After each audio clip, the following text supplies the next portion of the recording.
Story 1 inch. Am I wrong for wanting my son to stop calling my boyfriend dad? I'm a 34-year-old single mom, and I've been navigating this parenting thing on my own since my son, Ben, was born. I don't regret being a single mom. I think it's actually made me stronger. My son and I have a close bond, and I've always tried to be both his mom and his rock. But after a long time of just focusing on being a mom, I decided to put myself out there again. So, a few months ago, I started dating someone new. Let's call him Mike. We'd been seeing each other casually at first, just to see how things felt. But Mike was really understanding about my situation. He didn't push to meet my son right away, which was refreshing since not everyone is cool with dating a single parent. But as things started to get a bit more serious, I decided it was time for them to meet. I won't lie. It was nerve-wracking introducing them. My son is still young. He's only 6, and I wanted him to feel comfortable. But I also wanted to make sure Mike knew this wasn't just some casual fling for me. I take things like this seriously. The introduction went really well, maybe even a bit too well. Ben liked him right away, and Mike was great with him. They played together, laughed together, and even bonded over this superhero obsession my son has. I was happy they were getting along. I mean, what mom wouldn't be? I felt like I'd finally found someone who could be a positive influence in my son's life, even if it was still early days. Then, the unexpected happened. We were having dinner at my place. Just a casual night, nothing special. And suddenly, out of nowhere, Ben called Mike Dad. Just like that.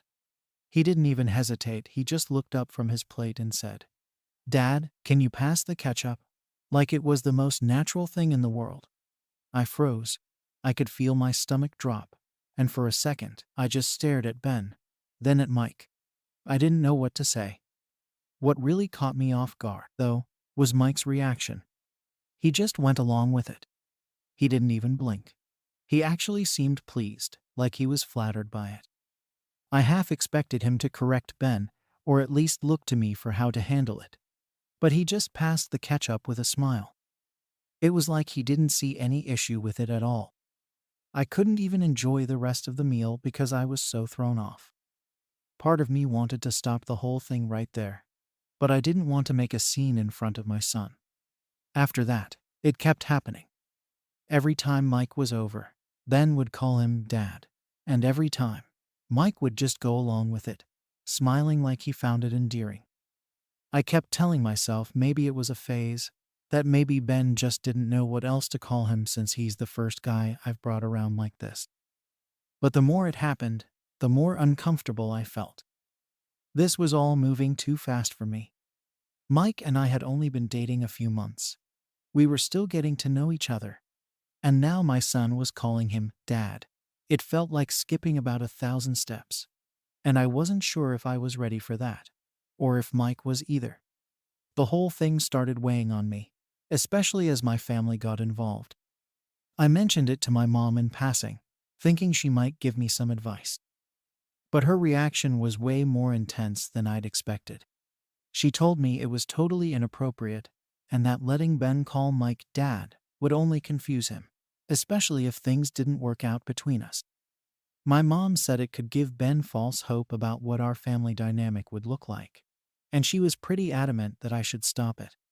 She's always been pretty protective, but hearing her so fired up about it made me feel like maybe I was doing something wrong by letting it slide. I felt like I was caught in this impossible situation. On one hand, I was happy Ben felt comfortable around Mike. But on the other hand, I couldn't shake this feeling that we were moving way too quickly, especially for Ben's sake. I know kids can get attached easily, and the last thing I wanted was for him to think Mike was going to be in his life permanently if things were still so new. I didn't want to put any expectations on our relationship, especially since we hadn't really defined where things were going yet. It got to a point where I knew I had to talk to Mike about it. I couldn't just keep ignoring it and hoping the situation would resolve itself. So, one night, after Ben was in bed, I brought it up. I told Mike that while I appreciated how great he'd been with Ben, I was a bit uncomfortable with him calling Mike Dad this soon. I tried to explain that I didn't want Ben getting the wrong idea about our relationship status, especially since we were still in the early stages. I expected Mike to understand, or at least to see where I was coming from. But he didn't. Instead, he looked surprised, like he hadn't even considered it could be an issue. He said it was harmless, that Ben was just a kid, and if calling him Dad made him feel secure, then it was a good thing. He said it showed how comfortable Ben felt with him, and that he found it sweet. I get that he meant well, but his reaction made me feel like he wasn't taking my concerns seriously. He seemed more focused on the fact that my son liked him than on how this could affect Ben down the road if things didn't work out. After that talk with Mike, I hoped he'd understand where I was coming from, but things didn't go as smoothly as I'd hoped. The next few days were awkward, and I could tell Mike was still bothered by what I'd said. He acted polite around me, sure, but there was this tension. He'd still engage with Ben, but there was something a bit forced in the way he did things, like he was trying to prove a point. And honestly, I started feeling guilty. I wondered if I'd been too harsh, or if maybe I'd overreacted. It's not like Ben had a lot of stable male figures in his life, so maybe Mike was right to let him have that comfort, even if it was early. But every time I tried to convince myself to let it go, I'd picture the worst-case scenario. I kept imagining Ben getting more and more attached, thinking Mike would always be there, and then having that foundation ripped away if things didn't work out. It's not like I hadn't seen relationships go sour before, and the thought of putting Ben through something like that was enough to keep my guard up. My family, of course, had plenty to say about it, especially my mom. I think she was genuinely worried about Ben's emotional stability, but the way she kept bringing it up started to wear me down. Every phone call seemed to turn into a lecture on how I needed to protect my son from heartbreak and not let him get attached to just anyone. It got to the point where I stopped telling her about my relationship at all, just to avoid the constant judgment. But even without her input, I could feel the weight of the decision pressing on me, and I knew I had to do something to fix things before it got worse. A couple of weeks went by, and it seemed like things were settling down. Ben was still calling Mike Dad, here and there, but Mike didn't make a big deal out of it anymore, which I appreciated. I thought maybe he'd come around to my side and understood why I was hesitant. But then, one evening, I overheard them talking in the living room while I was getting dinner ready. Ben asked Mike if he was going to be his dad forever, and instead of deflecting or giving him a neutral answer, Mike told him, "I'll always be here for you." Hearing that made my heart drop. I couldn't believe he'd say something so permanent when we hadn't even talked about that kind of commitment ourselves. I mean, yes, it was sweet, but it also felt like a huge overstep. He was promising something to Ben that he couldn't possibly guarantee, and I felt like he was completely disregarding the conversation we'd had. It was like he didn't take my concerns seriously at all. That night, I confronted him again. I told him that I couldn't keep having him make promises to my son that he couldn't back up. I tried to explain, again, that Ben was a little kid who took these things literally, and that it wasn't fair to put those kinds of ideas in his head. I think Mike thought I was overreacting because he brushed it off, saying he was just trying to be reassuring, and that I was making a big deal out of nothing. He said he wasn't going anywhere, so what was the harm in saying he'd be there for Ben? But that was exactly the problem. It's not like we'd had any kind of serious talk about the future between us, and he was out here making promises to my son that even I couldn't be sure he'd keep. I started to feel like he didn't see Ben as a separate person with his own needs and vulnerabilities. To him, it was just cute or sweet, but for me, it felt like a boundary was being crossed. We ended up going back and forth for a while, neither of us really budging. He thought I was being too rigid, and I thought he wasn't thinking long-term enough.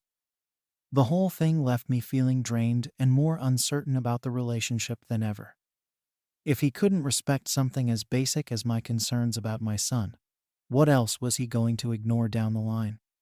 It wasn't just about Ben calling him Dad anymore. It was about feeling like Mike wasn't listening to me or understanding the gravity of what he was encouraging. The worst part was that Ben had no idea any of this was going on. He was just a kid, blissfully unaware of the tension between us. To him, everything was great. He had someone who played with him, paid attention to him, and made him feel special. And honestly, that made the whole situation even harder, because I knew that any decision I made could end up hurting him in ways he didn't understand. Eventually, I had to make a choice.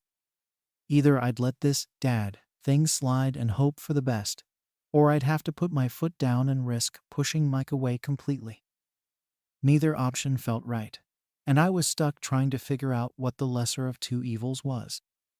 The whole thing was tearing me up, and the more I thought about it, the more I started to question if I'd made a mistake by introducing them so soon. I ended up talking to my sister about it, hoping she'd give me some fresh perspective. She's usually pretty laid back, so I thought maybe she'd tell me I was worrying too much and that it'd all work itself out. But instead, she surprised me by saying she agreed with our mom. She pointed out that kids are impressionable and that, especially at Ben's age, it's easy for them to latch onto ideas that can be hard to shake later on. She told me that if I wasn't completely sure about Mike being a permanent part of our lives, then it wasn't fair to let Ben think he was. Hearing that from my sister really hit home. I realized that maybe I'd been trying too hard to make things work with Mike without considering the long-term effects on Ben. I didn't want to admit it, but maybe I'd been a bit selfish in letting Mike get this close to Ben without being absolutely certain of where our relationship was headed. I knew I needed to have one last, serious talk with Mike, even if it meant things would get uncomfortable. I spent a lot of time thinking about how to bring it up without sounding like I was attacking him. I wanted him to understand that it wasn't about me not trusting him or not wanting him in our lives, but that I had to be cautious for Ben's sake. He deserved a stable, consistent environment, and I didn't want him to get attached to someone who might not be around forever. But as much as I tried to frame it in my head, I couldn't shake the feeling that no matter what I said, Mike wasn't going to take it well. When I finally did bring it up, I was as honest as I could be. I told him I appreciated how much he cared about Ben and that I could see he was genuinely trying to be there for him. But I also said that we had to be careful about setting boundaries, especially with things like titles and promises that Ben might take seriously. I told him that, for now, it would be best if we both discouraged Ben from calling him Dad until we were sure we were both on the same page about our future. Mike didn't take it well. He said he felt like I was accusing him of leading my son on, and he couldn't believe I didn't trust him to make his own judgments. He pointed out that he'd done nothing but try to be supportive, and that he felt like I was making a huge deal out of something small. We ended up in another argument, and this time I felt even more confused and torn. After that, things between us grew tense again, but this time it felt different. It wasn't just awkward or uncomfortable. It felt like a real strain, like we'd hit a wall neither of us knew how to climb over. I found myself questioning everything, whether I was overprotective, whether Mike was too casual, and whether this relationship could even work if we were this far apart on something so important. And now, I'm left wondering if I made the right call, or if I should have just let things play out naturally. In the days after that last conversation with Mike, I couldn't shake the feeling that we'd hit a point where things might not recover. Everything felt tense, and instead of feeling closer after talking things out, we seemed to be drifting further apart. He stopped coming over as often, and when he did, it felt like he was more distant, like he was pulling back from Ben too. I don't know if he was doing it on purpose to prove a point, or if he genuinely felt uncomfortable now. But either way, it was painful to watch. Ben, of course, noticed. He's a sensitive kid, and he can pick up on things faster than most people give him credit for. He asked me one night why Mike hadn't come around as much, and if Mike was mad at him. That broke my heart because it was the last thing I wanted to happen. I didn't want Ben to feel like he'd done something wrong, or like he'd lost someone he cared about just because of adult issues he couldn't understand. I reassured him as best as I could, telling him that Mike was just busy and that everything was okay, even though I wasn't sure if I believed it myself. The whole thing put me in this impossible position where I felt like no matter what I did, someone would get hurt. If I tried to push things with Mike, I risked alienating him even further. If I backed off, I risked letting Ben get even more attached only for things to potentially fall apart later. I felt stuck and frustrated, and I started to wonder if I'd been wrong from the beginning. If maybe I'd overcomplicated things with my boundaries and rules. Maybe I should have just let Ben call him Dad and seen where things went. One night, I invited Mike over to talk, hoping we could somehow find a middle ground. I tried to approach it calmly, telling him I understood that he was probably feeling frustrated too, but that I just needed some reassurance that he was taking my concerns seriously. I told him that I didn't want him to feel like he wasn't welcome in our lives, or that he couldn't build a bond with Ben. I just wanted us to be careful about the message we were sending. But instead of bringing us closer, that conversation felt like it just underscored how differently we saw things.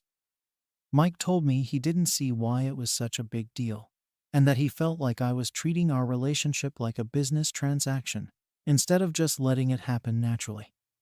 He said he couldn't keep walking on eggshells around my rules, and that it was exhausting to feel like he had to keep proving himself every time he interacted with Ben. Hearing that hurt, because from my side, I felt like I'd been nothing but open and understanding, trying to give him space while balancing my responsibility to Ben. But to Mike, it sounded like I was being controlling and rigid. After that, he left, and it was clear he needed some space. Part of me thought he'd take a few days, cool off, and then we'd be able to talk things over with clearer heads. But the days turned into a week, and then 2 weeks, and there was no word from him. I didn't want to push him if he genuinely needed time to think, but the silence was hard to handle. Every time Ben asked about him, I felt a pang of guilt, wondering if I'd messed everything up by setting these boundaries. Maybe Mike was right, and I'd been too rigid, too focused on protecting Ben to let him enjoy the relationship. Finally, after a couple of weeks, Mike texted me, saying he thought it'd be best if we took a break. He said he needed time to figure out if he was ready for the kind of commitment that came with being a part of my life and Ben's life. He said he still cared about us, but he didn't want to be in a situation where he felt pressured or like he was constantly being evaluated. As much as it stung, I couldn't blame him. I knew I'd been cautious, maybe even overly so. And I guess not everyone is prepared for that level of responsibility so early on. Breaking the news to Ben was one of the hardest things I've ever done. I tried to explain it in a way that wouldn't make him feel rejected, but it was impossible to avoid his disappointment. He asked if he did something wrong, if Mike didn't want to be his friend anymore. It broke my heart to hear him say that because I knew that no matter how carefully I tried to explain things, he'd still feel a sense of loss and confusion that he couldn't fully understand. I told him that sometimes grown-ups have to figure things out for themselves, and that it didn't mean Mike didn't care about him. But I could see he was hurt, and I hated that I couldn't shield him from that. The weeks that followed were a blur of mixed emotions. Part of me felt relief, like I'd dodged a bullet by finding out now, rather than later, that Mike wasn't fully ready for the commitment I needed. But another part of me felt overwhelming guilt, like maybe I'd pushed too hard, too soon, and driven him away. I kept replaying our conversations in my head, wondering if there was something I could have done differently, some way to have found a middle ground that wouldn't leave anyone hurt. Now, things have mostly settled down, and Ben has stopped asking about Mike as much. I think he's slowly getting used to things just being the two of us again, which is both a relief and a little bittersweet. I still think about Mike sometimes, wondering if he'll come back, or if he's moved on completely. Part of me wants to reach out, to see if there's still something left between us that can be salvaged. But the other part of me wonders if it's better to just let it go and focus on giving Ben the stable, predictable environment he deserves. So here I am, questioning everything and wondering if I made the right choices. Was I wrong for asking my boyfriend not to let my son call him dad? Story 2. Am I out of line for refusing to attend my sister's surprise wedding? I, 29, have always had a pretty average relationship with my younger sister, Lisa, who's 26. We're not exactly best friends, but we've been there for each other when it counted. Growing up, we had the usual sibling fights and differences, but I always figured we'd have each other's backs, especially in those big life moments. So I guess I thought when it came time for her wedding, it would be something I'd be a part of. Weddings are supposed to be a big family thing, with everyone involved, and I kind of assumed I'd be right there with her, even if we're not as close as some sisters. A couple of weeks ago, my family and I were gearing up for a vacation that had been planned for months. My parents booked this beach resort, and we were all supposed to go for a few days just to relax together. The timing was perfect, and I was actually looking forward to it. It's been a while since we all did something like that, just the whole family. No big events or celebrations, just time to unwind and catch up. So 2 days before we're supposed to leave, I get this text from Lisa. It's this short message saying she's super excited for the trip and casually mentioning that there will be a reception while we're there. Just one line about it, almost like an afterthought. I thought maybe she was planning something for our parents, like an anniversary dinner or something. But then I got another message from our cousin, asking if I knew Lisa was planning to have a surprise wedding during the trip. That was the first time I realized what was actually going on.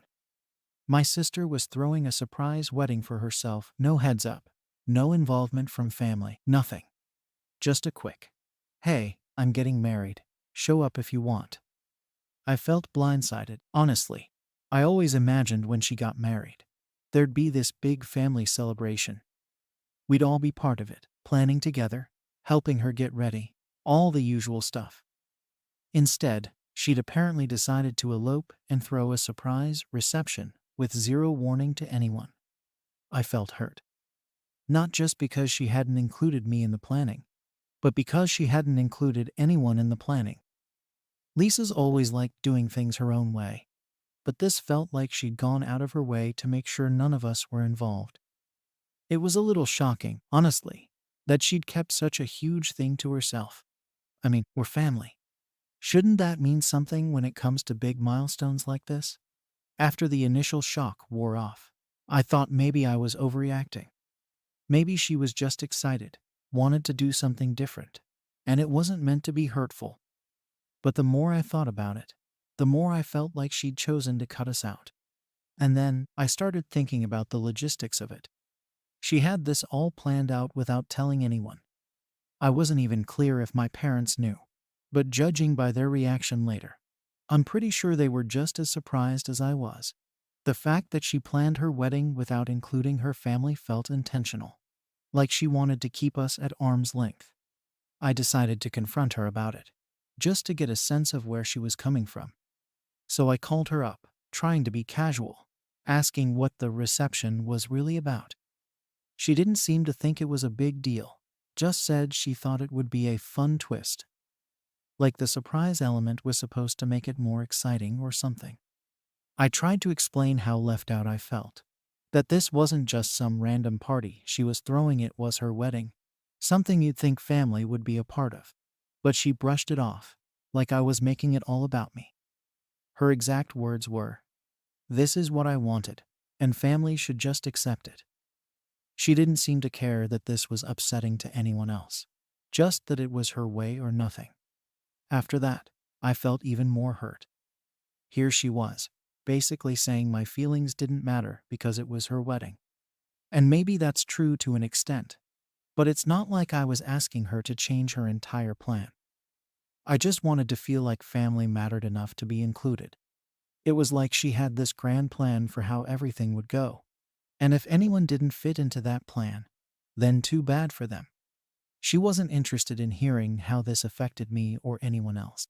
It was frustrating, because it felt like she was completely closed off to anything that didn't line up with her own vision.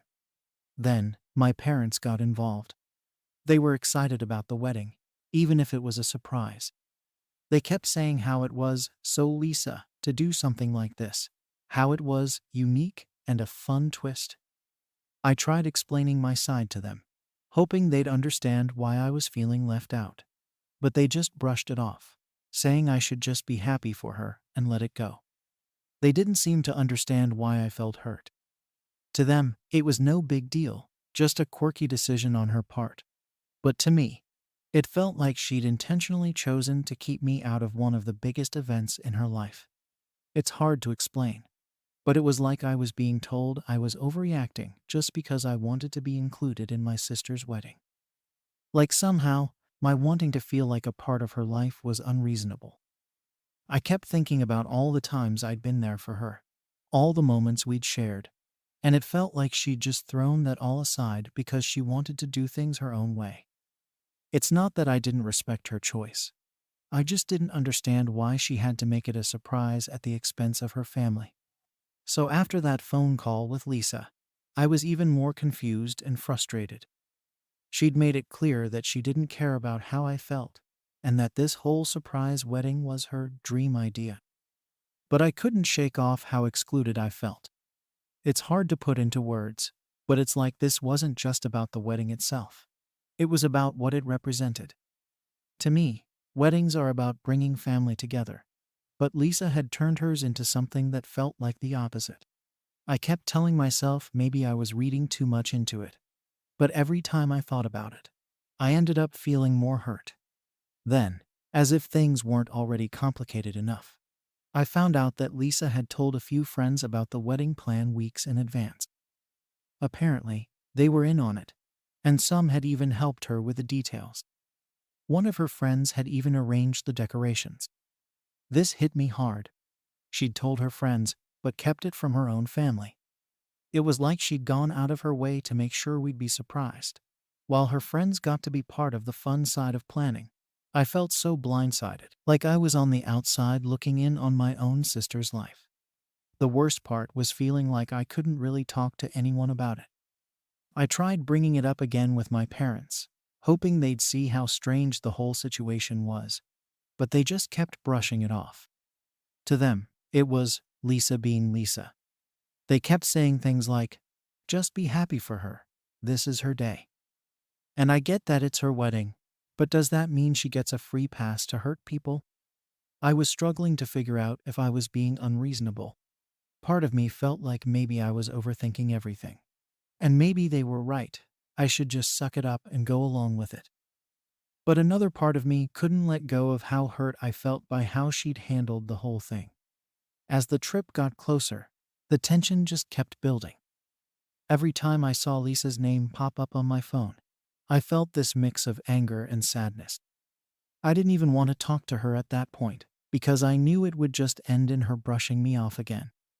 It was like she was pretending everything was fine, sending group texts about what to bring to the trip, things like that, as if she hadn't completely thrown me off with this surprise wedding plan. Meanwhile, my parents were acting like it was all perfectly normal, as if everyone plans weddings this way.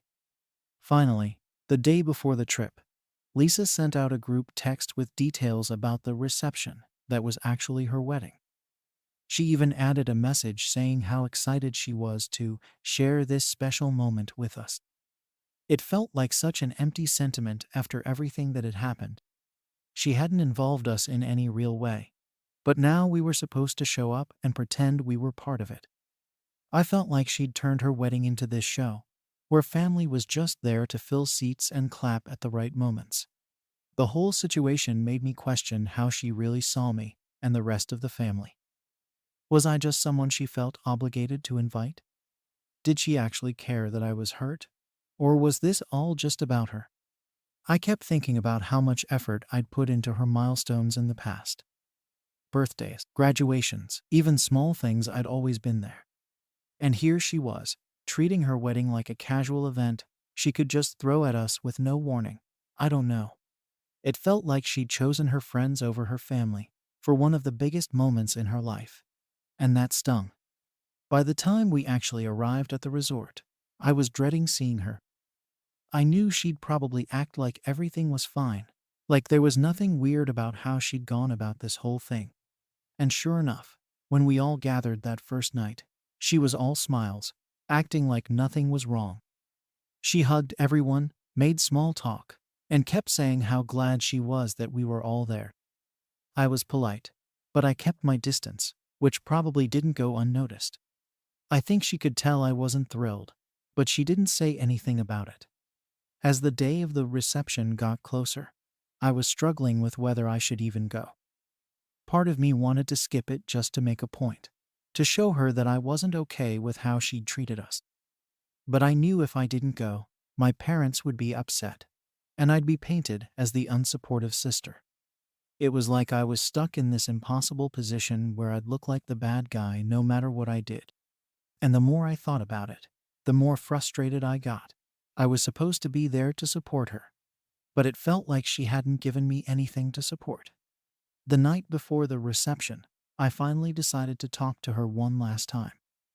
I wanted to give her a chance to at least acknowledge how I felt, to maybe apologize or explain why she'd kept us out of the loop. But when I brought it up, she just brushed me off again, saying, "This is my wedding, and family should just accept that." It was like talking to a wall. She kept saying it wasn't about me, but at this point, it wasn't about me wanting the spotlight. It was about wanting to feel like I mattered enough to be included in her life. But she clearly didn't see it that way. At that point, I knew there was nothing more I could say that would make her understand. She was set on this idea that she could do whatever she wanted because it was her wedding, and anyone who didn't fall in line was just being difficult. I felt completely dismissed, like my feelings didn't matter at all. She had no interest in even trying to see where I was coming from. All she cared about was her own idea of what this wedding should be, and if that meant cutting family out of the planning, then so be it.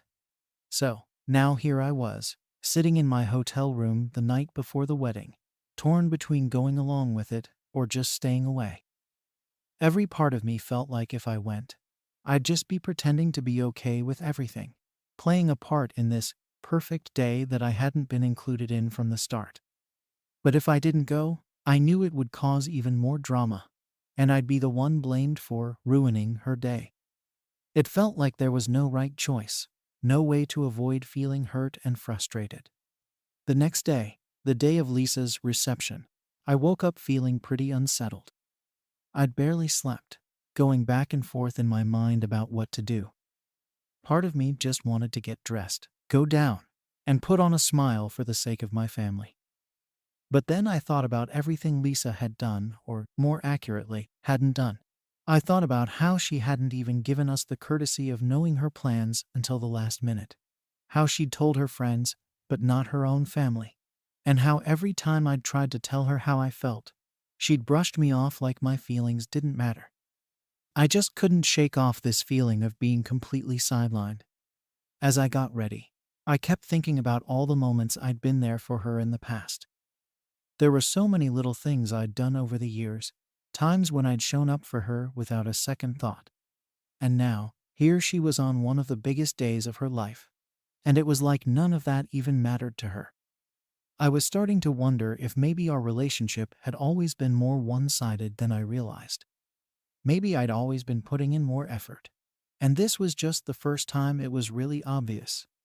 When it was finally time to head to the reception, I still hadn't fully decided what I was going to do.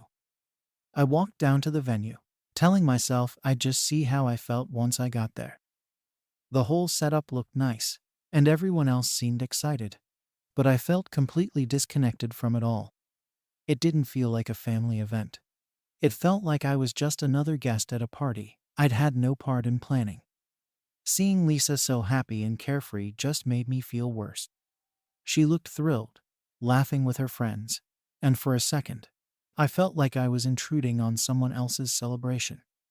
At one point, Lisa came over and greeted me, all smiles, acting like everything was totally fine. I felt this weird mix of anger and sadness as she hugged me, and I couldn't bring myself to act like nothing was wrong. I kept it short and polite, but I could tell she noticed I wasn't exactly enthusiastic. She gave me this look, like she was annoyed that I wasn't as thrilled as everyone else, and I felt a pang of guilt. I knew she'd probably been expecting me to just go along with everything, but I couldn't pretend that I was okay with how she'd handled this whole thing. Throughout the reception, I felt like I was just going through the motions. I made small talk with family members, tried to enjoy the food, and did my best to look like I was having a good time. But it was hard to shake off the feeling of being completely out of place. Everyone else seemed genuinely happy, and here I was, feeling like I didn't even belong. It was a strange experience, being at my own sister's wedding and feeling like an outsider. Eventually, they started the speeches.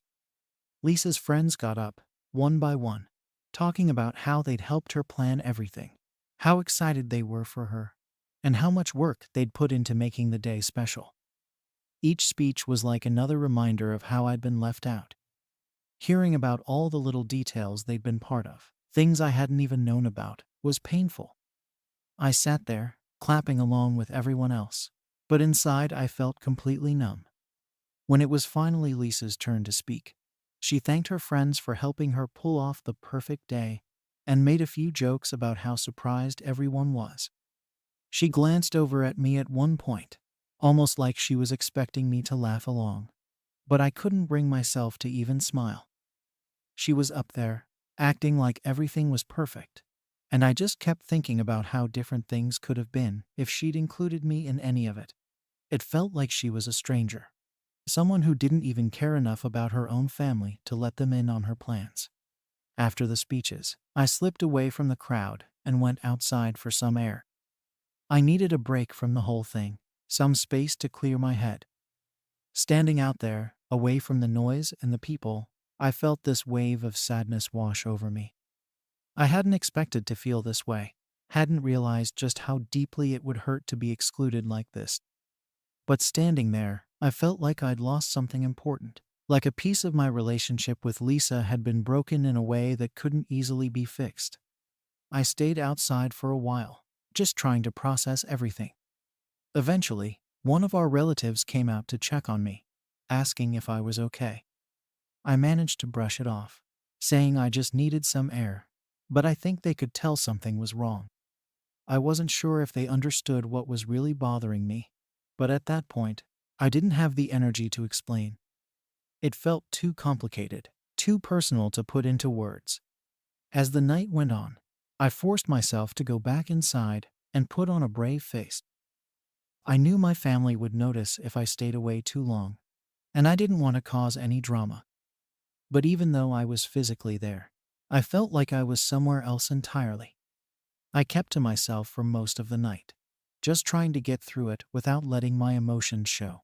I could see Lisa having the time of her life, surrounded by her friends, and part of me felt happy for her. But another part of me couldn't help feeling like she'd chosen them over us. By the end of the night, I was emotionally exhausted. I said my goodbyes, congratulated Lisa one last time, and headed back to my room. Lying in bed, I kept replaying everything that had happened, wondering if maybe I was the one in the wrong, if maybe I'd overreacted. But the more I thought about it, the more I felt like my feelings were valid. This wasn't just about the wedding. It was about feeling like I didn't matter enough to be included in her life in a meaningful way. Now, weeks later, I still feel this lingering sadness and frustration. Part of me wants to reach out to her and try to talk things through. But another part of me wonders if it would even make a difference.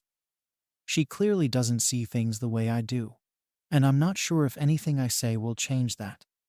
I'm left questioning whether our relationship will ever be the same, or if this was the moment that showed me just how distant we really are. Am I being unreasonable for feeling excluded and hurt by how she handled her wedding? Story 3. Am I overreacting for expecting my best friend to repay a casual loan? I'm 27, and I work as a middle manager at a tech company. I've got this friend, Dave, who I've known since college, and we've been close for years. He's the type of guy who's always been there for me through ups and downs, and we've both helped each other out during some rough patches.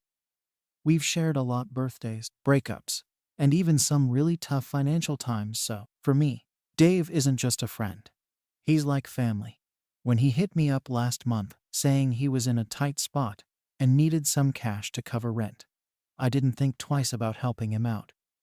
He'd recently quit his job and was struggling a bit, and I could tell he was stressed about it. He told me he'd pay me back as soon as he could, and honestly, it sounded genuine.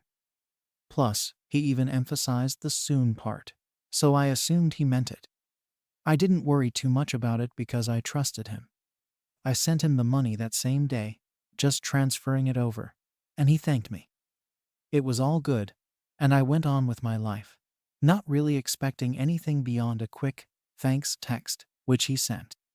So, I didn't think about it again until a couple of weeks later, when I saw something that completely threw me off. I was scrolling through Instagram like usual when I saw his stories pop up. Now, normally, I don't keep tabs on people's social media, and I'm not the type to care about what other people are doing in their personal time. But this was different. There he was, posting from this fancy hotel, showing off a ridiculous weekend trip, hitting up what looked like some high-end bars and restaurants, and just going all out. It wasn't just one or two posts either. It was a whole weekend of splurging. At first, I thought maybe I was missing something, like maybe someone else had treated him, or he'd gotten a free trip somehow. But the more I watched, the more it looked like he was going all out on his own dime. I felt this weird knot in my stomach, this uneasy feeling that just wouldn't go away. It didn't sit right with me. Here he was, seemingly blowing money on what looked like a luxury weekend, while I was still out the rent money I'd loaned him. I kept scrolling, looking at other posts, but his updates just stuck with me. I told myself not to jump to conclusions. Maybe there was a reasonable explanation. But no matter how much I tried to shake it off, I couldn't help but feel that something wasn't adding up. It might sound petty, but seeing him spend like that made me feel weirdly betrayed. I've always been the kind of person who, if I borrow money, I make sure to repay it as soon as possible, especially if it's from a friend. And if I'm in a tough spot financially, I definitely wouldn't be splurging on anything big until I made sure I'd taken care of any debts. That's just how I was raised, and I thought he had the same mindset. So, seeing him living it up, knowing I was still out a decent chunk of change that I'd loaned him in good faith, just hit me in a way I didn't expect. I didn't say anything at first because I didn't want to come off as that guy who tracks every cent. Part of me kept thinking, maybe he saved up for this trip, or maybe someone else covered it. But there was another part of me that just couldn't shake the feeling that he was taking advantage of me. I'd let it slide a couple of days, hoping maybe he'd bring it up on his own. I thought, surely, he'd realize how it looked and would at least acknowledge it. But days went by, and he never mentioned a thing. No word about the money. No, thanks again. I'll get it to you soon, nothing. I started feeling a bit foolish, like maybe I'd been too trusting. It felt like I'd given him the benefit of the doubt, only for him to act like it was nothing.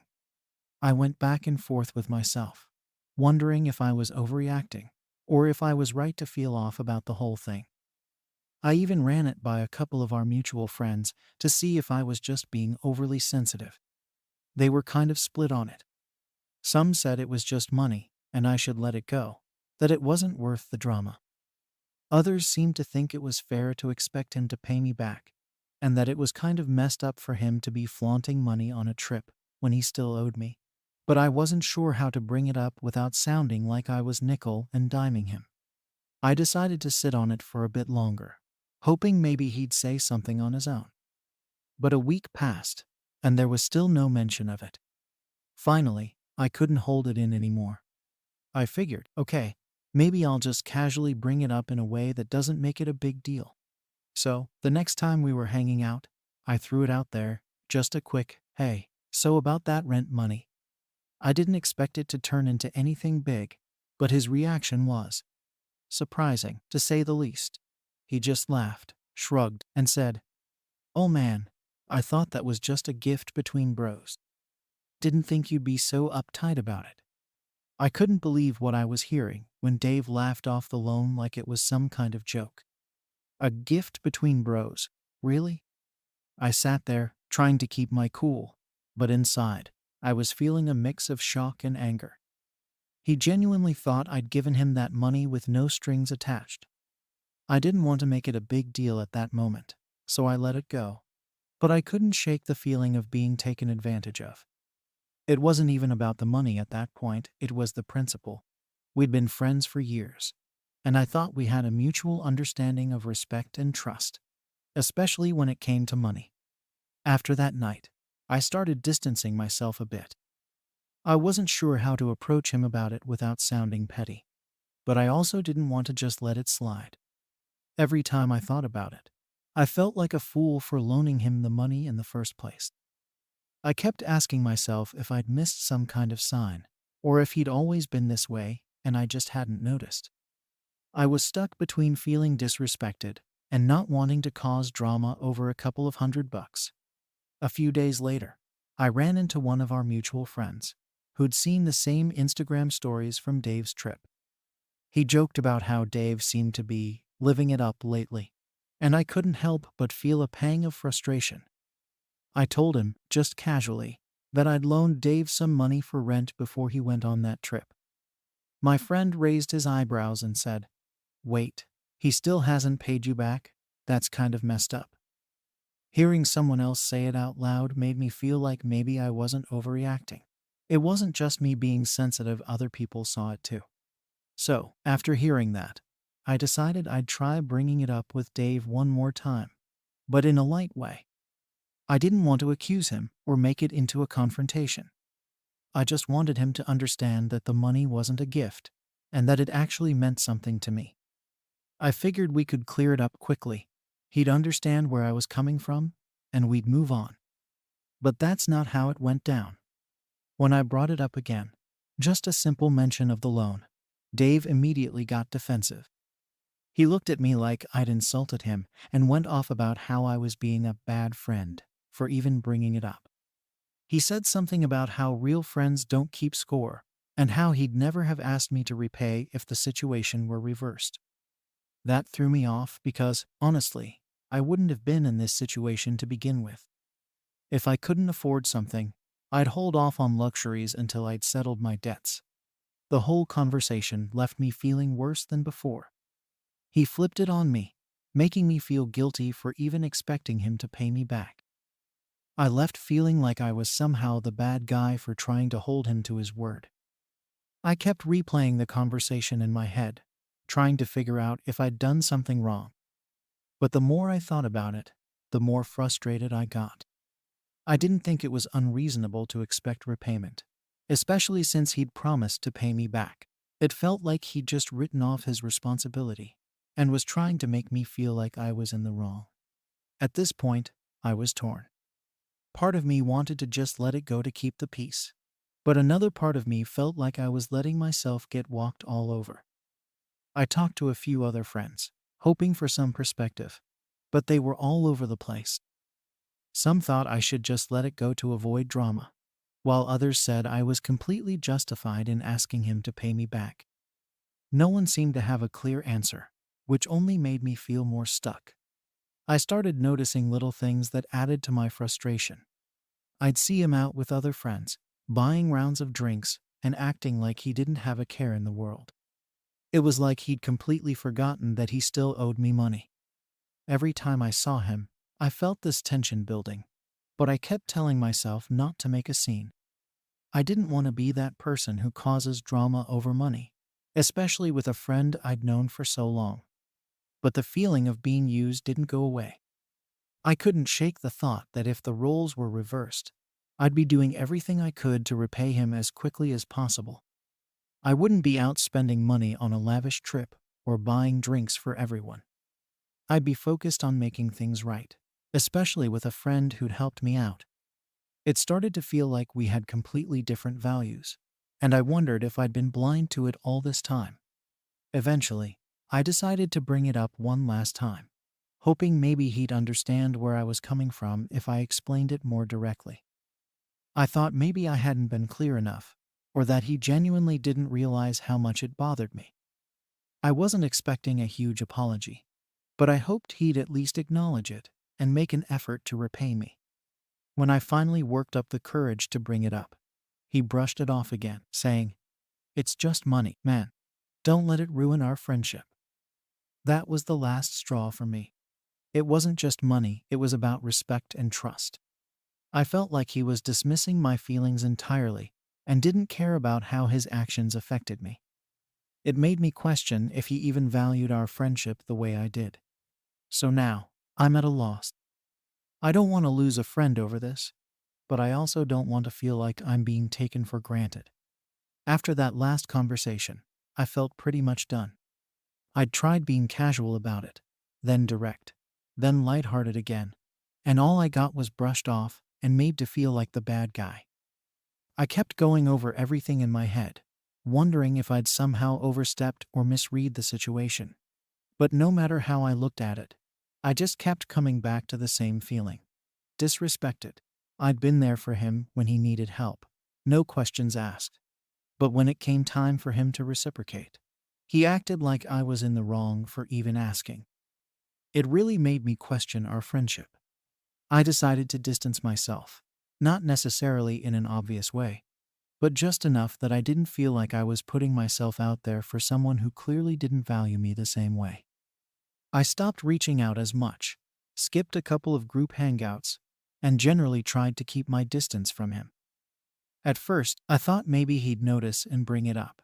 But weeks went by, and he didn't say a word about it. It was like he didn't even notice or care, which only made me feel like I'd made the right call by pulling back. Over time, I realized that his behavior was affecting more than just our friendship. It had me second-guessing my relationships with other friends too, wondering if they'd do the same thing in a similar situation. I'd always been the type to help people out when they needed it, but now I was hesitant to be that person. I didn't want to feel used again, and it was like this whole experience had just made me more guarded and cynical. I started thinking about all the times I'd been generous with friends, wondering if they'd seen it as kindness or just expected it from me. Eventually, our other friends started noticing that things were off between Dave and me. A few of them asked me directly if something had happened, but I didn't want to make it into a big deal, so I just brushed it off. I didn't see the point in dragging everyone else into it, especially since I wasn't even sure how to feel about it myself. But when they pressed, I finally gave them a vague version of the story, leaving out the details and just saying there'd been a misunderstanding about some money. Some of them looked at me like they understood, while others seemed like they thought I was overreacting. It made me feel even more isolated, like I was the only one who saw a problem with it. One day, one of our mutual friends, Mike, brought it up again, saying he'd talked to Dave, and that Dave didn't even realize there was an issue. That just blew my mind. After everything, after I'd made it clear I wanted to be repaid, he still didn't see that as a problem. Mike suggested that maybe I should just let it go, that it wasn't worth losing a friend over a small amount of money. But it wasn't the money that bothered me, it was the principle. I told Mike that, and he seemed to get it. But he still said that sometimes, with long friendships, it's better to let things slide than to hold on to them. I didn't know if I agreed with that, but it was clear that no one else saw it the way I did. As time went on, I tried to move past it. I didn't bring it up again with Dave, and I stopped expecting to see that money. I told myself that if he ever decided to repay me, that would be a nice surprise, but I wasn't going to count on it. But even though I tried to let it go, I couldn't fully shake the resentment. Every time I saw him, I felt a mix of frustration and disappointment, like our friendship had been permanently tainted by this whole thing. Eventually, I realized I had to make a choice. Either let it go completely or confront him one last time, knowing it might mean the end of our friendship. It felt like an impossible choice. If I let it go, I'd be swallowing my pride and pretending like everything was fine, which didn't sit well with me. But if I confronted him again, I'd probably come across as obsessive or petty, and I wasn't sure I wanted to deal with the fallout. I ended up putting off making any decision for a while, just keeping my distance and hoping the resentment would fade on its own. But it didn't. And every time I saw him spending money on something extravagant, it was like a reminder of how little he respected me. I started feeling like our friendship had been a one-way street this whole time, and I'd just been too blind to see it. So now, I'm left wondering if it's worth trying to salvage things, or if I should just cut my losses and move on. Part of me feels like I deserve better than a friend who doesn't take me seriously. But another part of me worries that maybe I'm overreacting, that I should let it go and not ruin a long friendship over this. Am I wrong for expecting my friend to repay me, or should I just let it go? Story 4 inches. Am I out of bounds for refusing to babysit my sister's kids so she can decompress? I'm a 31-year-old school teacher, and honestly, my life is pretty full. Between grading papers, planning lessons, dealing with students, and managing my own personal life, I don't have a lot of time to myself.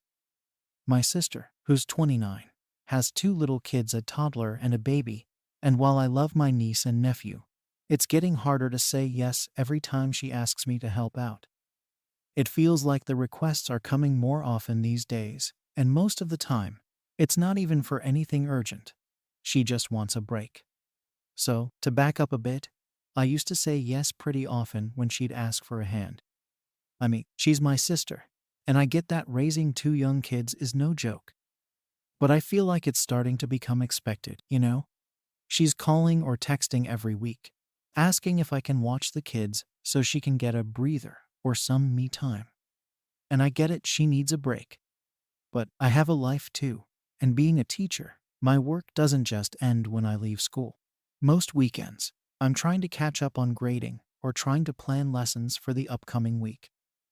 My free time is pretty limited, and it feels like every time I finally have a moment to myself, she's there, asking me to spend it babysitting. Then, last weekend, things sort of came to a head. It was my only completely free day, and I had been looking forward to just unwinding, maybe catching up on some reading, or just doing nothing for once.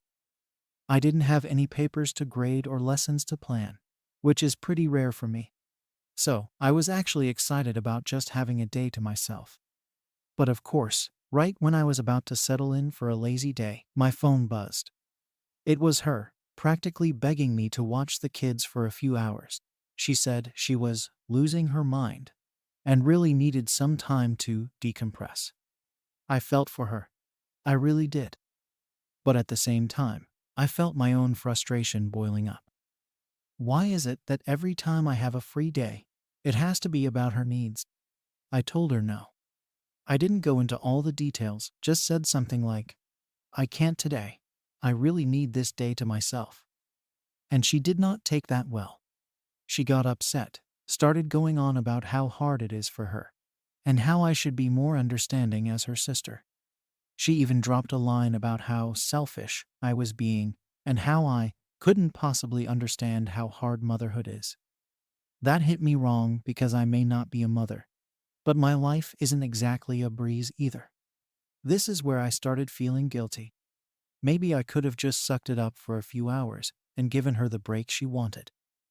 But at the same time, I couldn't shake the feeling that my time shouldn't be treated like it's automatically available for her whenever she's overwhelmed. I mean, it's not like I don't understand that she's struggling, but it feels like she's assuming I'll always be there to step in, as if my own need for rest doesn't matter. After the phone call ended, I sat there feeling drained, even though I hadn't actually done anything that day. The whole thing had just sucked the energy out of me. She texted a few more times afterward, saying things like, I can't believe you're being like this, and family should always come first. That last one really stung. She was basically implying that I didn't care about her or the kids just because I didn't drop everything to babysit. I get that motherhood is a different level of exhaustion, but it's frustrating to feel like my own exhaustion is being brushed off. It's not as if my life is stress-free, and sometimes I feel like I'm barely holding things together myself. Just because I don't have kids doesn't mean my need for a break isn't valid.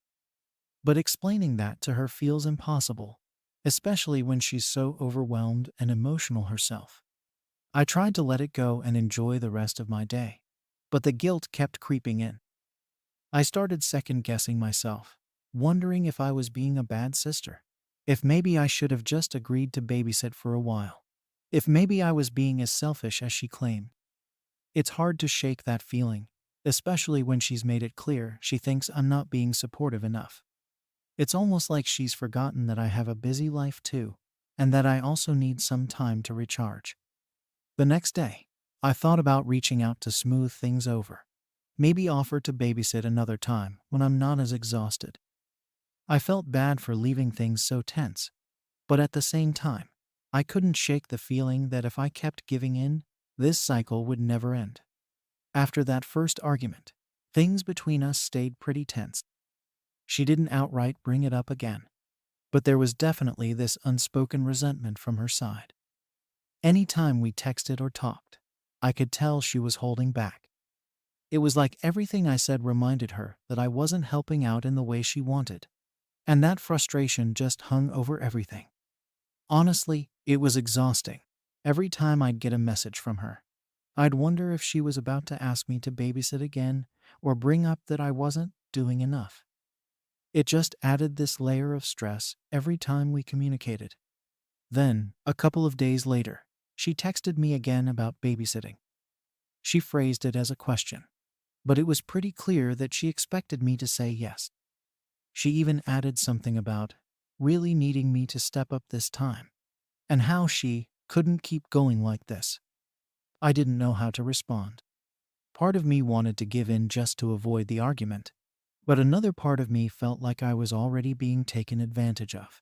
I don't think she realizes that every time I agree to babysit, it's cutting into the limited time I have to recharge and take care of my own stuff.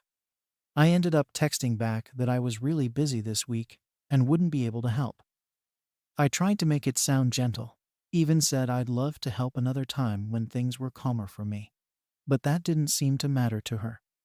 She replied with this long message about how hard things were, how she felt like she was drowning, and how she didn't understand why her own sister wouldn't be willing to lend a hand when she needed it. Reading that made me feel horrible, but also a little annoyed.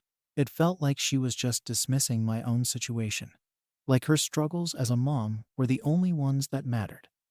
After that message, she went quiet for a while, which honestly felt like a relief at first. But then the guilt started creeping back in. I couldn't help wondering if I was actually being unreasonable. She's dealing with two young kids, and it's clear she's overwhelmed. Maybe I should be doing more. But at the same time, I'm not exactly swimming in free time myself, and I don't think it's fair to expect me to just give up all my spare time for her. I know that probably sounds selfish, but there's only so much of myself I can give before I start burning out. A few days later, we had another conversation, and she brought it up again. This time, she was less subtle about her disappointment. She didn't come out and say it, but it was pretty obvious she thought I was being selfish. She kept making these little comments about how nice it must be to have free time or how some people don't have the luxury of a break. I didn't say anything back because I didn't want to escalate things, but it hurt to hear that from my own sister. It's like she doesn't see that I need a break too, just in a different way. At this point, I started feeling like I couldn't win. If I helped, I'd end up exhausted and possibly resentful. But if I didn't, I'd feel guilty and have to deal with her passive-aggressive comments. I feel like I'm trapped in this situation where no matter what I do, I'm going to end up feeling like the bad guy. It's draining, and it's making me dread every interaction we have. I wish I could make her see that I'm not trying to be selfish, but I also have to look out for myself. The more she pushes, the more it makes me feel like my own needs don't matter to her. Then, as if things weren't bad enough, she posted this vague status on social media about how some people don't understand how hard it is to be a mom, and how she's so lucky to have a sister who sometimes helps out, but not nearly enough. She didn't mention my name, but it was pretty obvious who she was talking about. Seeing that post made me feel awful. I felt like she was putting all this pressure on me publicly without actually talking to me about it directly. It's one thing to be frustrated, but airing it out online just felt like a low blow. I debated messaging her about the post, but decided against it. I didn't want to get into another argument, and I figured that saying anything would probably just make things worse. Still, it hurt to see her talking about me like that, like I'm somehow failing her just because I'm not dropping everything to babysit whenever she asks. It made me start to question our whole relationship, wondering if she only sees me as free childcare rather than as her sister who has her own life and her own needs. Since then, I've been trying to create more boundaries, but it hasn't been easy. Every time she asks for help, I feel this immediate pressure to say yes, just to avoid the guilt trip. I feel like I'm walking on eggshells around her, trying to keep her happy without completely sacrificing my own well-being. But at the same time, I don't know how much longer I can keep this up without losing myself in the process. After that social media post, I decided to sit down and really think things through. I didn't like the way things were going between my sister and me, but I also couldn't keep sacrificing my own time and energy every time she needed me. It felt like this was starting to take over my life, and I didn't want to end up resenting her or her kids. So I came up with what I thought was a fair compromise. I texted her, suggesting that we set up a regular time each month when I'd babysit, something we could both count on so she could have her break, and I could still keep my own life in balance. When I sent that message, I thought she'd be relieved. I figured a set schedule might actually work out better for her, since she'd have something regular to look forward to and could plan around it. But her response completely threw me off. She came back with this long message about how a real sister would be willing to help whenever, not just when it's convenient. She said something like, "If I can't count on my own family when I need them, who can I count on?" It honestly stung. Here I was, trying to find a middle ground, and she was making it sound like I was abandoning her. I tried to explain that it wasn't about not caring, but about needing some boundaries so that I didn't burn out. I even pointed out that, as a teacher, I have responsibilities to other people too, and I can't just ignore my own need for rest and self-care. But it was like she wasn't even willing to hear my side. She said something about how people without kids will never understand, and how lucky I am that I get to choose how I spend my time. That part really got to me because it felt like she was dismissing everything I deal with, just because I'm not a parent. After that exchange, I was left feeling pretty defeated. I thought about just giving in and helping her out more. But the more I thought about it, the more I realized that wouldn't solve anything. She'd still expect me to be there whenever she wanted, and I'd just end up feeling even more resentful. But now things between us are awkward, and I'm honestly dreading the next time she asks for help. It's like I'm stuck in this cycle where if I say yes, I lose my boundaries, but if I say no, I'm the bad sister who doesn't care. A few days later, my mom called me up, and I could tell right away that my sister had been talking to her. My mom started in with, "You know your sister is struggling, right? It wouldn't hurt to give her a break now and then." I had to take a deep breath because I felt like I was getting ganged up on. I explained my side to my mom, told her about how often my sister was asking, and how I was feeling overwhelmed. My mom listened, but I could tell she was siding with my sister. She kept saying things like, "Well, it's not like you have a family to take care of, and a few hours here and there won't kill you." It was frustrating because I felt like nobody in my family was seeing my side of this. After that call, I was even more conflicted. I don't want to be the one causing tension in the family, but I also don't think it's fair for everyone to expect me to just put my life on hold every time my sister needs something. It's like they see me as a backup parent for her kids, even though I never signed up for that. I love my niece and nephew, but I didn't choose to have kids, and I don't think it's fair to expect me to take on that responsibility whenever it's convenient for my sister. I haven't talked to my sister much since then. I think we're both just avoiding each other, which is sad because we used to be close. I feel like this whole situation has driven a wedge between us, and I don't know how to fix it without completely giving in to her demands. Part of me wants to just apologize and go back to saying yes, but another part of me knows that won't make me happy in the long run. I don't want to feel trapped in this role where my free time belongs to someone else. So now I'm left wondering if I really am the one in the wrong here. Should I be sacrificing my own needs for hers? Or is it okay to stand my ground and protect my time? Am I really out of bounds for refusing to babysit on her terms? Story 5.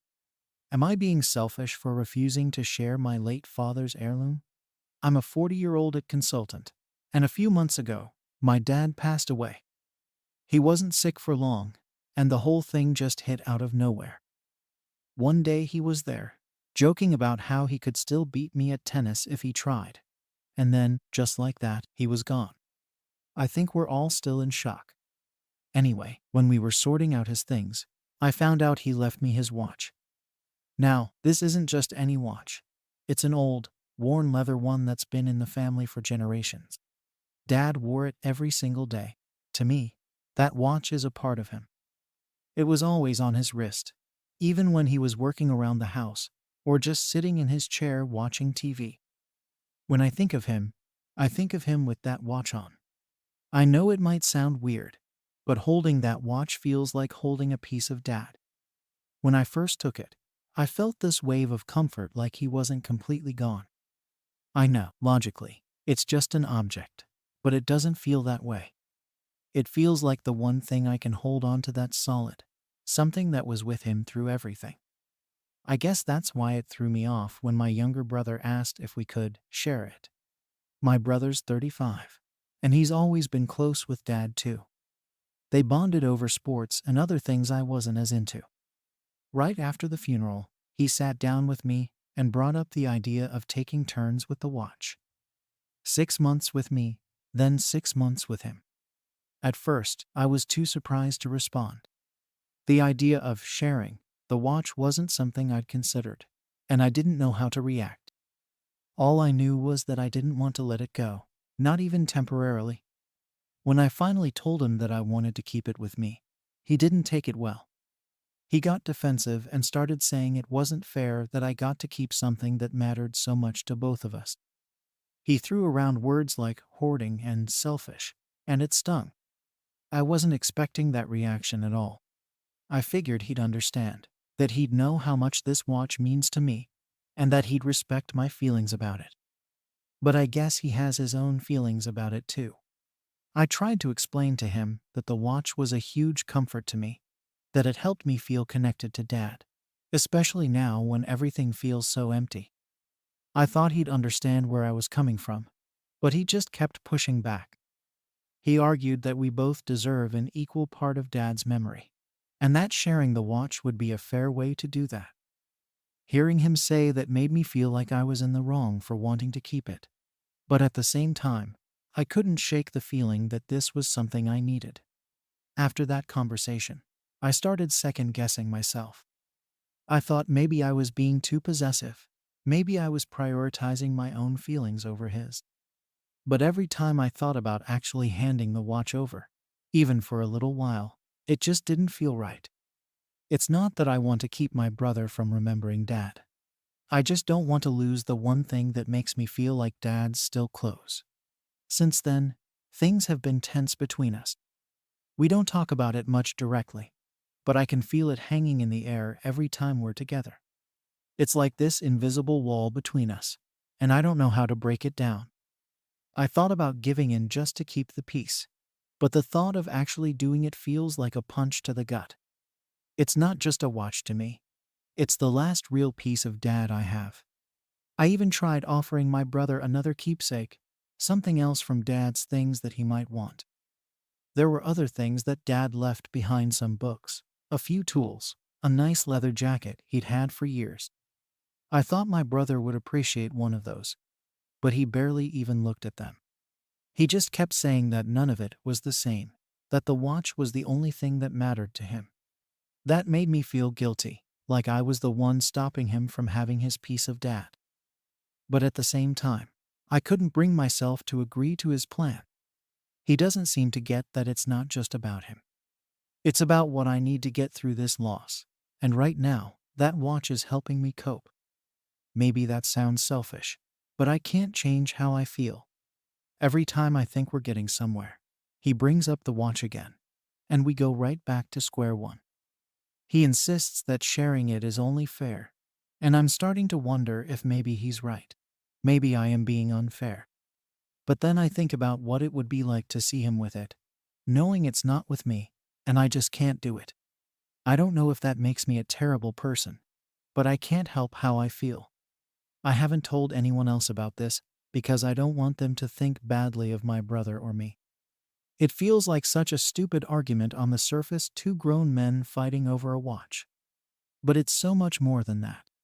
It's about losing our dad, about trying to hold on to something when everything else feels like it's slipping away. Lately, I've been wondering if this whole thing is going to drive us apart for good. I never thought something like this would come between us. But here we are. I don't know how to fix it, and I don't know if I even can. Since that first argument, things between my brother and me have just kept getting worse. I thought that maybe with some time, he'd let it go, or at least try to understand where I was coming from. But every time we see each other, the tension is there, hanging between us. I can see it in the way he looks at me, the way he keeps bringing up the watch in little ways, even when he pretends he's moved on. It's like he's always waiting for a moment to bring it up again, hoping maybe I'll change my mind or crack under the guilt. I've tried a few times to talk to him about it in a calmer way, thinking maybe I could explain myself better. I even went over to his place one evening to try and hash things out. I told him again how much this watch meant to me, how I felt like it was all I had left of Dad that felt real, something I could hold on to. I explained how I just wasn't ready to let it go, not yet. But he just kept saying the same things, that it wasn't fair, that he deserved to have it too. It's like he's not even listening to me. Every time I try to explain, he just throws it back at me with more frustration, like I'm being unreasonable or selfish for wanting to keep it for myself. To make things worse, he started going to other family members about it. I didn't find out until one of our cousins brought it up in a casual conversation. Apparently, he'd been telling people that I was refusing to share Dad's legacy, making it sound like I was hoarding all of Dad's stuff for myself. I was shocked. I mean, it's just the watch we're talking about. It's not like I went through Dad's things and took everything meaningful. But from the way he's been telling it, I guess people think I'm being possessive and unfair. That stung a lot, honestly. It's hard enough dealing with this whole situation without feeling like everyone else in the family is quietly judging me. I even thought about calling up some of them to explain my side, but then I stopped myself. I don't want to turn this into some big family drama where people have to pick sides. That's not what I want at all. I just want to keep the one thing that makes me feel like Dad's still with me. But the fact that he's gone to other people, that felt like a betrayal. At this point, I'm torn. I don't want to lose my relationship with my brother over this, but I also don't want to give up something that's become so important to me. I can't shake this feeling that giving him the watch, even for a short time, would just feel wrong. I don't know if that makes any sense, but it's how I feel. And no matter how many times I try to tell him that, he just won't listen. A couple of weeks ago, I thought maybe I'd found a compromise. I came up with the idea of buying a replica of the watch. I thought if I found something similar, maybe it would be enough to satisfy him. I know it wouldn't be exactly the same, but it would at least look like Dad's watch.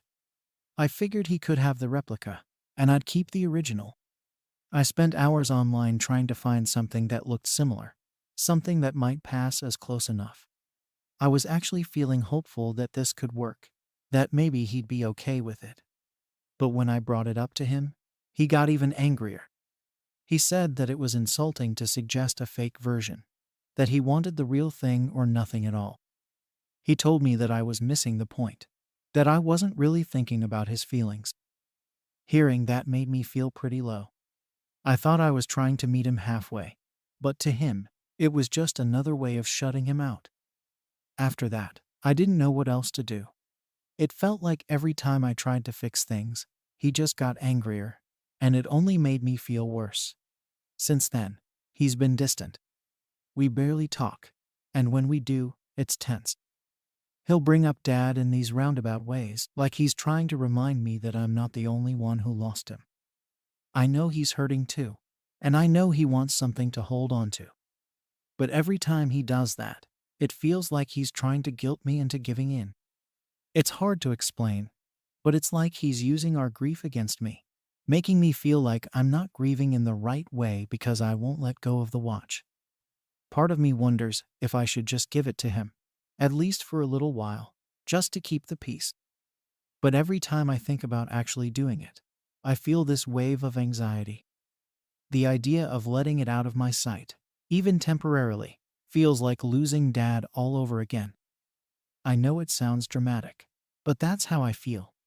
I don't think I'm ready to let go of it, and I don't know if I ever will be. It's gotten to the point where I avoid family gatherings if I know he's going to be there. I don't want to deal with the looks, the quiet judgment, the feeling that everyone knows about this stupid argument over a watch. It's exhausting, and it's making me feel isolated from my own family. I never thought something like this would happen. I always imagined we'd be close, especially after losing Dad. But now, it feels like this one thing is tearing us apart. Sometimes, I catch myself wondering if he's right, if I'm really just being selfish. Maybe I am hoarding it. Maybe I am clinging too tightly to something that's just an object. But then I remember how it feels to hold it, how it reminds me of Dad in a way nothing else can. And that's when I realize I can't let it go. Not yet, anyway. A couple of weeks after our last argument, my brother reached out again, asking if we could meet up. I thought maybe he was ready to talk things out calmly, and part of me was hoping he might have come around. Maybe he'd had some time to think. Maybe he realized this whole thing was tearing us apart over something that, on the surface, might seem so trivial to other people. So, I agreed, thinking that, at the very least, we could put the anger aside and just talk. We met up at a small cafe near his place, somewhere quiet where we could have some privacy. I could tell right away that he was still angry, but he tried to keep it under control, at least for a bit. He started off by saying he understood why the watch was important to me, that he got why I wanted to keep it. But then he circled back to the same argument he'd been using all along, that it was something we both needed, that he felt like I was shutting him out of Dad's memory. He kept saying how it wasn't fair, how I was making it all about myself. At that point, I felt like I'd already said everything there was to say. I told him I couldn't change how I felt, that the watch was the only thing that helped me feel close to Dad. But he wasn't hearing it. He told me that by holding on to it, I was damaging our relationship, and that Dad wouldn't have wanted that. That really hit me hard. Bringing up what Dad would have wanted felt like crossing a line. But I bit my tongue because I didn't want this to turn into another shouting match. Then he gave me an ultimatum. He said if I wasn't willing to share the watch, he didn't want to see me for a while. He said he couldn't keep pretending everything was fine between us when I was holding on to something that he felt should belong to both of us.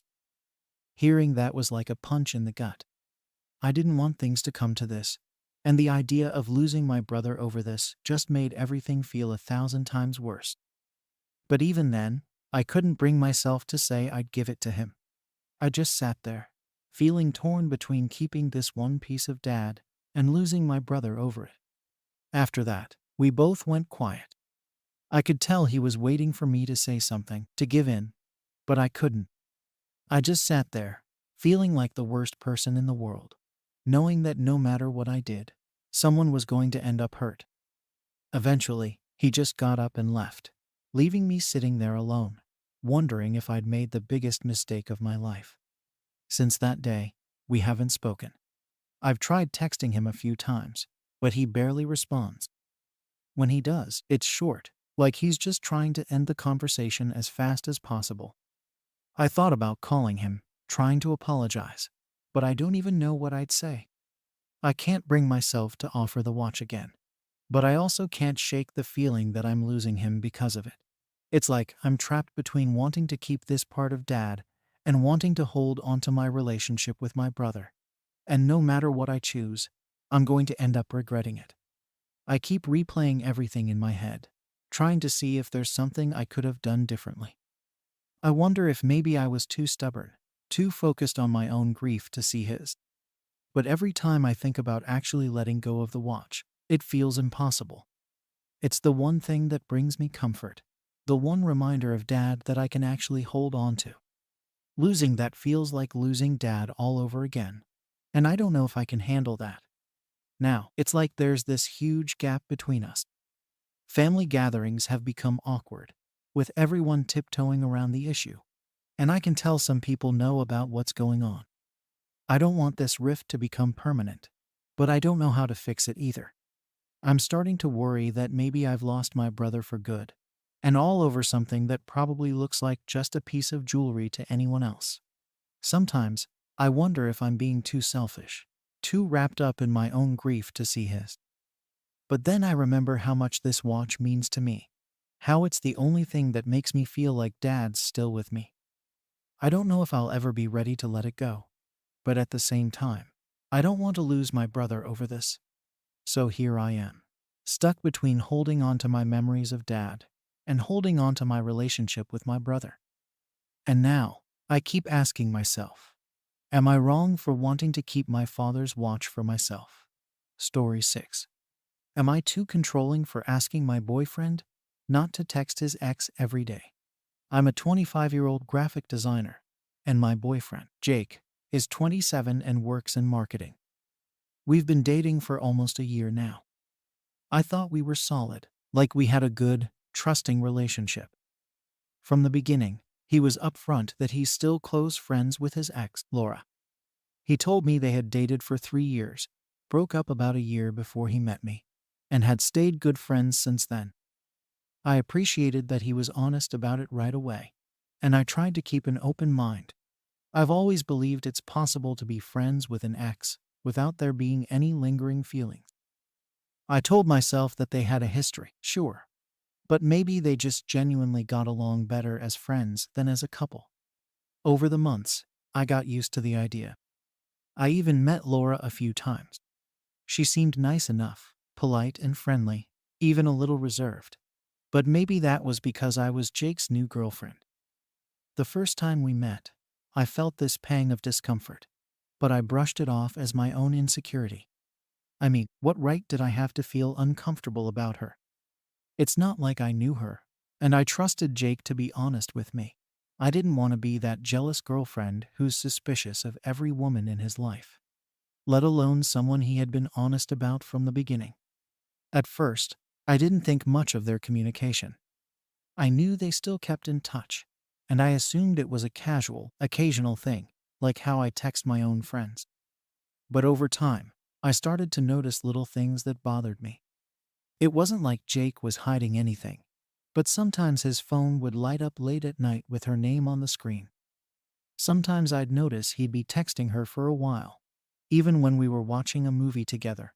I told myself it was nothing, that they were just friends, and that he wouldn't be with me if he still had feelings for her. But it's hard to shake that nagging feeling, especially when you see it happening all the time. One night, I was over at his place, and we were just hanging out, watching a show. Out of the corner of my eye, I saw his phone light up, and sure enough, it was a message from Laura. He casually picked up his phone and started replying.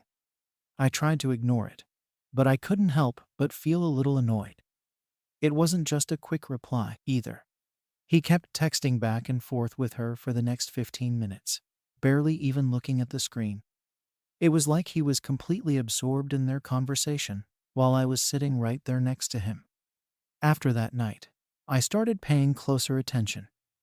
I noticed that he was texting her every single day. Sometimes it would be in the morning, sometimes at night, and sometimes even both.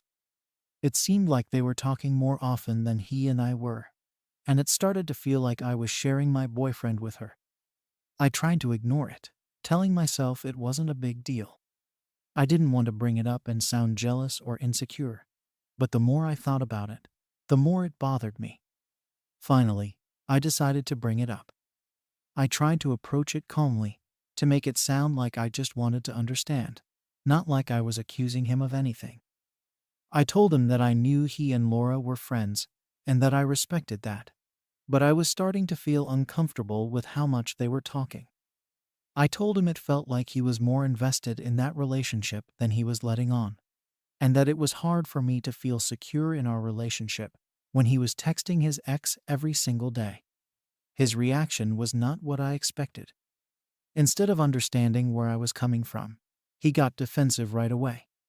He told me that this was my issue, that I was the one being insecure, and that I needed to trust him. He said that they were just friends, and that I was overreacting.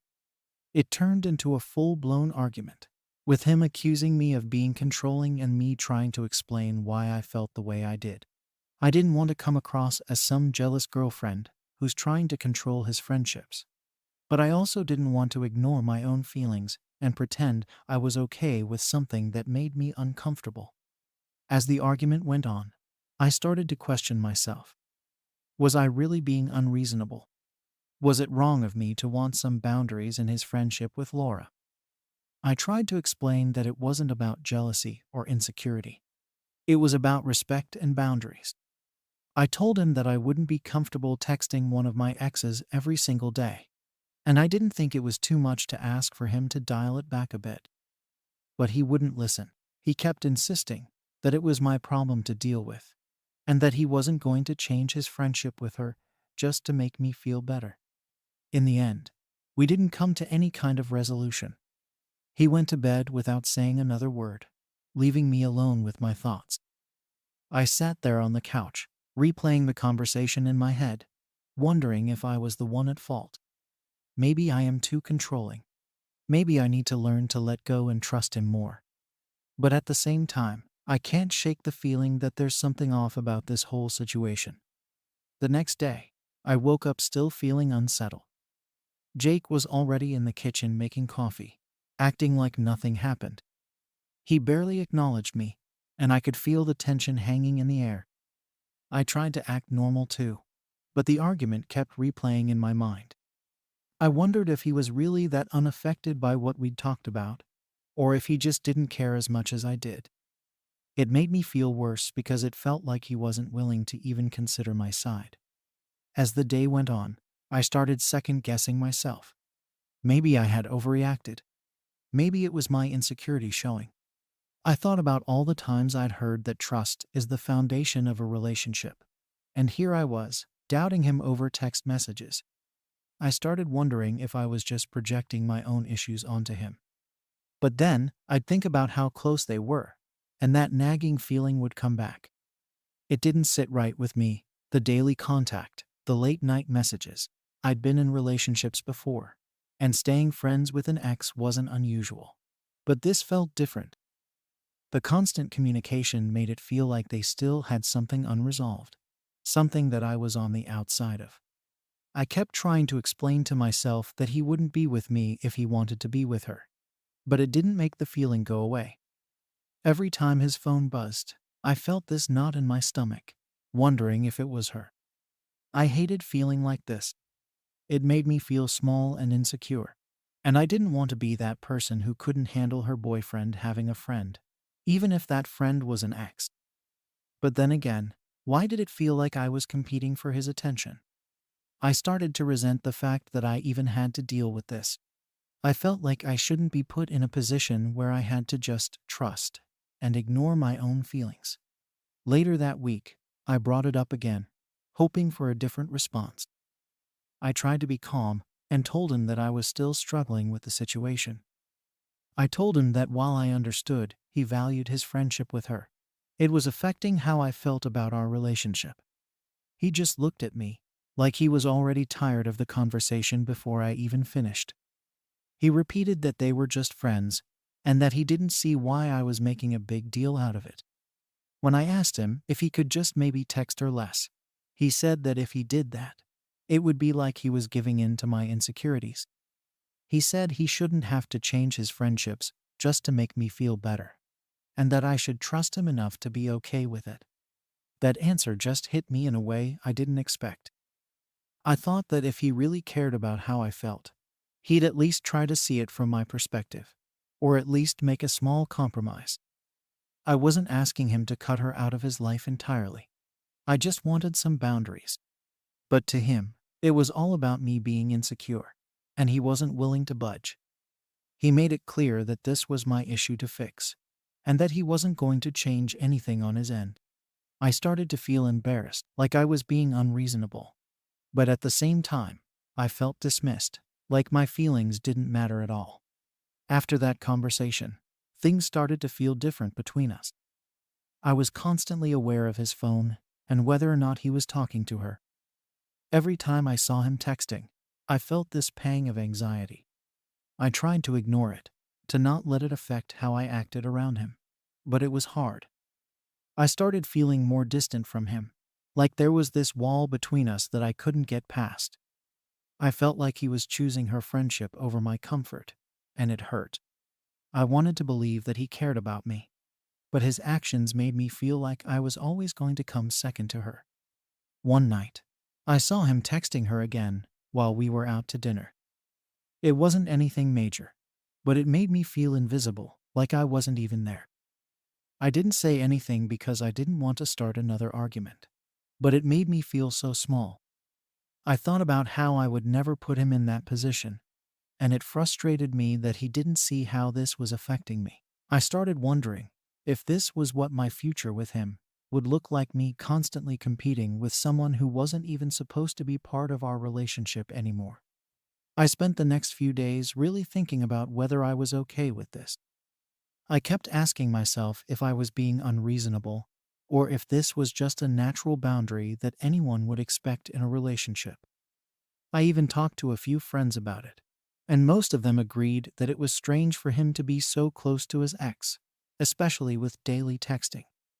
They told me I had a right to feel uncomfortable, and that it wasn't fair for him to dismiss my feelings so easily. That made me feel a little better, like maybe I wasn't just overreacting. But it didn't solve anything. I still had to figure out how to approach this without making things worse. Finally, I decided to bring it up one more time.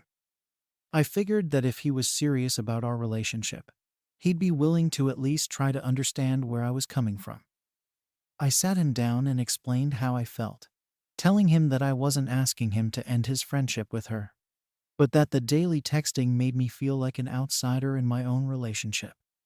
I told him that I wanted to feel like I was a priority, and that this was affecting my ability to trust that he was fully invested in us. But again, he didn't take it well. He told me that he didn't see anything wrong with their friendship, and that I was making something out of nothing. He said that if I couldn't trust him, then maybe I needed to work on that myself. He didn't apologize or offer any sort of compromise. Instead, he just reiterated that he wasn't going to change his relationship with her just because I was uncomfortable. It felt like he was completely dismissing my feelings, like they didn't even matter to him. After that, I didn't know what to think anymore. I felt like I'd been as honest as I could be, and I tried to be reasonable, but he was so set on making this my problem that he wasn't even open to seeing my side. I started to wonder if this was a sign of something deeper, like maybe we just didn't have the same values when it came to relationships. If he wasn't willing to make even a small change to make me feel more secure, then maybe he didn't care about me as much as I thought he did. I didn't know if I could keep ignoring my own needs just to make things work with him. Now, I feel stuck. I don't want to lose him, but I also don't want to keep feeling like I'm not enough for him. I'm constantly questioning myself, wondering if I'm asking too much, or if he's just unwilling to compromise. The worst part is, I'm starting to feel like I'm losing myself in all of this, like I'm letting his choices define my worth in the relationship. After our last talk, things felt different. I could tell there was a distance between us, and I wasn't sure if it was because of him, or because I had started to pull back. I tried to tell myself that I needed to accept his answer, that maybe this was my problem to figure out. But I kept noticing every little thing he did. Every time his phone buzzed, I tensed up, and I felt my stomach drop when I saw it was from her. I hated that I'd become this person, someone constantly on edge and insecure. I started feeling like I was living in this constant state of waiting, like any second he'd prove that my worst fears were true. A few nights later, we were sitting on the couch, and I finally decided to tell him that I needed some time to think. I told him that I didn't feel like we were on the same page, and that I needed to figure out what I wanted in a relationship. He just nodded, and I could tell he was irritated. I think he was tired of having the same conversation over and over again, and honestly, I was too. But part of me hoped that he would see how much this was affecting me, that he'd understand why I needed some space. Instead, he just shrugged and said, "If that's what you need." We didn't talk much over the next few days. I stayed at my own place, thinking things over. I tried to focus on other things: work, friends, hobbies, anything to get my mind off of him and his ex. But every time I thought I was finally moving past it, I'd get this wave of doubt, wondering if I was making a mistake. I couldn't shake the feeling that maybe he was right. Maybe this was just my own insecurity getting in the way. But at the same time, I couldn't ignore the fact that I didn't feel valued in our relationship. I didn't feel like a priority, and I didn't feel like he was willing to make any effort to help me feel secure. Finally, I talked to one of my closest friends about everything. She listened patiently and told me that my feelings were valid, that anyone would feel uncomfortable in my situation. She said that it's okay to expect certain boundaries in a relationship, and that if he couldn't respect that, maybe he wasn't the right person for me. That hit me harder than I expected because, deep down, I'd been trying to convince myself that this was just a phase, that we could get past it. But her words made me question if I was holding on to something that wasn't actually good for me. After thinking it over, I decided I needed to talk to him one last time. I wanted to make it clear that this wasn't about controlling him or being insecure. It was about feeling like he valued our relationship enough to set boundaries that made me feel comfortable. I didn't know what I expected from the conversation, but I felt like I had to at least try one more time. When we met up, I laid it all out. I told him that I loved him, but I didn't feel like he respected my feelings, and that I needed more than just words to feel secure. He sat there, listening, but his expression didn't change. When I was done, he just looked at me and said, "I can't change my friendship with her just because you're uncomfortable. You either trust me or you don't." That was it. No apology, no attempt to understand where I was coming from. It felt like he'd already made his decision, and that decision didn't include any consideration for how I felt. I left his place feeling numb, like everything I'd been holding on to was just slipping away. Part of me wanted to fight for us, to keep trying to make him see my side, but the other part of me was exhausted. I was tired of feeling like I was asking for too much, like my needs were unreasonable. I kept thinking about how different things might be if he'd just shown a little empathy, a little willingness to compromise. But he hadn't, and I was starting to realize that maybe he never would. Now, I'm left wondering if I did the right thing. I don't want to lose him, but I don't want to keep feeling like this either. I want to be in a relationship where I feel secure, where my feelings are respected. But he's made it clear that he's not willing to change, so I'm stuck here, wondering if I should just walk away or try to find a way to accept it. Am I expecting too much? Or is he just not the right person for me? Story 7. Am I wrong for not inviting my mother to my wedding due to her new family? I 30, event planner, have this weird mix of guilt and frustration as I'm writing this. My mom and I used to be close, or at least I thought we were. She was always there when I was younger. We'd have movie nights, talk about everything. She'd help me with school projects, even show up to my dance recitals. But everything changed when she remarried. I was in college when it happened, and honestly, I was happy for her at first. She deserved to find happiness again after my dad, and if this new guy was it, I was all for it. But then, slowly, but surely, it felt like I was getting pushed aside. It's not like I expected things to stay exactly the same, but I didn't think it'd be like flipping a switch, you know? At first, I'd call her to catch up, tell her about school, or just see how she was doing. And she'd always sound happy to hear from me. But she was distracted. It'd be, "Oh, that's great, honey, but I have to go." Or, "I'd love to hear more, but we're heading to Jack's her new husband-daughter's soccer game." I'd tell myself it was just a phase, that she was probably just settling into her new life, and that things would go back to normal once they got used to being a family. But that phase just never ended. I still remember the first time it really hit me that things were different. It was my birthday, my 21st. I'd planned this whole day, hoping she'd come, maybe even bring her husband and the new family. I thought it'd be a good chance for us to bond. But when I called to remind her, she told me they had a family trip planned already and that she couldn't cancel it. She said it like it was no big deal, as if I'd understand. And maybe if it was just a regular day, I would've. But it was my birthday, and she'd known for months. She ended up sending me a happy birthday text. And that was it. I spent the day with friends, trying not to let it get to me, but it did. It was the first time I really felt like I was an outsider in her new life. After that, things just kept piling up. Holidays were the worst. I'd go home expecting some kind of family celebration, only to find out that they'd made plans without me. Christmas, Thanksgiving, you name it, there was always an excuse. Either they were going to Jack's parents' place, or they had a family tradition planned that didn't include me. Every time, I'd get my hopes up that this holiday would be different, that she'd remember I was still here, and that I mattered. But it never happened. I got used to feeling like the guest in her life, not her daughter. And it wasn't just the big occasions. It was all the little things too. I'd call her when I needed advice or just to chat, and it always seemed like I was interrupting something. She'd talk about her stepkids' achievements, their schools, their activities. Sometimes, I'd just sit there on the phone listening to her rave about how her stepdaughter aced a test or how her stepson was great at sports. I'd tell her about my own stuff, my job, my plans, but it was always brushed off. I'd feel like she wasn't really listening, like I was just another person giving her an update rather than her daughter sharing her life.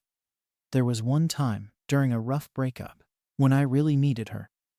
I'd been dating this guy for a couple of years, and it ended in a way that just gutted me.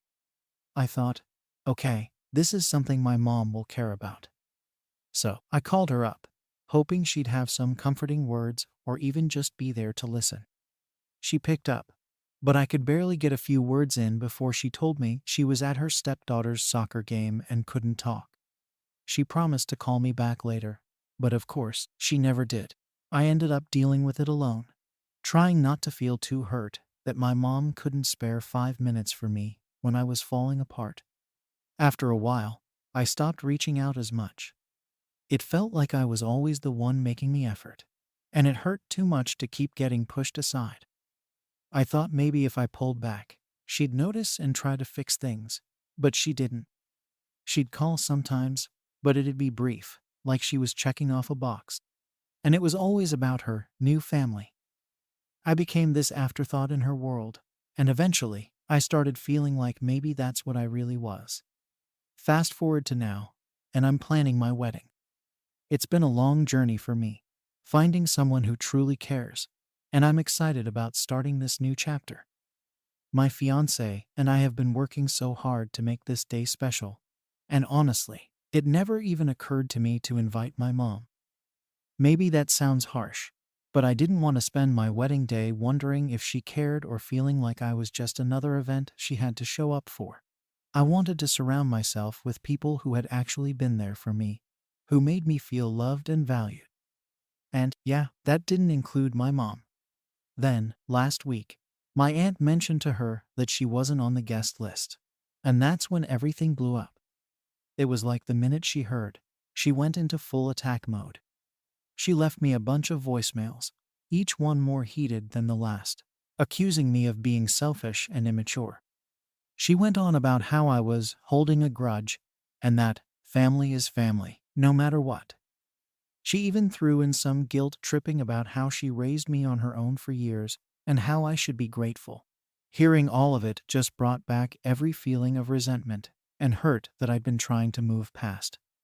She painted herself as the victim, like I was just punishing her for moving on with her life. But that's not how it feels to me. She's the one who chose to start fresh and left me on the sidelines. She's the one who decided that her stepfamily was her new priority. And when I needed her, when I reached out, she was never there. Now, I'm supposed to forgive and forget all of that just because we're family. It doesn't sit right with me. To make things worse, some of my other family members are backing her up. My uncle called me, saying that I was being too hard on her, that I needed to let it go, because she's my mom and I should understand her perspective. He told me that I should have invited her, that it's just a wedding and I'm making it more complicated than it needs to be. But to me, this is more than just a wedding. It's my chance to start a life surrounded by people who actually want to be there, who value me. I don't want to look back on this day and feel like I let someone in just because I was pressured into it. The whole thing has left me feeling torn. On one hand, I don't want to deal with her or this drama, especially not on my wedding day. On the other, I keep questioning myself, wondering if I'm really being as selfish as she says. Am I wrong for wanting a fresh start without someone who's hurt me time and time again? It's a constant back and forth in my mind, and it's draining. The moment my mom found out she wasn't invited, things escalated fast. She didn't just call once and let it go. She bombarded my phone with call after call, leaving angry voicemails, texts, you name it.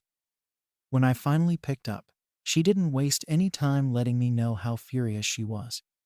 She went straight into calling me selfish, immature, and said I was holding on to a grudge from years ago, as if it was all ancient history I should have forgotten about.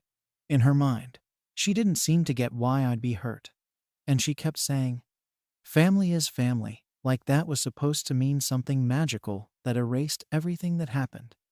I tried to explain my side, to let her know that it wasn't just about a single moment or one incident, but years of feeling like an afterthought.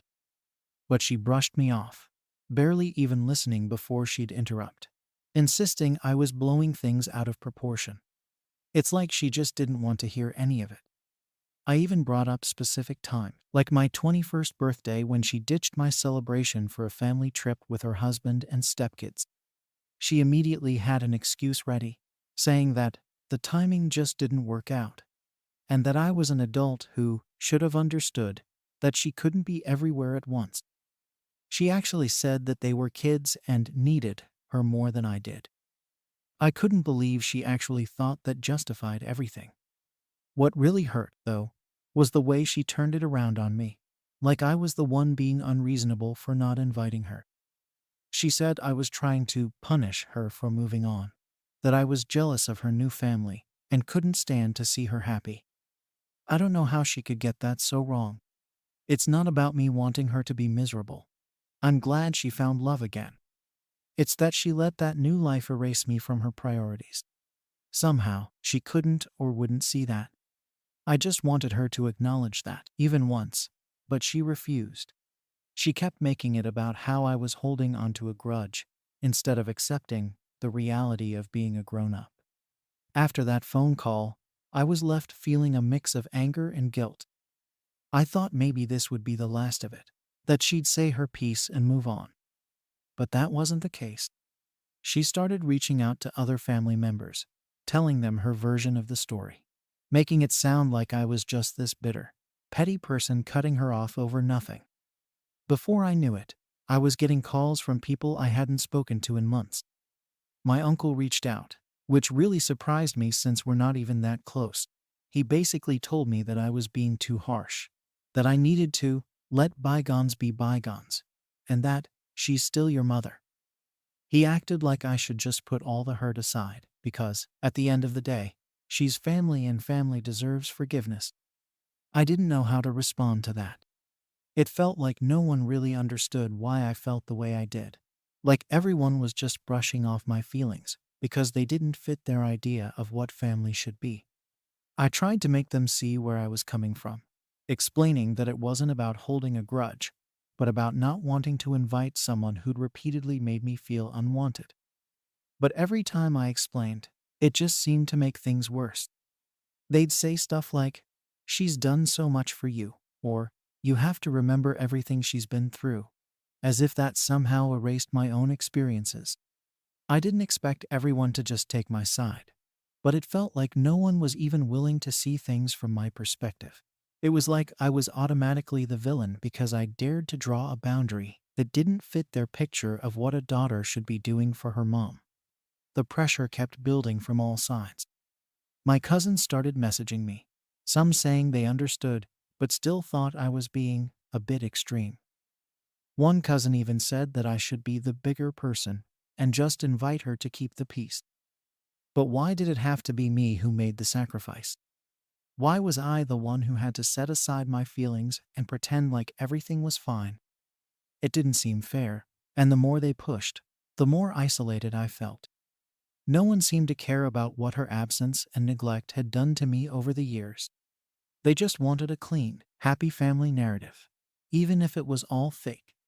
Feeling cornered, I decided to reach out to her one last time, thinking maybe if we had a real conversation, we could find some common ground.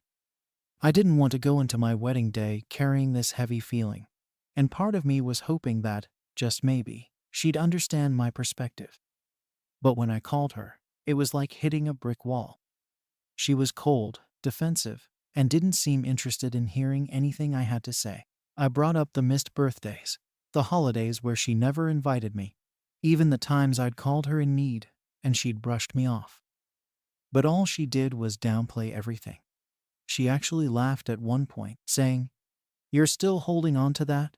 Like my feelings were some trivial thing I should have gotten over by now." I realized in that moment that she hadn't changed at all. She still didn't get it, and she probably never would. She wasn't willing to acknowledge any of her actions or how they might have affected me. It felt like she saw herself as blameless, and any hurt on my part was just me being dramatic. She even threw in that I should grow up and stop acting like a child. That was the final straw for me. I couldn't believe that after everything, she couldn't offer even the slightest bit of empathy or understanding. It was like she'd already decided I was in the wrong. And that was that. After that call, I knew my decision was final. I wasn't going to invite her, and I wasn't going to feel guilty about it anymore. If she couldn't even try to understand why this hurt me, then she didn't deserve a place at my wedding.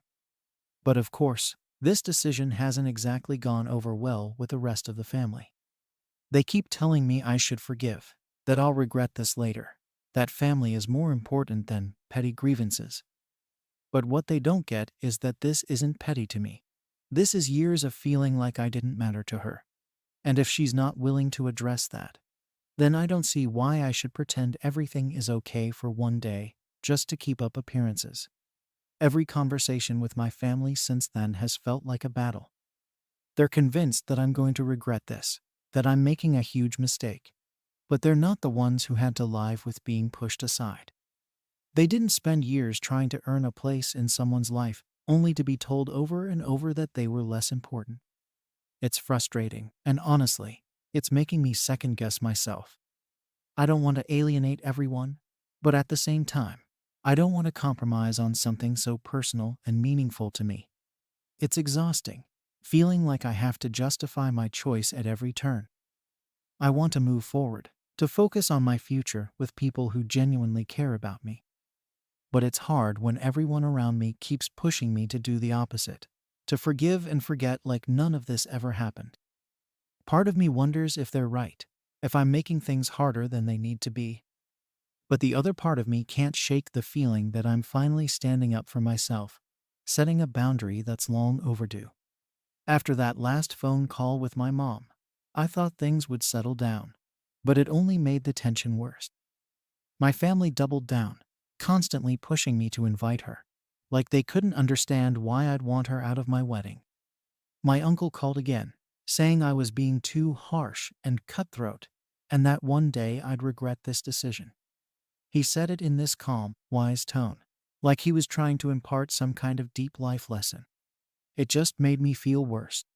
Everyone kept acting like I was doing something terrible, like I was about to ruin my life, because I didn't want to have my mother at my wedding. I tried to explain to them how her actions made me feel for years, how her absence and neglect affected me. But it felt like I was talking to a wall. No one wanted to hear it, and no one could really understand what it was like for me. It was like they all thought I was being petty, or just holding on to something that I should have let go of a long time ago. It didn't matter how many times I explained my side. They kept repeating the same things back to me, like, "You only have one mother, and family is forever." The more they pushed, the more I started to question if maybe I was in the wrong after all. In the end, I felt completely alone in my decision. Even my friends, who were initially supportive, started hinting that maybe I should compromise. They'd say things like, "It's just one day," or "You'll look back and wish she was there." They tried to tell me that weddings are supposed to be about love and unity, that it would be healthier for me to make peace. I get that they're trying to help, but it felt like they didn't get it either. They hadn't lived through those years of feeling sidelined, ignored, and forgotten by someone who was supposed to be my mom. They didn't know what it was like to try to call her during my lowest moments, only to be told she was busy, or that her new family needed her more. As the wedding day got closer, I started second-guessing myself more. I thought about what it would feel like to look around the room and see everyone who mattered to me, but not my own mother. I wondered if that would be something I'd regret forever, if the emptiness would haunt me in some way. But every time I thought about giving in and inviting her, I remembered how she never showed up for me, even when it really mattered.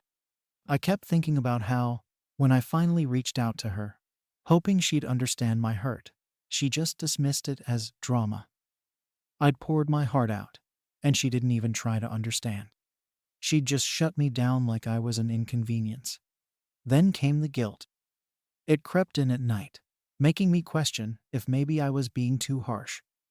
Part of me wanted to be the bigger person, to extend an olive branch and invite her, even if it meant she'd likely show up with her new family, and I'd end up feeling invisible on my own wedding day. But another part of me, a stronger part, felt like this was the first time I was actually standing up for myself. It was the first time I wasn't bending over backward just to make everyone else happy, putting my own feelings aside because it was easier. In the end, I made a decision. I didn't send her an invite. I kept my guest list as it was, with the people who had been there for me through everything. And once I'd made up my mind, I felt this strange sense of peace. I wasn't carrying the weight of trying to please everyone. I wasn't letting myself be pushed around by guilt or fear. It felt like I was finally taking control of my life, even if it meant disappointing everyone around me. But, of course, that wasn't the end of it. My mom found out she still wasn't invited, and she called me one last time. This time, she wasn't angry. She sounded hurt. She said she couldn't believe I'd do this, that she'd never imagined a day would come when her only daughter would shut her out. She asked me if I truly hated her that much, if I'd really hold on to a grudge that strong. Hearing her say that, sounding genuinely hurt, shook me. For a split second, I almost caved. I almost said she could come, that I'd look past everything just this once. But then I remembered all those years, all the times I'd needed her, and how she'd always put her new family first. I told her that it wasn't about hate, that I just wanted to have a day focused on people who had actually been there for me. She hung up after that, and I haven't heard from her since. Now, as the wedding gets closer, I keep thinking about whether I made the right choice. Part of me feels relieved, knowing I won't have to deal with the tension, the awkwardness, the feeling of being less important. But another part of me wonders if I've really done the right thing. Maybe I am being stubborn, holding on to pain that I should have let go of. Maybe family really does deserve a second chance, no matter what. But if she never tried to fix things, does she even want one? Am I really in the wrong for choosing not to invite her? Or is it okay to finally stand up for myself? Story 8. Title: Am I out of line for refusing to host my cousin's wedding reception? So, here's the situation. I'm a 35-year-old guy who owns a house with a pretty nice backyard. It's not the biggest, but it's spacious enough. and I've put a lot of work into making it a spot where I can unwind. Having a place that's my own has always been important to me. I worked hard to get here, and over the years, I've grown really attached to the privacy it offers. My backyard is a bit of a sanctuary, honestly. It's where I go when I want to relax, have a quiet drink, or just disconnect. It's my space, and I like it that way. A few weeks ago, my cousin Emma, who's 28, reached out to me with a big favor. Emma and I have always been close enough. We're not best friends, but we get along fine. She's getting married soon, and she told me she'd been having trouble finding a venue that fit within her budget. Weddings are expensive, believe me. I get it, but her request caught me off guard. She asked if I'd be open to hosting her wedding reception in my backyard. Now, right off the bat, my stomach sort of twisted up. It's not that I don't want to help her, but having a wedding reception in my own backyard was a bit more than I'd anticipated. She kept saying how beautiful my yard would look with the right setup, and how much it would mean to her to save on a venue. I didn't give her an answer right away, though. I told her I'd think about it. But the more I thought about it, the more uneasy I felt. It's not like this would be some small gathering of a dozen people. This would be a full wedding reception with at least 100 guests, maybe more. That's a lot of people, a lot of noise, and a lot of mess. Not to mention the wear and tear on my yard, which I keep pretty well maintained. And it wouldn't just be one day. There's the setup, which could take a day or two, and the cleanup, which I knew from other events would probably spill over into the next day. This wasn't just lending her a space. This was turning my home into a venue. I don't think she fully understood how big of an ask this was. I also couldn't ignore the potential costs. Sure, she'd save money, but would I be covering the costs of any damages? What about the electricity for lights or heaters if it got chilly? And then there's the noise factor. I live in a quiet neighborhood, and I didn't want to deal with noise complaints from my neighbors, let alone clean up the aftermath of 100 people eating, drinking, and celebrating in my yard. My place is just that, my place, not some rentable venue. After a few days of back and forth in my head, I came to the conclusion that this just wasn't something I wanted to do. It wasn't worth the stress, the potential expenses, or the invasion of privacy. I figured it was better to say no sooner rather than later, so she'd have time to find an alternative. I called her up and let her know I wouldn't be able to host her reception in my yard, and I tried to explain it as gently as possible. I didn't want her to think it was anything personal. I just wasn't comfortable turning my home into an event space, even for family. Well, as you can imagine, Emma didn't take it well. She got really quiet at first, and I thought maybe she was just processing it. Then she started saying how disappointed she was, how much this would have helped her, and how she thought I'd be more supportive, especially since it would save her so much money. I could tell she was upset, and I felt bad, but I tried to keep my boundaries firm. I even offered to help her with some of the setup or logistics if she found another venue nearby. I just didn't want to host it at my place. The conversation ended on a tense note, and I could tell she wasn't happy. I thought that was the end of it, but I was wrong. A day or two later, I started getting messages from family members. First, my aunt called, saying she'd heard I wasn't going to host Emma's reception, and asking why I was being so difficult. She kept going on about how Emma was really counting on me and how it was just one day. I explained that it wasn't just about one day, that it was about my space and my comfort, but she wasn't having any of it. To her, family helps family, end of story. Then my mom got involved. She asked why I couldn't just suck it up for Emma's sake. She told me it wasn't fair to make Emma spend extra money on a venue when I had a perfectly good space that could save her a lot. I felt cornered, honestly. I was starting to feel like the bad guy, and the guilt was creeping in, but I also felt strongly about my decision. I didn't want to be the cause of any family drama, but at the same time, I didn't feel like it was right to be pressured into something I was uncomfortable with. Emma must have told everyone, because over the next few days, I kept getting calls and messages from various relatives. Some were supportive, but most were asking why I couldn't just help out. The family guilt train was in full swing, and it was starting to weigh on me. I even started second-guessing myself, wondering if I was being unreasonable. But every time I thought about saying yes, that uneasy feeling came back. It was like I'd be opening a floodgate and giving up control of my own space, which didn't sit well with me.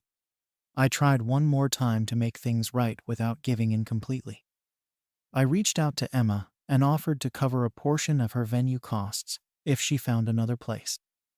I explained that I was more than happy to contribute financially in that way, but that hosting just wasn't an option for me. I even offered to help set up decorations or organize other parts of the day. I hoped this would be a compromise she could accept, but she still seemed hurt and disappointed. Emma said she didn't understand why I was making this so difficult. She told me that she thought I'd be there for her, and that she'd never have expected this from me. Hearing that really stung. I wanted to support her, but I also didn't want to sacrifice my peace of mind and privacy. It's tough, because I know it's her wedding, a big day in her life, but I felt like I had to stick to what I knew was best for me. As it stands, the family's still divided on this. I feel like I've been labeled the bad guy for not going along with what everyone seems to think is a small favor, even though it doesn't feel that way to me. I still have this heavy feeling of guilt hanging over me, and it's honestly making me wonder if I should just give in to keep the peace. But at the same time, every part of me is screaming that this is a boundary I need to maintain. I don't want to look back and regret giving up something so personal just to make everyone else happy. At this point, I'm not sure how this is going to play out, but I feel like the pressure isn't letting up anytime soon. I thought things would cool down eventually, but it felt like every day brought a new wave of pressure. Emma kept insisting that my backyard was the perfect spot, and no other venue would feel the same. She was really leaning into the whole family angle, telling me she'd dreamed of a small, intimate reception surrounded by loved ones, and how my backyard was the perfect symbol of that family closeness. The problem was, I didn't want my place to be the go-to venue just because it was convenient. Then there was my aunt, who apparently took it upon herself to be Emma's unofficial spokesperson. She called me a few more times, trying to talk some sense into me, as she put it. Her whole argument was that it's just one day, that it wouldn't kill me to open my yard up for the family and make my cousin's day special. I could tell she didn't see my side at all, and that she'd already decided I was being selfish. She even threw in a few passive-aggressive comments about how, when you get older, you'll understand the value of family. As if I didn't already get that I just had a different perspective on boundaries.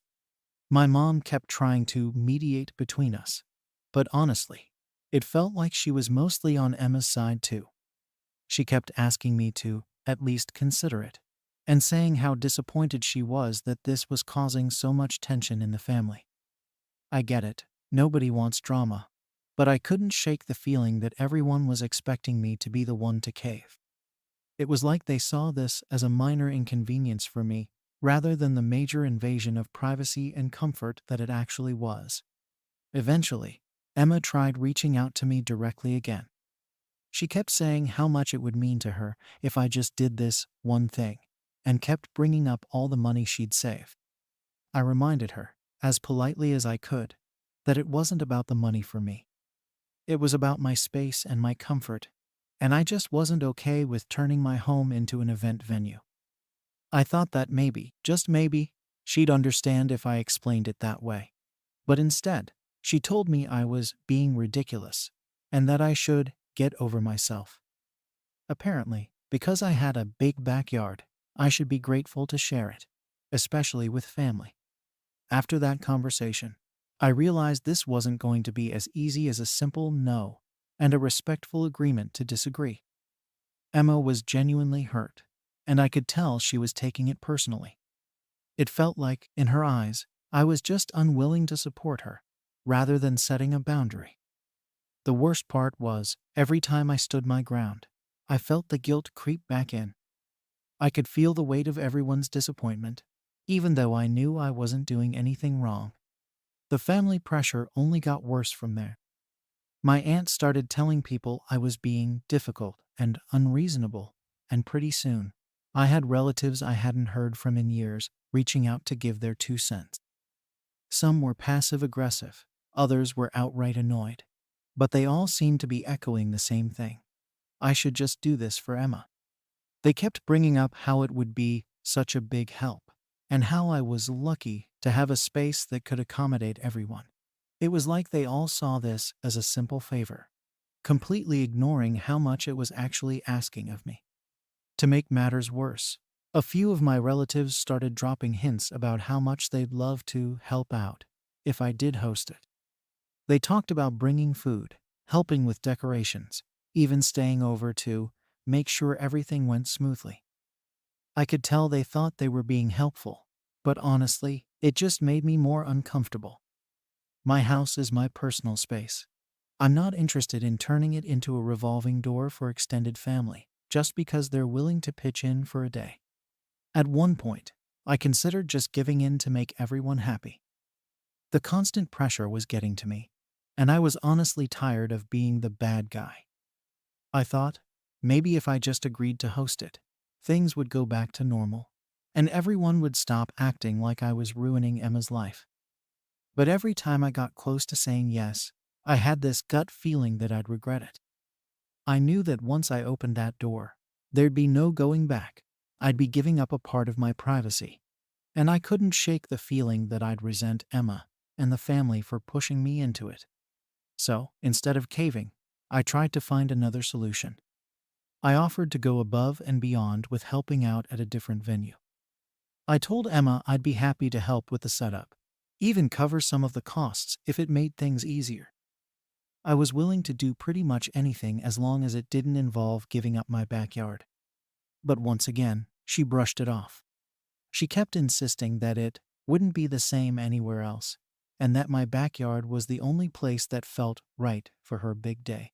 At this point, it felt like nothing I offered was going to be good enough unless it included my yard. The family reaction to my compromise was just as cold. A few relatives outright told me I was being difficult, and my aunt went as far as to say I was letting down the family. That hit me harder than I expected. I'd always thought of myself as someone who values family, who's willing to help out where I can. But apparently, setting a boundary made me the odd one out. It was like everyone else's idea of family support only went one way, and I was expected to fall in line. The whole thing has honestly been exhausting. Every time I stick to my decision, it feels like I'm choosing between my own comfort and my family's approval. And every time I try to compromise, it feels like I'm just being pressured to give in more. I get that it's her big day, and I want her to be happy, but I can't help but feel like I'm being pushed into a corner. It's like they're not even considering what this means for me. They're just focused on making it easier for Emma. And the fact that I'm supposed to be okay with that is honestly frustrating.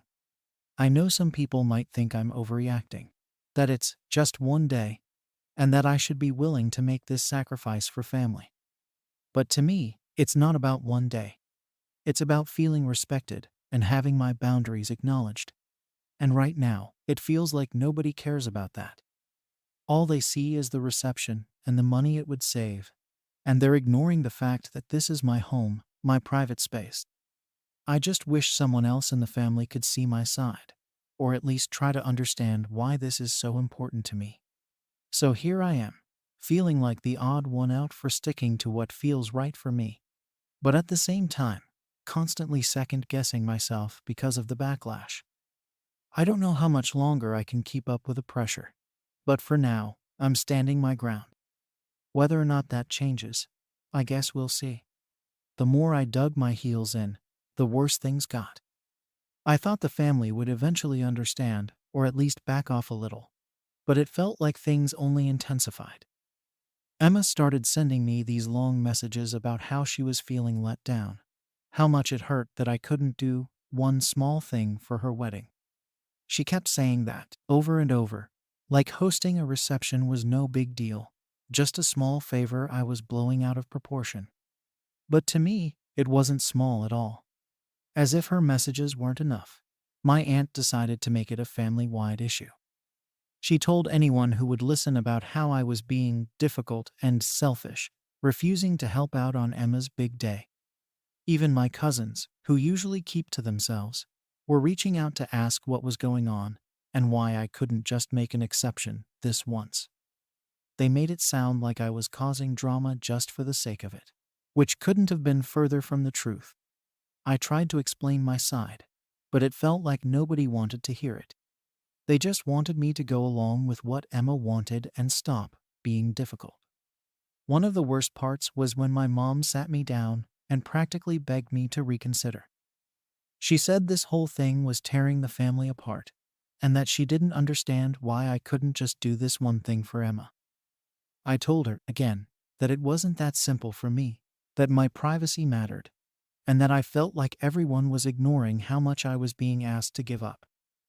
But she kept saying that family is supposed to make sacrifices for each other, and that sometimes you just have to let things go for the greater good.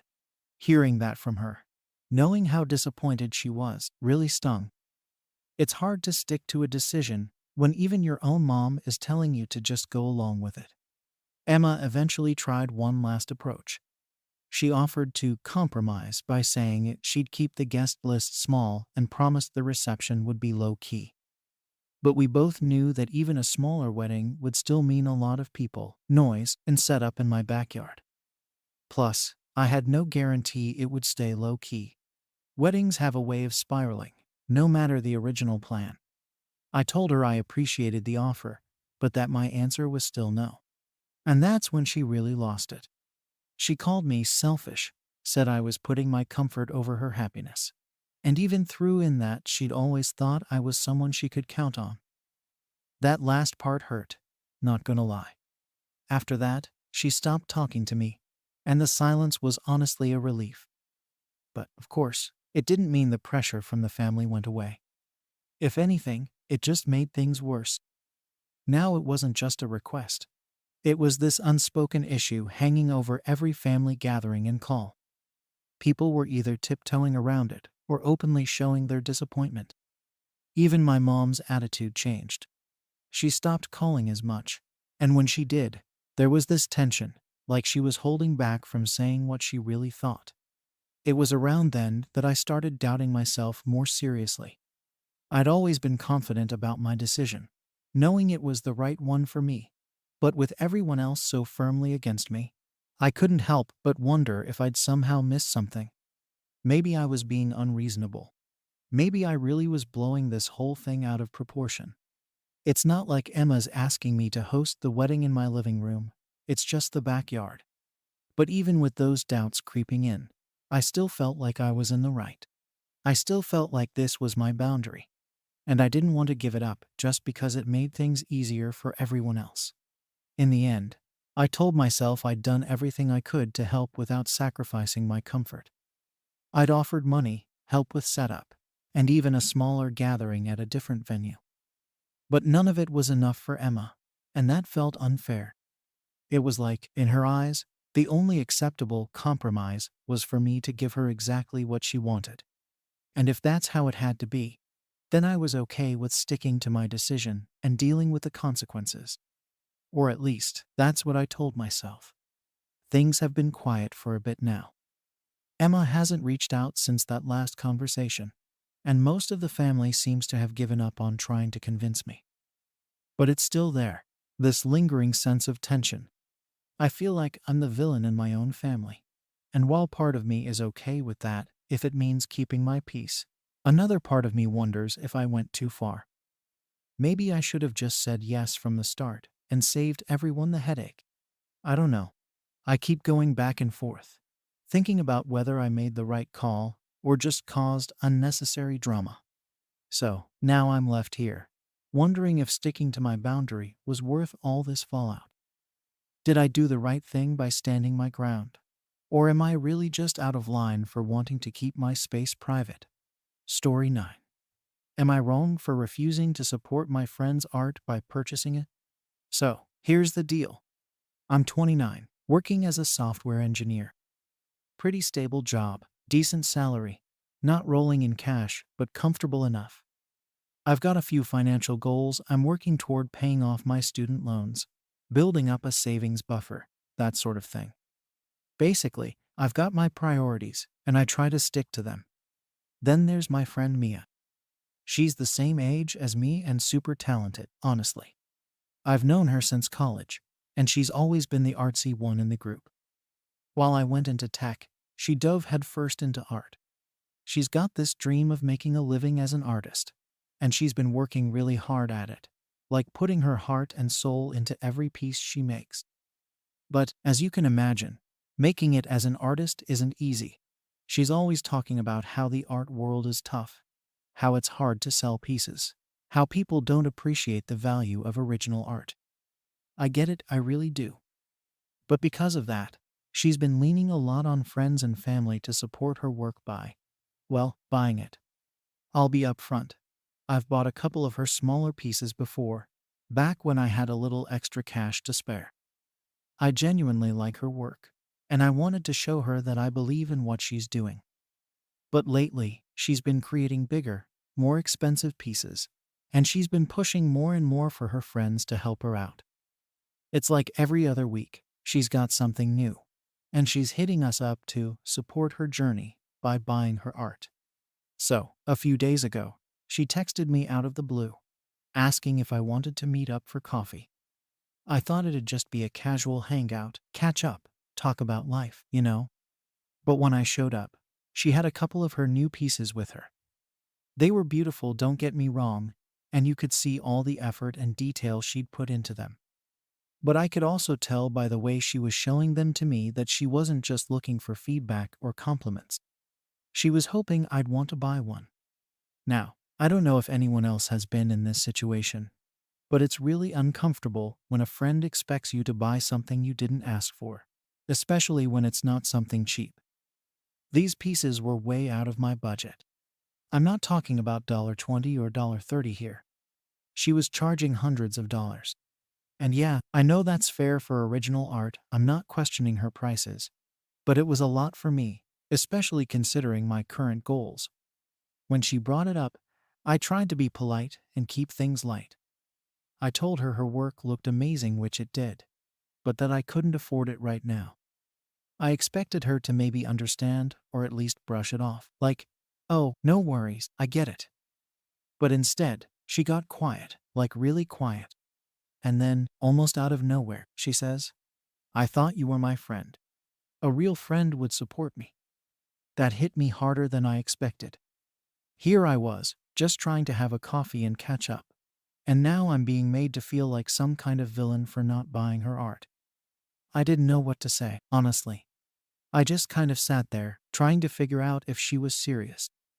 But she kept going, saying how hard it is to make it as an artist, how nobody gets how much work she puts into each piece, and that she thought she could count on her friends to help her out. I'm all for supporting friends, but at that moment, it felt like she was basically saying that if I didn't buy something from her, I wasn't a good friend. And it's not like I don't support her in other ways. I've shared her art on social media. I've brought people to her exhibitions. I've hyped her up to mutual friends. I thought I was doing my part, you know? But apparently, that wasn't enough. The whole conversation just got more awkward from there. I told her, as gently as I could, that just because I have a decent job doesn't mean I can throw money around, especially on things I hadn't planned to buy. I even tried explaining how I have my own goals I'm working toward, and that I'd already bought some of her pieces before. I thought that would maybe smooth things over, but instead, she looked at me like I just said the most offensive thing in the world. She went off about how if I could afford luxuries, her words, not mine, then I should be able to afford supporting a friend. That part really bugged me. It felt like she was judging how I spend my money, as if because I had a certain income, I was obligated to spend it the way she thought was right. And yeah, I buy things for myself sometimes. Maybe I'll splurge on a new gadget or go out to eat somewhere nice. But that doesn't mean I'm just sitting on piles of cash waiting to spend it on whatever. The rest of the coffee meetup was pretty much a blur after that. She was clearly disappointed and barely said a word after her little speech. I felt like I was the one in the wrong, but I also didn't feel like what she was asking for was fair. I tried to steer the conversation back to something neutral, but she wasn't interested. It was like the moment I said I couldn't buy her art, she decided I wasn't worth talking to anymore. I left that coffee shop feeling a mix of guilt and frustration.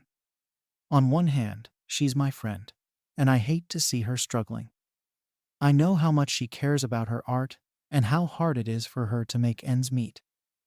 But on the other hand, I feel like she's putting an unfair burden on me and on all her friends, really to financially support her career choices. It's not like I asked her to become an artist. That was her dream, and I respect it. But it feels like she's expecting everyone around her to bear the cost of that dream. As I was walking home, I kept replaying the conversation in my head. Part of me wondered if maybe I should have just said yes and figured out a way to afford it later. But that didn't feel right either. I don't think friendship should come with a price tag, especially not one that high. But it was clear she saw it differently, and I started wondering if maybe I was missing something. I left that coffee meetup feeling all kinds of mixed emotions, mostly guilt, but also some frustration that just wouldn't go away. The more I thought about it, the more unfair it felt. Mia was a friend, and I cared about her. But was I really supposed to feel obligated to spend hundreds of dollars every time she finished a new piece? It felt like she was making her friends responsible for her financial struggles, and that just didn't sit right with me. The whole real friend comment was really getting under my skin, too. I'd thought I was being supportive in other ways, like sharing her work on social media, hyping her up to our mutual friends, even going to her exhibitions. I figured I was showing up as a friend in ways that didn't involve me emptying my wallet. But according to Mia, none of that seemed to count unless I was actually buying something. It was like she was reducing our friendship to financial transactions, and that stung. I tried putting myself in her shoes, imagining what it must feel like to pour your heart into something only to see it go unsold, or worse, have your friends show interest, but not enough to actually invest in it. I get that art is a tough industry, and that people are quick to appreciate without buying. But I still couldn't shake the feeling that this was different. She wasn't just disappointed. She was making it out to be a matter of loyalty, as if my friendship was on the line based on my willingness to buy her art. A few days passed, and things felt awkward between us. We weren't texting as much, and when we did, it was pretty surface level. Nothing like the usual back and forth we'd have about random stuff or shared interests. It felt like there was this huge weight hanging over everything now, and I was torn between feeling guilty and feeling frustrated all over again. Part of me wanted to reach out and smooth things over, but another part of me felt like I shouldn't have to apologize for not buying something I couldn't afford. Finally, I decided to reach out and offer some kind of compromise. I knew I didn't want to buy her art, but I still wanted to support her in a way that was genuine and within my means. So I texted her, suggesting that maybe I could help promote her work online, like creating a post on my LinkedIn where I have a lot of connections, or even helping her set up a simple website to showcase her pieces. I figured this way, I'd still be helping her reach potential buyers without having to actually buy anything myself. Her response: total letdown. She didn't even seem interested. She just said something along the lines of, "Thanks, but that's not really the kind of support I need right now." She didn't even acknowledge that I was trying to help in a way that felt reasonable to me. It was like she'd already decided that if I wasn't willing to spend money, then anything else I could offer was basically useless. That response hit me hard. I started questioning everything, like maybe I was being selfish, or maybe I just didn't understand what it was like to struggle as an artist. But at the same time, it felt like she was dismissing my boundaries. I was willing to help in ways that didn't involve money, and to me, that still counted as support. It's not like I was completely ignoring her or telling her to figure it out on her own. I was trying to be there in a way that worked for both of us, but she was making it clear that it wasn't enough. Over the next week, things just kept getting worse. A mutual friend reached out, saying Mia had vented to them about how her friends weren't stepping up to support her dream, which felt like a thinly veiled jab at me. I tried explaining my side, but it was clear they were sympathetic to Mia's struggle and didn't really see why I couldn't just buy one of her pieces to help her out.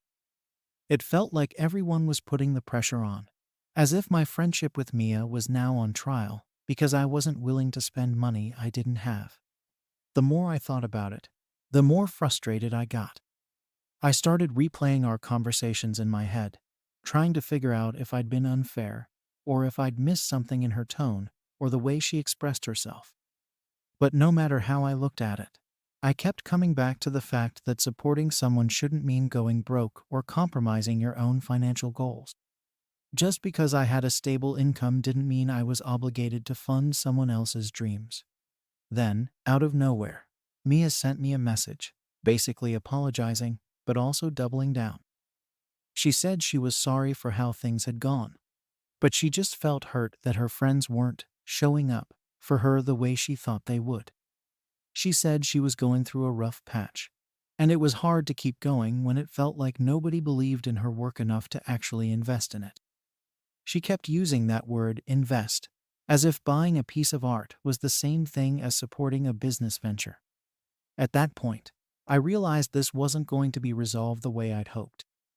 It wasn't just about me not buying her art. It was about how she saw her friendships in general.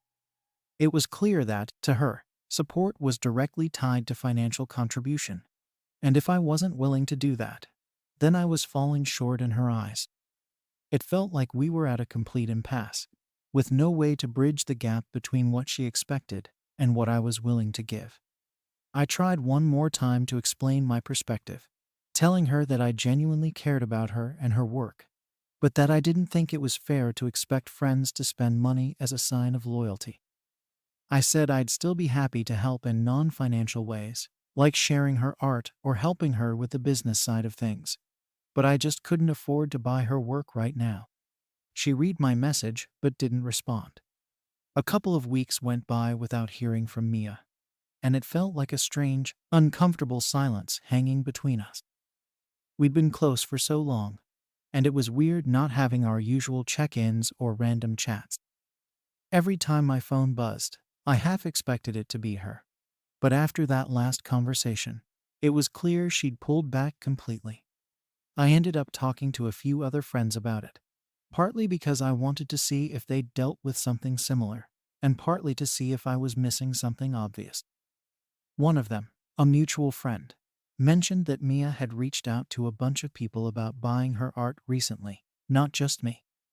Apparently, some of them felt pressured, too, but they either bought something small or avoided her calls when they knew she was going to ask.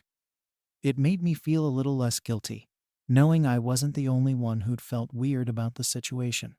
But it also made me sad, realizing how much stress Mia must have been under to resort to this. At the same time, it was starting to feel more like a business transaction than a friendship. I get that everyone's got to make a living, especially in creative fields, but it felt off that Mia would risk pushing her friends away just to make a sale. I was starting to wonder if maybe there was more going on, something she hadn't shared with me. But with how things had been left, I didn't feel comfortable asking her. It felt like I'd already lost her trust somehow just by setting a boundary. Eventually, I decided to try reaching out one last time. I didn't want things to end on a sour note after so many years of friendship. So I sent a message, just something simple, letting her know I missed talking and was here if she ever wanted to chat. No pressure. No mention of the art or any of the awkwardness we'd had recently. I kept it open-ended, hoping maybe that would give her the space to come back on her own terms. A couple of days later, she replied. She thanked me for the message and said she appreciated that I'd reached out. But she didn't really say much beyond that. It was polite, but there was a distance in her words that hadn't been there before. She mentioned she was taking a break from socializing to focus on her art, which I couldn't help but feel was a way of saying she didn't want to deal with anyone who wasn't on board with supporting her financially. At that point, I accepted that maybe we were just in different places, with different priorities that weren't aligning anymore. It was tough to swallow because, at the end of the day, I still cared about her as a friend. I wanted to see her succeed, just not in a way that involved me bending over backward or compromising my own goals. And it felt unfair that she couldn't see that my support didn't have to be measured in dollars. It was like she'd decided that anyone who wasn't buying her work didn't care enough. And there was no changing her mind on that. The silence between us grew longer. And soon enough, we weren't in contact at all. I'd see her occasional updates online about her new pieces or her struggles as an artist. And I'd feel this mix of sadness and frustration. I thought about reaching out a few more times, but always stopped myself, realizing I couldn't keep putting myself in a position where I was made to feel guilty for sticking to my boundaries. I tried to let go of the whole situation, but every now and then, I'd wonder if there was something I could have done differently. Should I have just bought something small to keep the peace? Should I have explained my financial goals more clearly? Or maybe, was it just a matter of us growing apart? And this was just how it played out. It's been a few months now, and we still haven't spoken. Part of me misses her, misses the friendship we had before all this. But another part of me feels like maybe this was a wake-up call, that maybe some friendships just aren't built to last when values clash this much. I still think about her and hope she's doing okay, even if we're not close anymore.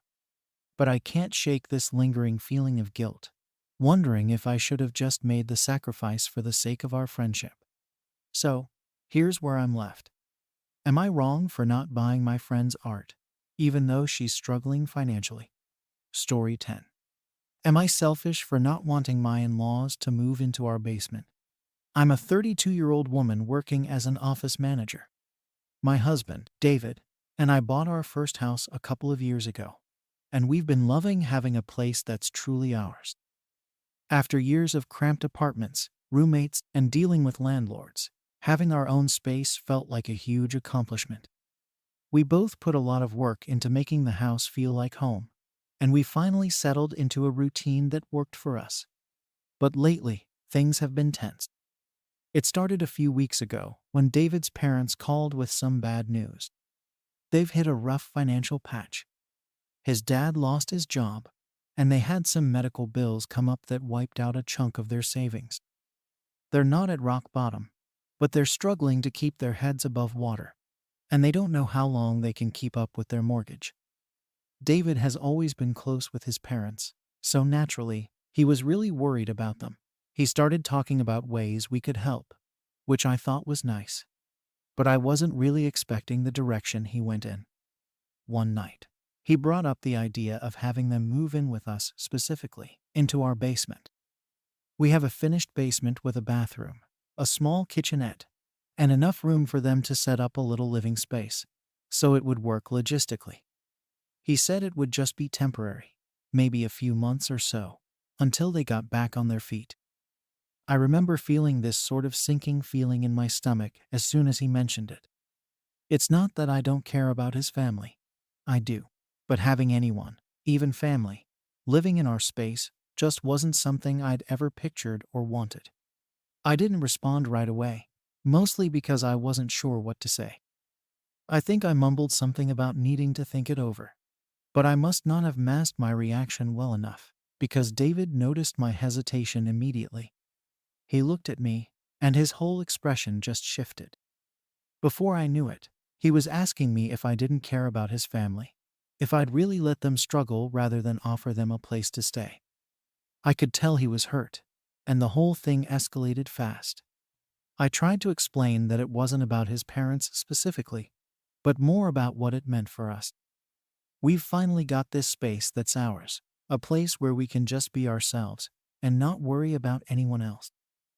Bringing his parents into the mix would completely change that, and I wasn't sure I was ready to give it up. I didn't think I was being unreasonable, but David didn't see it that way. He told me he couldn't believe I wouldn't be willing to help his parents, especially when they were going through such a hard time. The whole conversation left me feeling pretty rattled. I didn't want him to think I didn't care about his family, but I also didn't want to back down on something that felt important to me. I went to bed that night with this knot in my stomach, thinking about how we'd even ended up here in the first place. It wasn't a good feeling, and I knew this was only the beginning of a much bigger issue. Over the next few days, the tension between us just kept building. I could tell he was disappointed in me, and that made me feel defensive. Every time we talked about it, I felt like he was accusing me of being heartless, which only made me dig my heels in more. I tried to explain where I was coming from, how it wasn't about his parents, but about preserving what we'd built together in our home. But every time I brought it up, it seemed like he just got more frustrated. It didn't help that he started comparing how he would react if the situation were reversed. He kept saying that if it were my family needing a place to stay, he wouldn't think twice about helping them out. I didn't doubt that he would be more willing, but that didn't change how I felt. It was like he couldn't understand why I'd hesitate, and I couldn't understand why he couldn't see my side. At some point, he even brought up my own family dynamics. He knows I've always had a rocky relationship with my parents, and he suggested that maybe that was affecting how I saw this whole situation. That hurt more than I thought it would. It felt like he was making my reluctance into some kind of personal flaw, like I was emotionally damaged for not jumping at the chance to help. I knew he didn't mean it that way, but that's how it came across, and it honestly made things worse. One evening, I decided to try a different approach. I suggested that maybe we could help them find a place nearby instead. I figured that way, they'd still be close enough for us to support them, but we'd still have our own space. I thought it was a fair compromise, but David saw it as me just throwing money at the problem so I wouldn't have to deal with his parents. He said it showed that I was only thinking of myself, that I was being selfish and unwilling to make any sacrifices for his family. That stung because, from my perspective, I was offering a pretty big compromise. But he didn't see it that way, and it left us at a complete impasse. Since that night, things have just been tense and awkward. We're both avoiding the topic, but I know it's not going away. I feel like I'm stuck in this impossible position where no matter what I do, someone's going to get hurt. I don't want to be the reason his parents feel unsupported, but I also don't want to give up the life we've built in our home. It's like he's expecting me to just roll over and say yes, but I can't bring myself to do that. And honestly, I don't know where we go from here. After that last conversation, the atmosphere in our home was pretty unbearable. David and I barely spoke to each other, and when we did, it was just the usual small talk to keep things from feeling completely awkward. But I knew the whole basement issue was still hanging over us, and honestly, it felt like a ticking time bomb. I'd catch him looking at me with this hurt expression, and it was clear that he was holding back what he really wanted to say. The silence was almost worse than the arguments, because it felt like there was this invisible wedge between us, one that neither of us knew how to remove. I spent a lot of time thinking about whether I was actually being selfish. I replayed everything we'd said to each other, trying to see if maybe I was missing something. I kept coming back to the fact that it wasn't that I didn't want to help his parents. I just didn't want it to be in our home. I'd never pictured myself as the type of person who would be so protective over personal space. But the thought of losing the privacy we had in our own home was something I just couldn't shake. David, meanwhile, kept acting like I was the bad guy for even having reservations. He was clearly struggling with feeling like he needed to be there for his parents, and I could understand that. It's just that every time he brought it up, it seemed like he was more upset about my reaction than about finding a solution for them. It felt like he was making this a test of my loyalty to him or my commitment to his family, which was frustrating. It's not like I was saying I didn't want to help. I just didn't want to give up something that was important to me. Eventually, he couldn't hold back anymore and brought it up again. This time, though, he was a lot more direct. He asked me point blank if I could even imagine what it felt like to be in his parents' shoes, losing everything and not knowing where to turn. He asked if I could understand how much it would mean to them to be with family during such a rough time. I felt a pang of guilt because I hadn't really thought about it from that angle.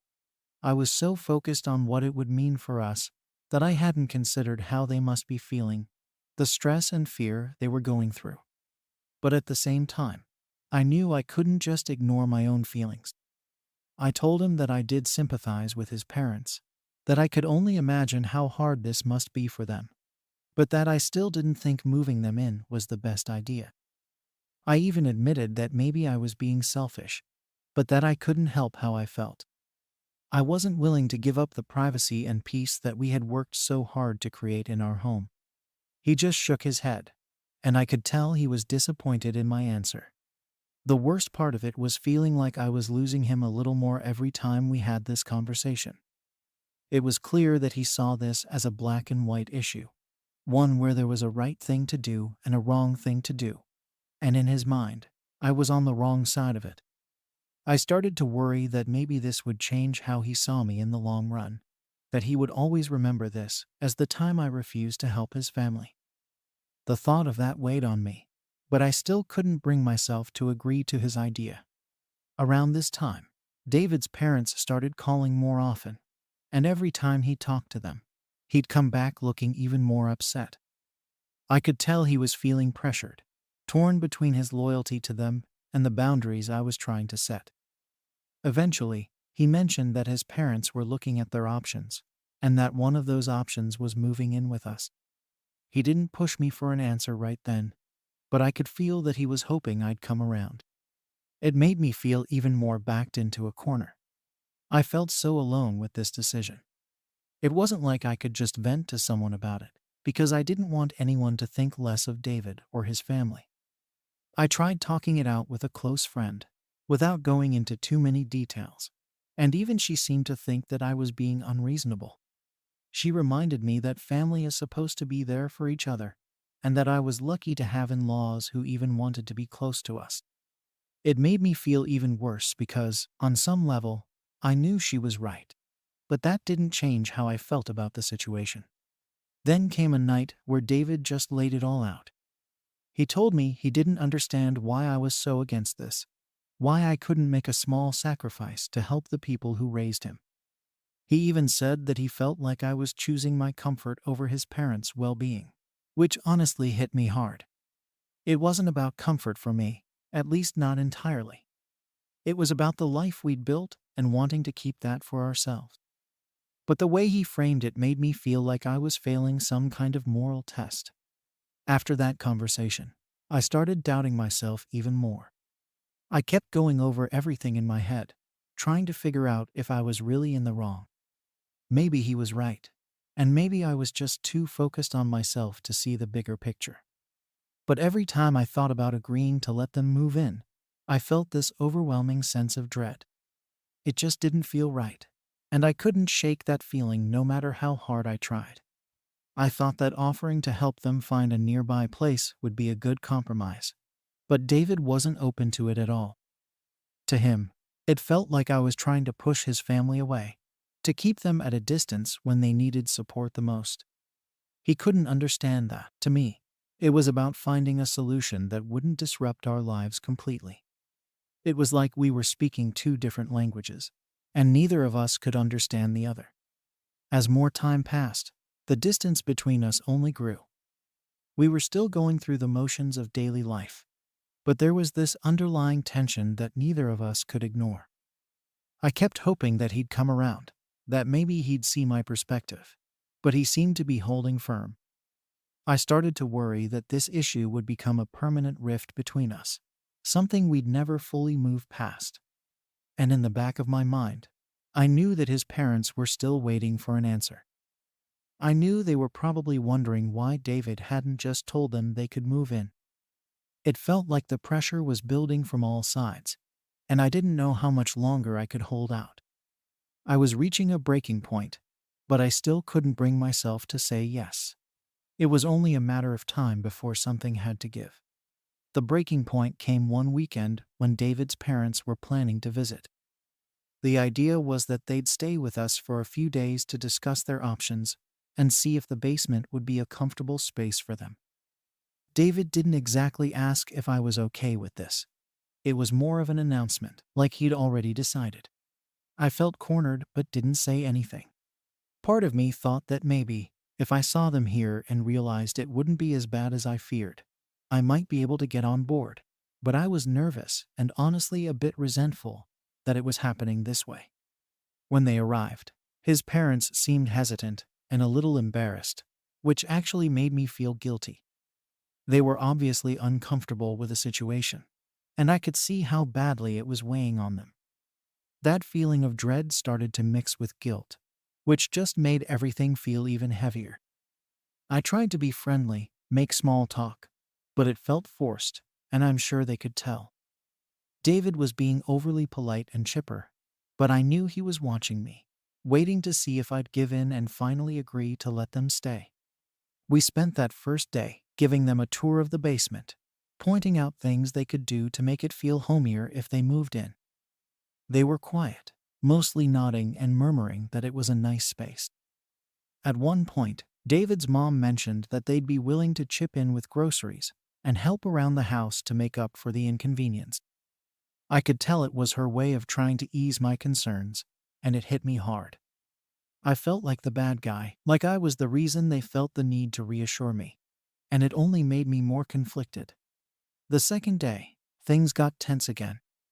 I could see David was getting frustrated with me, and honestly, I was frustrated too, both with him and with myself. Every time I looked at his parents, I felt this overwhelming guilt, but the idea of them actually moving in still didn't sit right with me.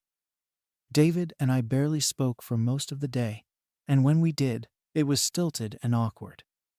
I could feel that we were on the verge of another argument, and I was dreading it. That night, after his parents went to bed, we finally had it out. David asked me why I was being so stubborn, why I couldn't just let go of my need for control over the house. He said it like it was such a small thing, like giving up our privacy was no big deal. He told me he didn't understand why I was so resistant to helping his family when they'd always been kind to me, when they'd welcomed me into their lives without hesitation. I had no good response. I couldn't explain why it felt like such a huge deal, but I knew that it did, and I wasn't ready to back down. In a last-ditch effort, I told him that I still thought helping them find a rental nearby would be better, that it would let us support them without having to sacrifice our space. But he just shook his head and said I was still missing the point. For him, this wasn't about convenience. It was about family, about being there for each other when it mattered most. He said he felt like he didn't even know me anymore, like he couldn't understand how I could be so closed off to the idea of helping them in a meaningful way. That night, I barely slept. I kept thinking about what he'd said, about whether this was really a deal breaker for him. I wondered if I was risking our marriage over something as simple as not wanting to share our home. But at the same time, I knew that agreeing to it wouldn't feel right either. I felt like I was being torn in two directions, and there was no right answer. The next morning, his parents left, and things were colder than ever between us. David was distant, hardly looking at me, and I could tell he was still processing everything. I tried to go about my day as normally as possible, but every little thing reminded me of what we were going through. It was like a cloud hanging over everything, and I felt this gnawing anxiety that things would never go back to normal. Days turned into weeks, and we both avoided bringing it up again. But the silence between us was deafening. I knew that sooner or later, we'd have to make a decision, that I'd have to either stand my ground or find a way to compromise. But every time I tried to picture either option, I just felt stuck, unable to move forward. Now, here I am, still wrestling with this decision, and wondering if I'm making the biggest mistake of my life. Am I really being selfish for not wanting my in-laws to move in with us? Or am I justified in wanting to keep our space just for us? Story 11. Am I wrong for wanting my teenage son to get a job instead of handing him money? I'm a 45-year-old father and an accountant, and I've always believed in teaching responsibility through experience. I have a son, Jake, who's 17, and we've been clashing a lot lately over money. Jake's at that age where he wants to go out with friends, buy clothes, order food, basically live his life without much concern about where the money comes from. For a while, I didn't mind giving him some extra cash here and there. I figured it was just part of being a dad. But over the past few months, the requests became more frequent. Like every week, he needed something else. Each time he'd ask, I'd start to hesitate, wondering if this was really the right way to handle it.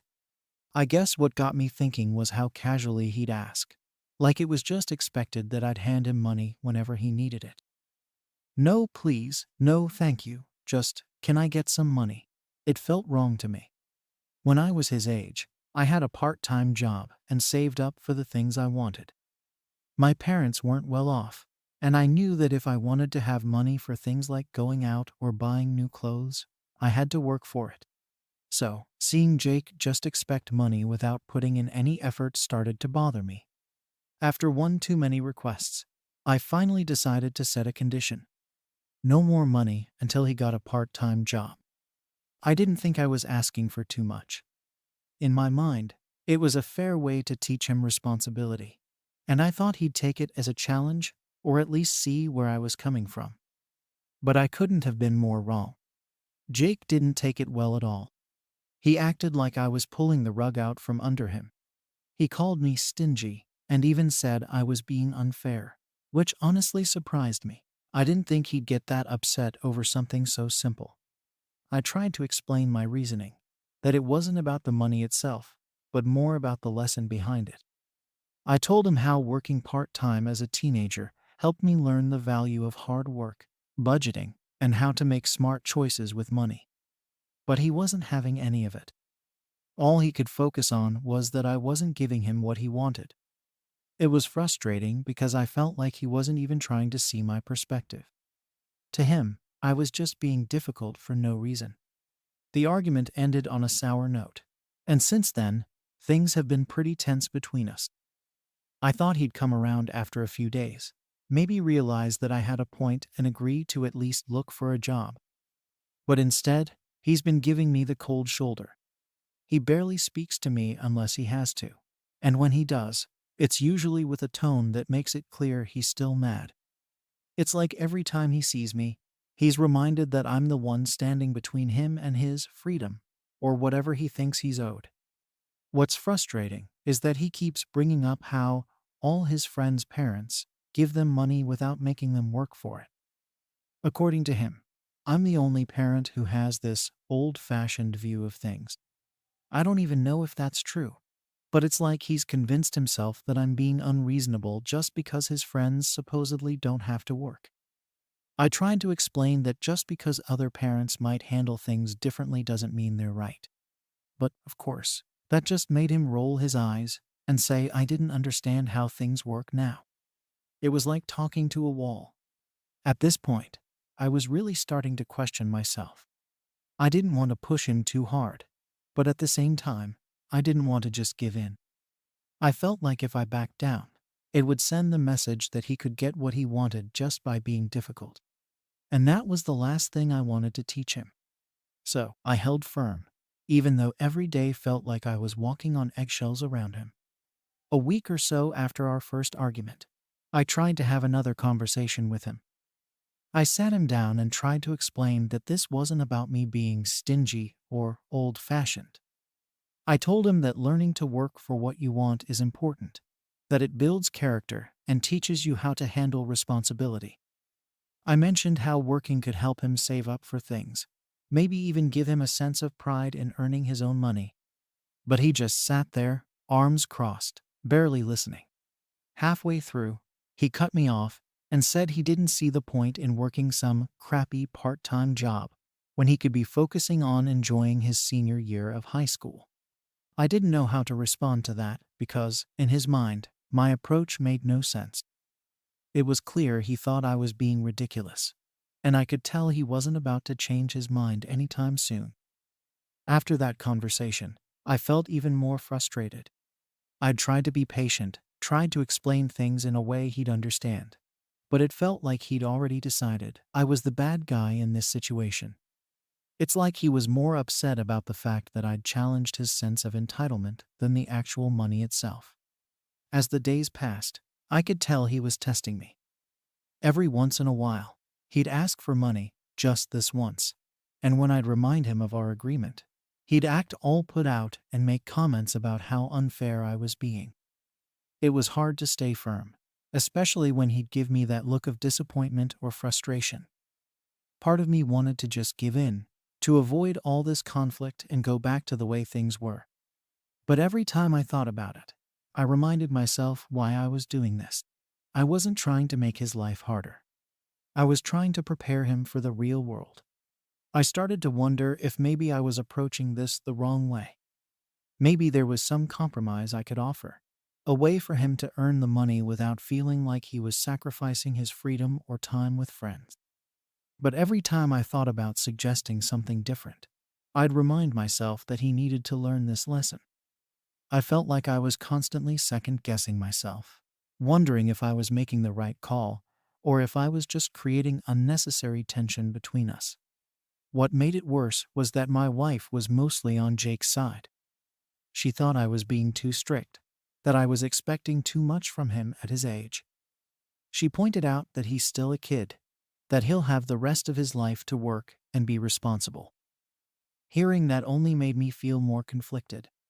I didn't want to alienate Jake or make him resent me, but I also didn't want to abandon my principles just because it would be easier. So now, every day feels like a battle. Jake is still refusing to get a job, still holding out, and every interaction between us feels tense and awkward. I'm constantly questioning myself, wondering if I'm pushing too hard or if I'm being too stubborn. Part of me feels like I'm doing the right thing by holding my ground, but another part of me is worried that I'm creating a rift that we won't be able to fix. And with every passing day, I can't shake the feeling that this decision might have consequences I'm not fully prepared for. The tension between Jake and me only seemed to grow as the weeks went on. Every day, he'd give me these frustrated looks, like he couldn't believe I was still holding firm on this whole get a job thing. He'd ask for money here and there, and I'd just remind him of our agreement. It felt like we were stuck in this endless loop of the same conversation. He'd ask, I'd say no, and he'd huff off in frustration. I could tell he was hoping I'd cave eventually, but I wasn't about to give in just because he was being difficult. There were times when I'd catch him talking to his mom about it, trying to get her on his side. He'd go on about how he needed money for some event, or to go out with his friends, and she'd look at me, hoping I'd change my mind. She'd even come to me a couple of times, saying maybe I was being too hard on him, that it was his last year of high school, and he should be able to enjoy it without worrying about money. It didn't make things any easier because now it felt like I was the bad guy not just to Jake, but to my wife, too. I didn't want to cause problems in our marriage, but I also didn't want to back down. One night, I overheard Jake on the phone with one of his friends. He was complaining about how stingy I was, saying I didn't understand what it was like for teenagers these days. He kept going on about how his friends didn't have to deal with this, and how I was just trying to make his life harder. It hurt to hear him talk about me that way, like I was just some obstacle in his life, rather than his father trying to help him learn a lesson. I wondered if I was pushing too hard, but at the same time, I knew that just giving in wouldn't teach him anything. The turning point came when he tried a different tactic. Instead of asking me for money, he asked if he could borrow some, saying he'd pay it back when he could. I knew what he was doing. He was trying to see if framing it as a loan would get a different response from me. I told him no, reminding him that he could earn his own money if he just put in the effort to find a job. He got mad, of course, and stormed off, muttering about how I was being unreasonable. It was frustrating, because it felt like he was trying to find every loophole he could instead of just facing the reality that he needed to work for what he wanted. A few days later, Jake brought up the idea of doing chores around the house in exchange for money. Now, I'm not opposed to kids earning money by helping out at home, But the problem was that Jake hardly ever did any chores without being asked. And even then, it was a struggle to get him to do the basics. So, the idea of paying him to do things he should already be doing didn't sit right with me. I told him that if he wanted extra money, he'd still need to look for an outside job. This only made him more frustrated, and he made it clear he thought I was being impossible. At this point, I was starting to get tired of the constant back and forth. I wanted to teach him responsibility, but it was like he was digging in his heels just to prove a point. I tried to remind myself that he was still a teenager, that maybe I was expecting too much from him too soon. But every time I thought about giving in, I'd remember the way he expected money without a second thought, as if it was just something he was owed. That entitlement was exactly what I was trying to address, and giving in felt like it would just reinforce that behavior. To add to the tension, his mom decided to give him a bit of money behind my back. She said it was just once, and that she didn't want him to miss out on a night out with his friends. But I was livid when I found out. It felt like she was undermining everything I was trying to teach him, and we had a pretty heated argument about it. She insisted that I was being too rigid, that Jake was a good kid who deserved to have some fun without feeling like he had to work for every dollar. But I couldn't shake the feeling that this was exactly why he wasn't taking me seriously. If one parent was willing to bend the rules, why should he feel any urgency to get a job? After that, things got even colder between us. Jake knew his mom was more lenient, and it felt like he was leaning on her more and more, going to her when he knew I'd say no. I could see it was driving a wedge between us, and I hated it. I didn't want him to see me as the bad guy in our family, but I also didn't want to just hand him money because it would make things easier. I kept thinking that someday he'd thank me for this, that he'd look back and understand why I was so insistent on him earning his own money. But right now, all he saw was a dad who was making his life harder for no reason. There was one night where I tried, again, to have a calm conversation with him. I told him that I understood it was frustrating, that it probably felt unfair, but that I was trying to do what I thought was best for him. I told him how working part-time had taught me to appreciate money, to value hard work, and how those lessons had helped me throughout my life. But he just looked at me, unimpressed, like he'd heard it all before. He even said he thought it was outdated to expect a teenager to work just to have spending money. That times had changed, and that most parents didn't do things this way anymore.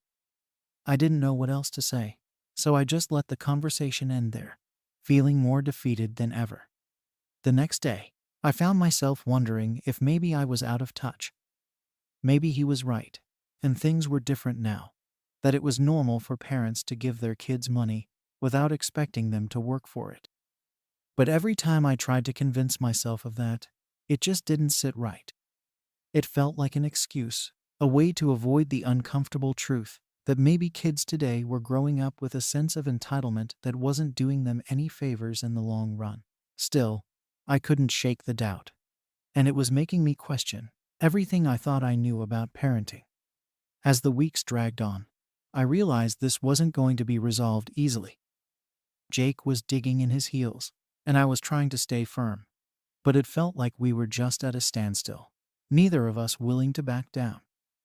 His mom continued to give him money here and there, despite my protests, and I could tell it was affecting our relationship too. I hated that this one issue was causing so much tension in our family, but I didn't see a way out that wouldn't involve compromising what I believed was the right thing to do.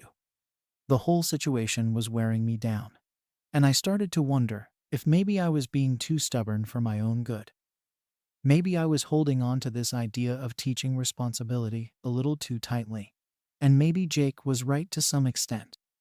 But the thought of giving in felt like admitting defeat, like I was saying that it was okay to just expect things without working for them. And that wasn't a lesson I wanted to teach, no matter how difficult it was making things at home. I felt like I was stuck between a rock and a hard place, not knowing how to move forward without feeling like I was either letting him down or letting myself down. The tension in our house was almost unbearable, and I could feel that something had to give eventually.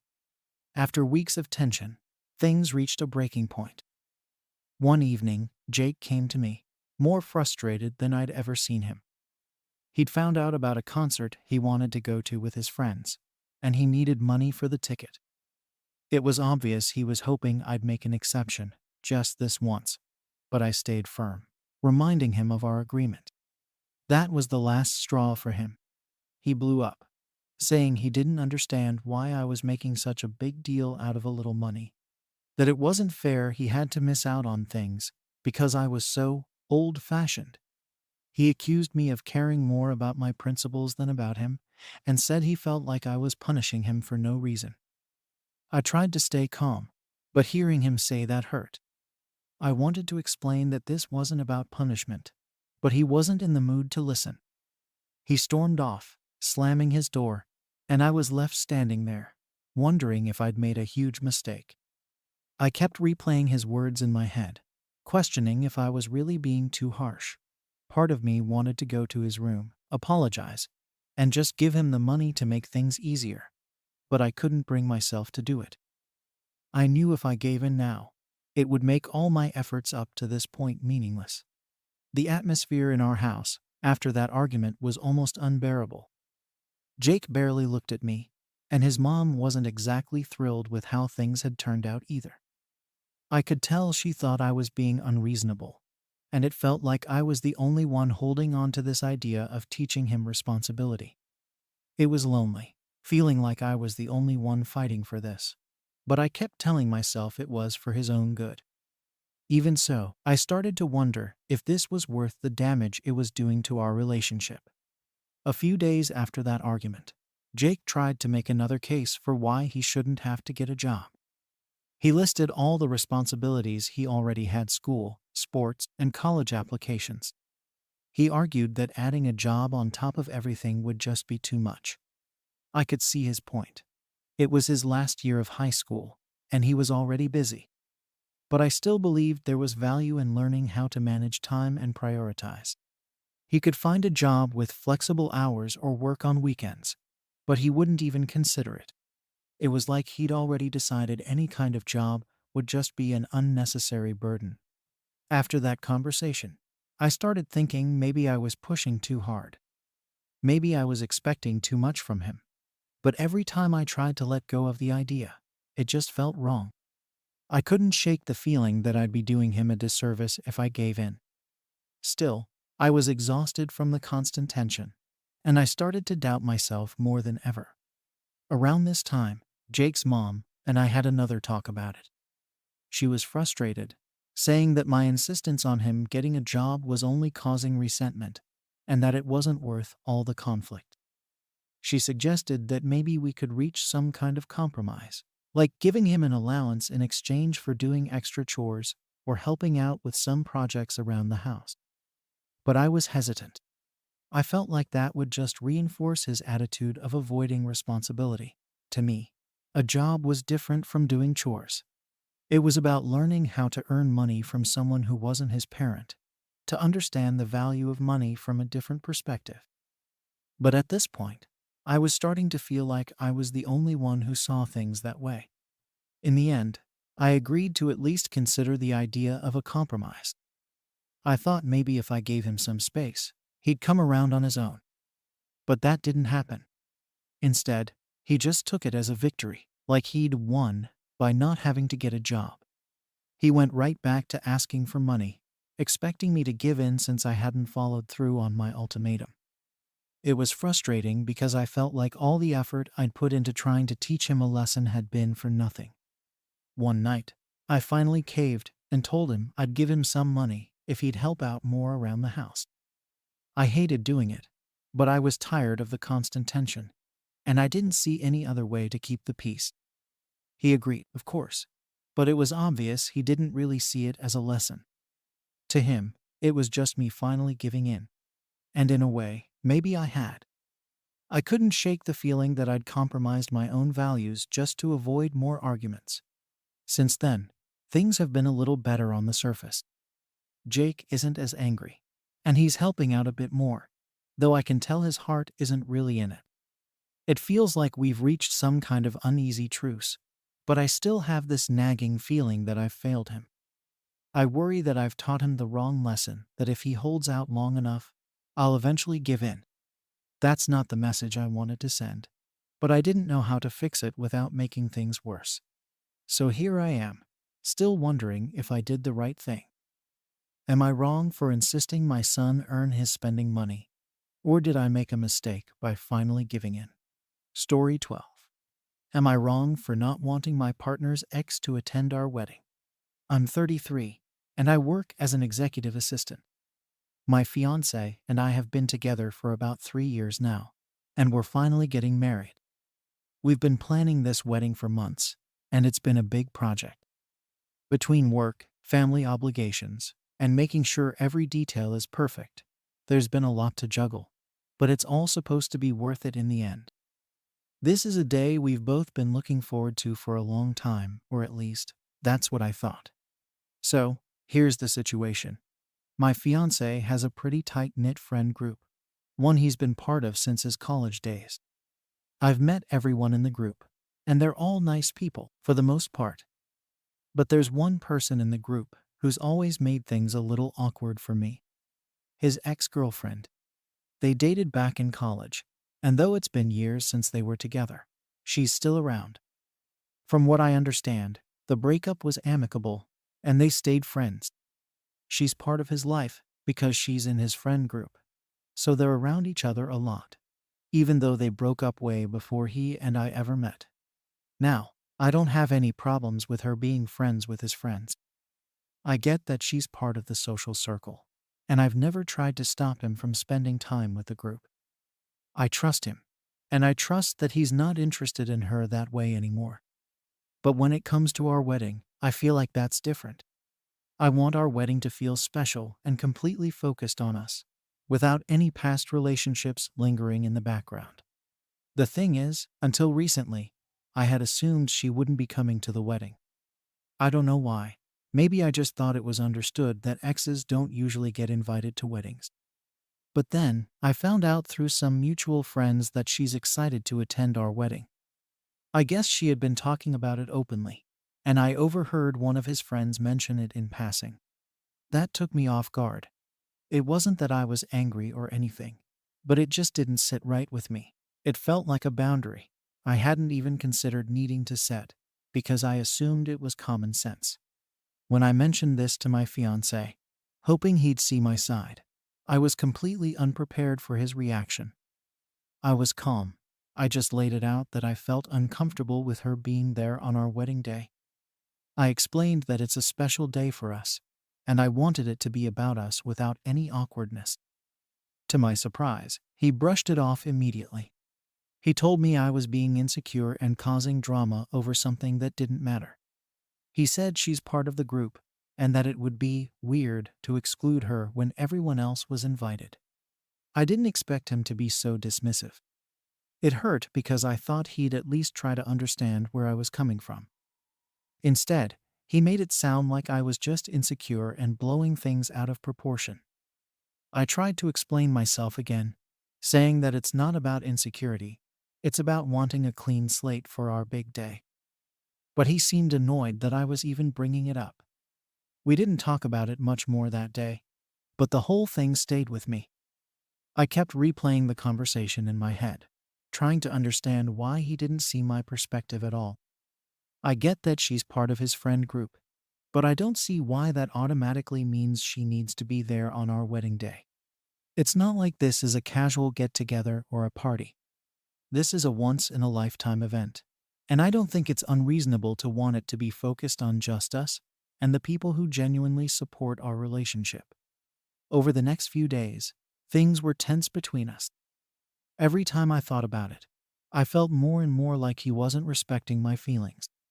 He kept acting like I was overreacting, and that it was no big deal. But to me, it was a big deal. I'm not saying she's some kind of threat, or that he's still interested in her.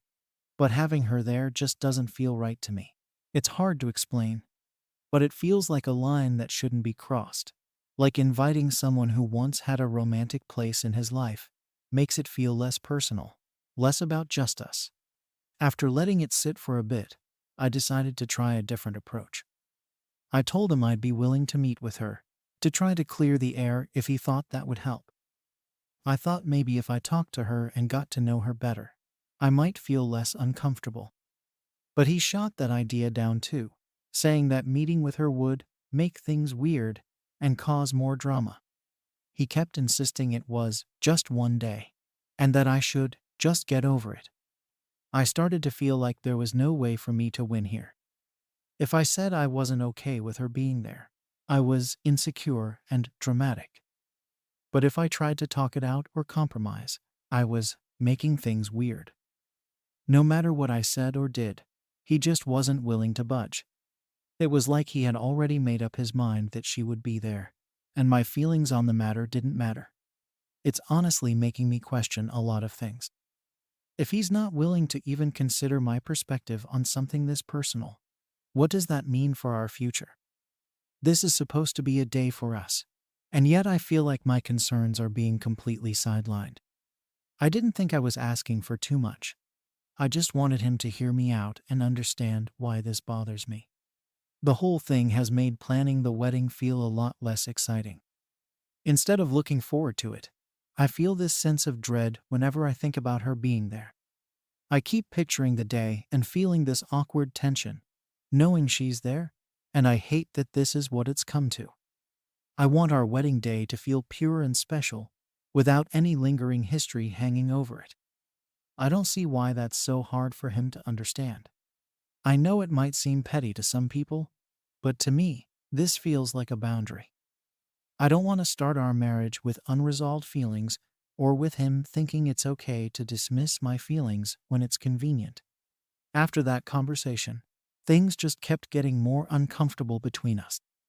I'd hoped that after some time, he might come around, see things from my perspective, and at least make an effort to understand why this bothered me.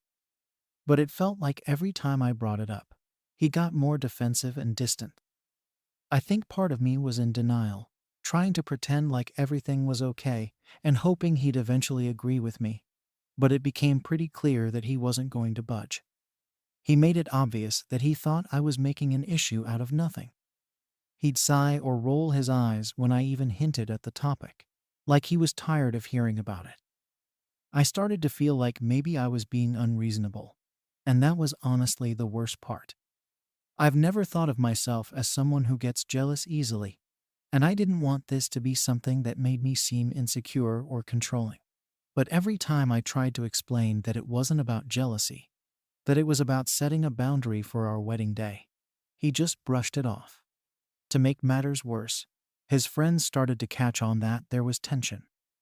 I didn't tell anyone in his friend group about how I was feeling, but it's hard to hide when things aren't going well. People started asking if everything was okay, and that just made it more awkward. I didn't want to put them in the middle or make it seem like I was trying to turn anyone against him. So I kept my mouth shut and just tried to move forward with the planning, even though there was this huge unresolved issue looming over everything. At one point, I even thought about reaching out to her directly, just to see if she'd be willing to sit down and talk things out. Maybe if I could explain my perspective to her, she'd understand and decide not to come on her own. But every time I brought up the idea of talking to her, he shut it down instantly. He told me it would make things weird, and insisted that the only reason she would even think of not coming is if I was rude to her or created unnecessary drama. It was almost like he was more concerned with keeping her happy and comfortable than me. I also found myself questioning his priorities. I kept thinking, why am I the one compromising here? It's our wedding, but he's treating me like my feelings are secondary to his friend group's comfort level. I don't know if he realizes how much that hurts, but I started to feel like I was the one making sacrifices for his friends when it should be the other way around. It's not like I'm asking him to give up his friendships. I just want our wedding day to be about us, without any reminders of past relationships hanging over it. I decided to give it some time and focus on the parts of the wedding that I could control. I put my energy into picking out decorations, finalizing the guest list minus her name, obviously, and choosing the music. hoping that keeping busy would take my mind off it. But every time I thought about the guest list or pictured the ceremony, I'd get this tight feeling in my chest, knowing that he still expected her to be there. I kept hoping he'd come to his senses and realize that this wasn't a hill worth dying on. But that day never came. Instead, the more I tried to ignore it, the more it felt like the issue was taking over everything. Little things would set me off, and I started snapping at him over unrelated stuff, like the way he was handling some of the other details. I'd get frustrated over things I normally wouldn't care about, like where we'd seat certain family members or how the food was going to be arranged. I realized that I was projecting my frustrations with the whole X situation onto other aspects of the planning, but I didn't know how to stop. I was just so tired of feeling dismissed and ignored. I think he sensed that I was unhappy, but he didn't make any real effort to address it. Instead, he just kept telling me to relax and stop stressing. At one point, he even suggested that I go talk to a therapist about my insecurities, which felt like a slap in the face. I've never had issues with self-esteem or jealousy in any of my past relationships, so being told that I needed to seek help for something I didn't even think was my fault made me feel small. I started to doubt myself and question whether I was overreacting. Eventually, I hit a breaking point. We were out with some friends one night, and someone jokingly brought up the wedding. They asked if we were ready for the big day and if we were nervous. I remember laughing it off, saying something like, "Oh, yeah, just a little." But then one of his friends turned to me and said, "So, how are you going to handle it with her there?" They obviously meant it as a joke, but it stung. I didn't know how to respond, so I just laughed awkwardly and tried to brush it off. But inside, I was seething. That night, after we got home, I told him how much that comment had bothered me. I asked him if he could see how uncomfortable this whole thing was making me, and why it felt like such a betrayal for him to keep dismissing my feelings. But once again, he just shrugged it off and told me I was being overly sensitive. He said his friends didn't mean anything by it, and that I was making a big deal out of a harmless joke. I was so fed up. I told him that I was done trying to just get over it, and that if he wasn't willing to listen to me, then maybe we needed to rethink the whole wedding. I told him it wasn't fair for me to be the only one bending over backward to keep the peace when he wasn't even willing to make a small compromise for my comfort. That's when he finally seemed to take me seriously. But instead of apologizing or showing any kind of empathy, he just got defensive. He accused me of sabotaging the wedding and said that I was trying to control him. It turned into a huge argument, with both of us saying things we probably didn't mean. He accused me of being insecure, and I accused him of not caring about my feelings. I could tell that neither of us was willing to back down, and it became clear that this wasn't going to be resolved easily. By the end of the night, we were barely speaking to each other. Since then, things have been tense. We're still moving forward with the wedding plans, but it doesn't feel right. There's this unspoken tension between us, like we're both waiting for the other person to give in, but neither of us wants to. I still haven't decided if I'm willing to go through with the wedding if he insists on having her there, but I know I can't keep pretending like it doesn't bother me. Things haven't really improved since that argument. In fact, it feels like everything's just gotten worse. We're going through the motions of planning the wedding, but it's like there's this invisible wall between us. He doesn't bring up the ex situation, and I don't bring it up either, but it's always there, lingering. When we're together, we both act like everything is fine, but I can tell we're both still holding on to the tension from that last fight. I thought he'd eventually realize how much this is affecting me, but that hasn't happened. Instead, it's like he's going out of his way to avoid any conversation about it. When we're around his friends, I'm careful not to bring anything up because I don't want to make things awkward. But it's hard. I feel like everyone can sense that something's off, and it's only a matter of time before someone says something. I can tell he's annoyed with me because I won't just get over it. But I don't know how I'm supposed to do that when he's made it clear that my feelings on this don't matter. A few days ago, I tried one last time to bring it up in a calm way. I told him that if this is going to work, we both need to feel comfortable with the people who are there. I explained that I don't want to start our marriage with unresolved resentment, and I just want him to see where I'm coming from. But, as usual, he didn't really engage. He just repeated the same things he's been saying all along, telling me I'm overreacting, and that it's just one day. It's like he's completely unwilling to see it from my side. At this point, I'm at a loss. I feel like I've tried everything to make him understand, but he's just not willing to compromise. It's starting to feel like maybe this issue isn't even about his ex anymore. It's about the fact that he won't stand up for me or respect my feelings on something that's supposed to be important to both of us. I don't want to be the kind of person who gives ultimatums, but it's hard not to feel like I'm backed into a corner. The wedding date is getting closer, and I don't know how we're supposed to keep moving forward like this. Every time I think about the ceremony, I get this sinking feeling in my stomach, knowing that he's still planning to have her there, no matter how much it bothers me. It makes me wonder if he really values my feelings, or if he's just going along with this wedding because it's the next step in our relationship. I hate that I'm even thinking that way, but I can't help it. I don't know how else to interpret his complete lack of understanding. I haven't told my friends or family about any of this because I don't want to make them feel uncomfortable or put them in a position where they have to choose sides. But it's getting harder to keep it all inside. I feel like I'm carrying this huge weight around, and no matter what I do, I can't shake it.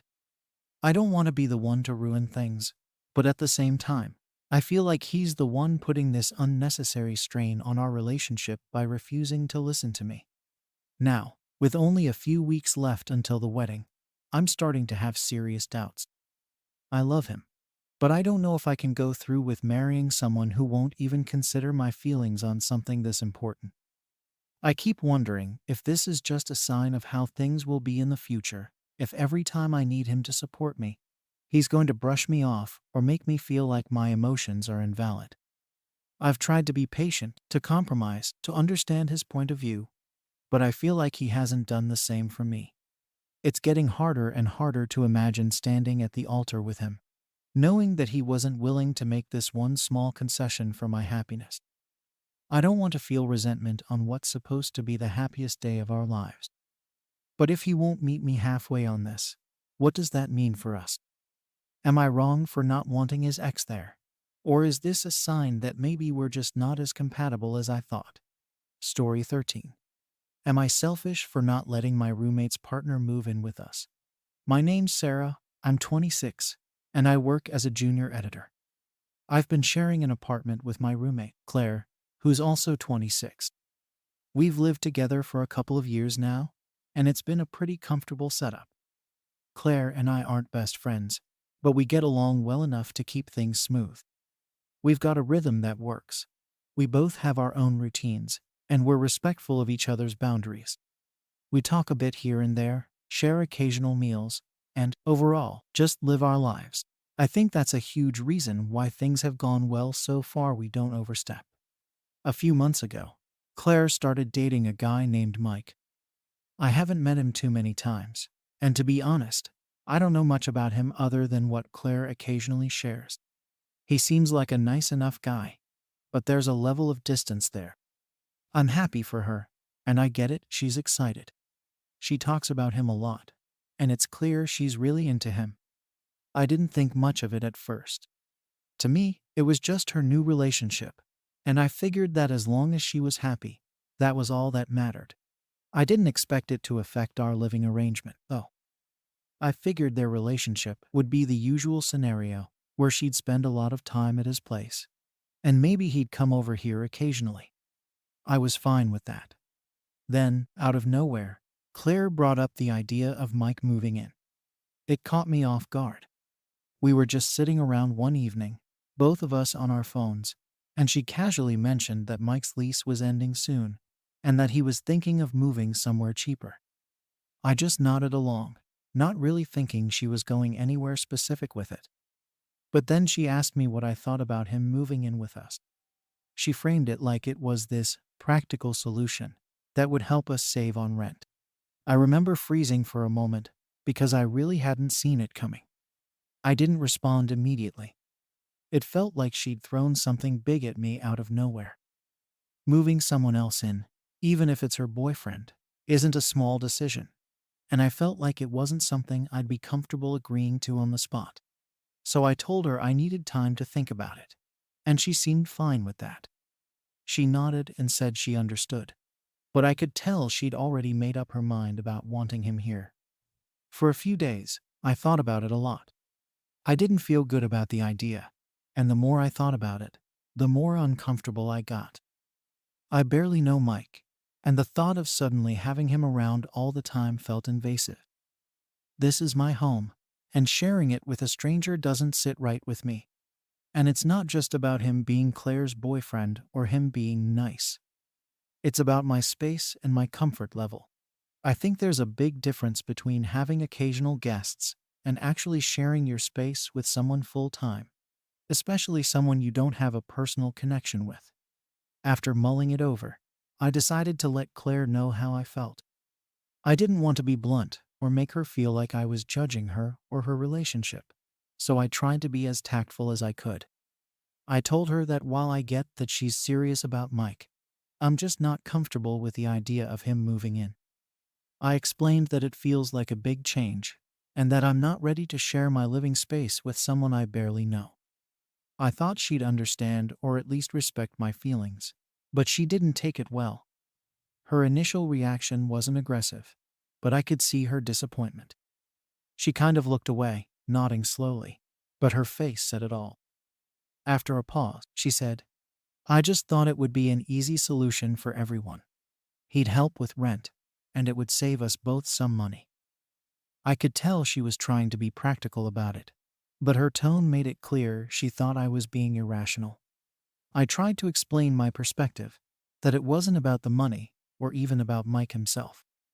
It was more about how I felt comfortable in our apartment, and that I wasn't ready to change that dynamic. But Claire didn't seem to see it that way. She kept bringing up how it was just one more person, and how it wouldn't even affect me much.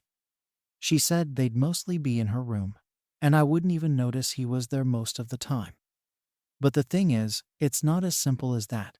Even if he's mostly in her room, he'd still be sharing our kitchen, bathroom, and common areas. There's no way I wouldn't notice. It's a small apartment, and there's only so much space to go around. The conversation got a bit tense after that. She started accusing me of being selfish, saying I was putting my personal comfort above her happiness. She even went so far as to suggest that maybe we shouldn't be living together if I was going to be so inflexible. That stung. We'd been living together harmoniously for so long, and to suddenly be told that maybe I should look elsewhere just because I wasn't comfortable with her boyfriend moving in felt unfair. I started second-guessing myself, wondering if maybe I was being too rigid. But at the same time, I couldn't ignore the feeling in my gut that having Mike move in just wasn't something I was okay with. It's like Claire didn't want to see my side of things at all. Every time I tried to bring up my feelings, she'd counter with how it would only be a minor inconvenience, and that it's not like he'd be getting in my way. She kept downplaying my concerns, making it seem like I was overreacting. The more she pushed, the more I started feeling like my concerns were just being brushed off. Like I was the one causing a problem when all I was trying to do was protect my own space and comfort. After that conversation, things between us have been tense.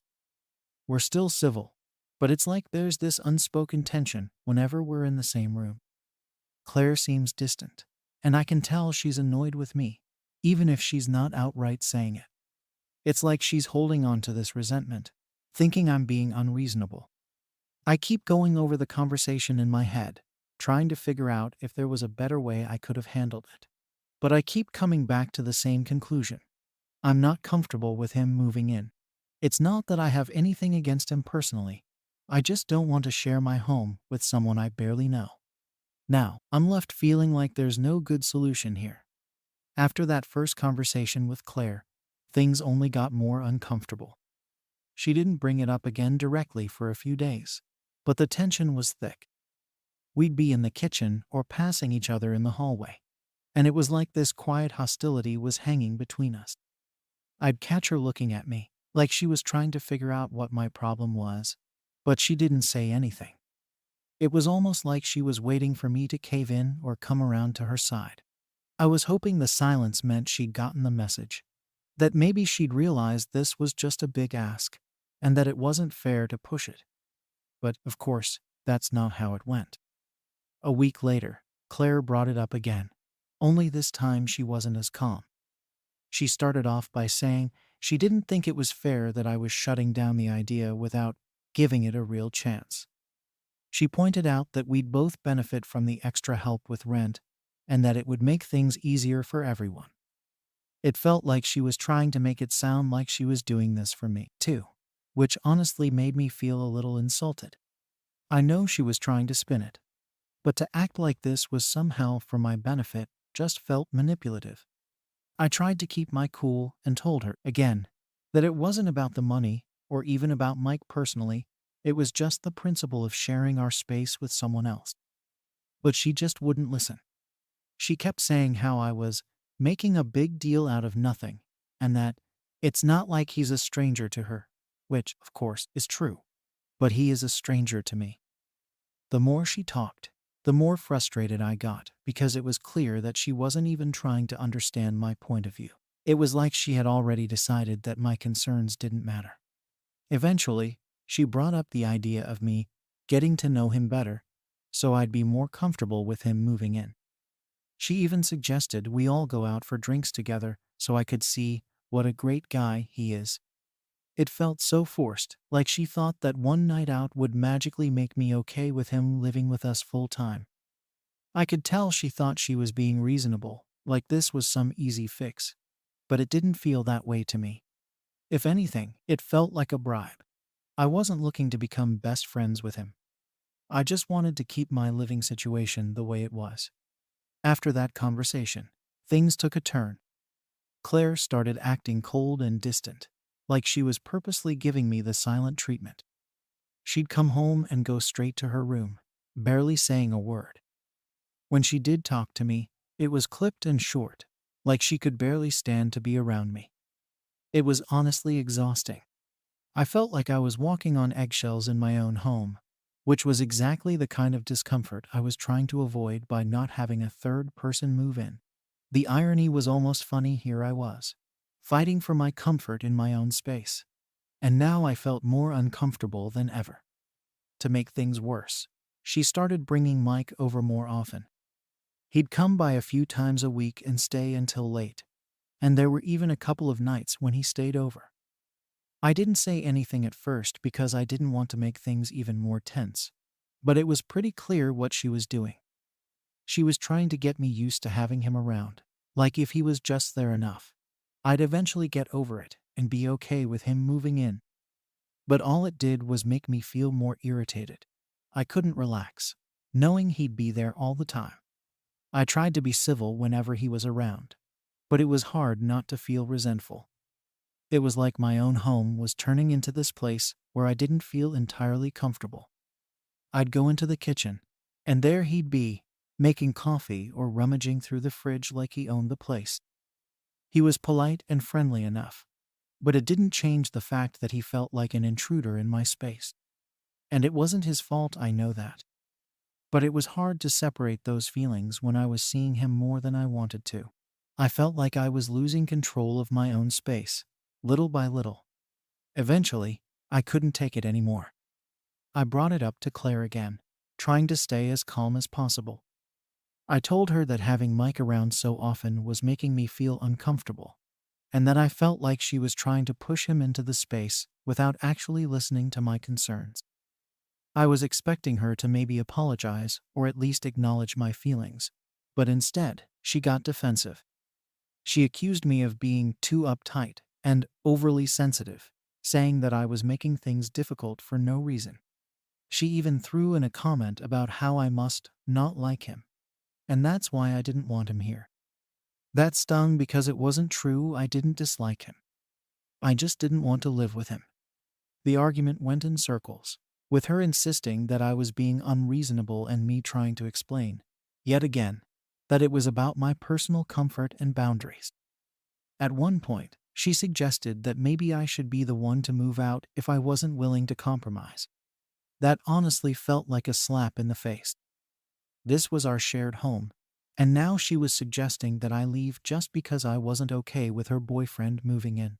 I started questioning if I was the one being unreasonable, but deep down, I knew I wasn't asking for anything extreme. I just wanted things to stay the way they were. After that, the dynamic between us was pretty much destroyed. We started avoiding each other, and any time we did talk, it was tense and awkward. She kept bringing Mike over, and I could tell she didn't care how I felt about it anymore. It was like she'd given up on convincing me, and was just going to do what she wanted regardless. I was left feeling trapped, like I either had to accept this or make the decision to move out myself, even though I didn't want to. At this point, I started seriously considering whether I should just find a new place to live. It felt ridiculous, like I was the one being pushed out of my own home over something I had no control over. But the more I thought about it, the more it felt like there was no other option. I couldn't keep living in this tense environment, with Claire and Mike acting like I was the problem just because I didn't want to live with him. It was frustrating and exhausting, and I was starting to feel resentful. In a last-ditch effort to salvage things, I suggested that maybe the three of us could find a bigger place together, somewhere with more space where we wouldn't be on top of each other.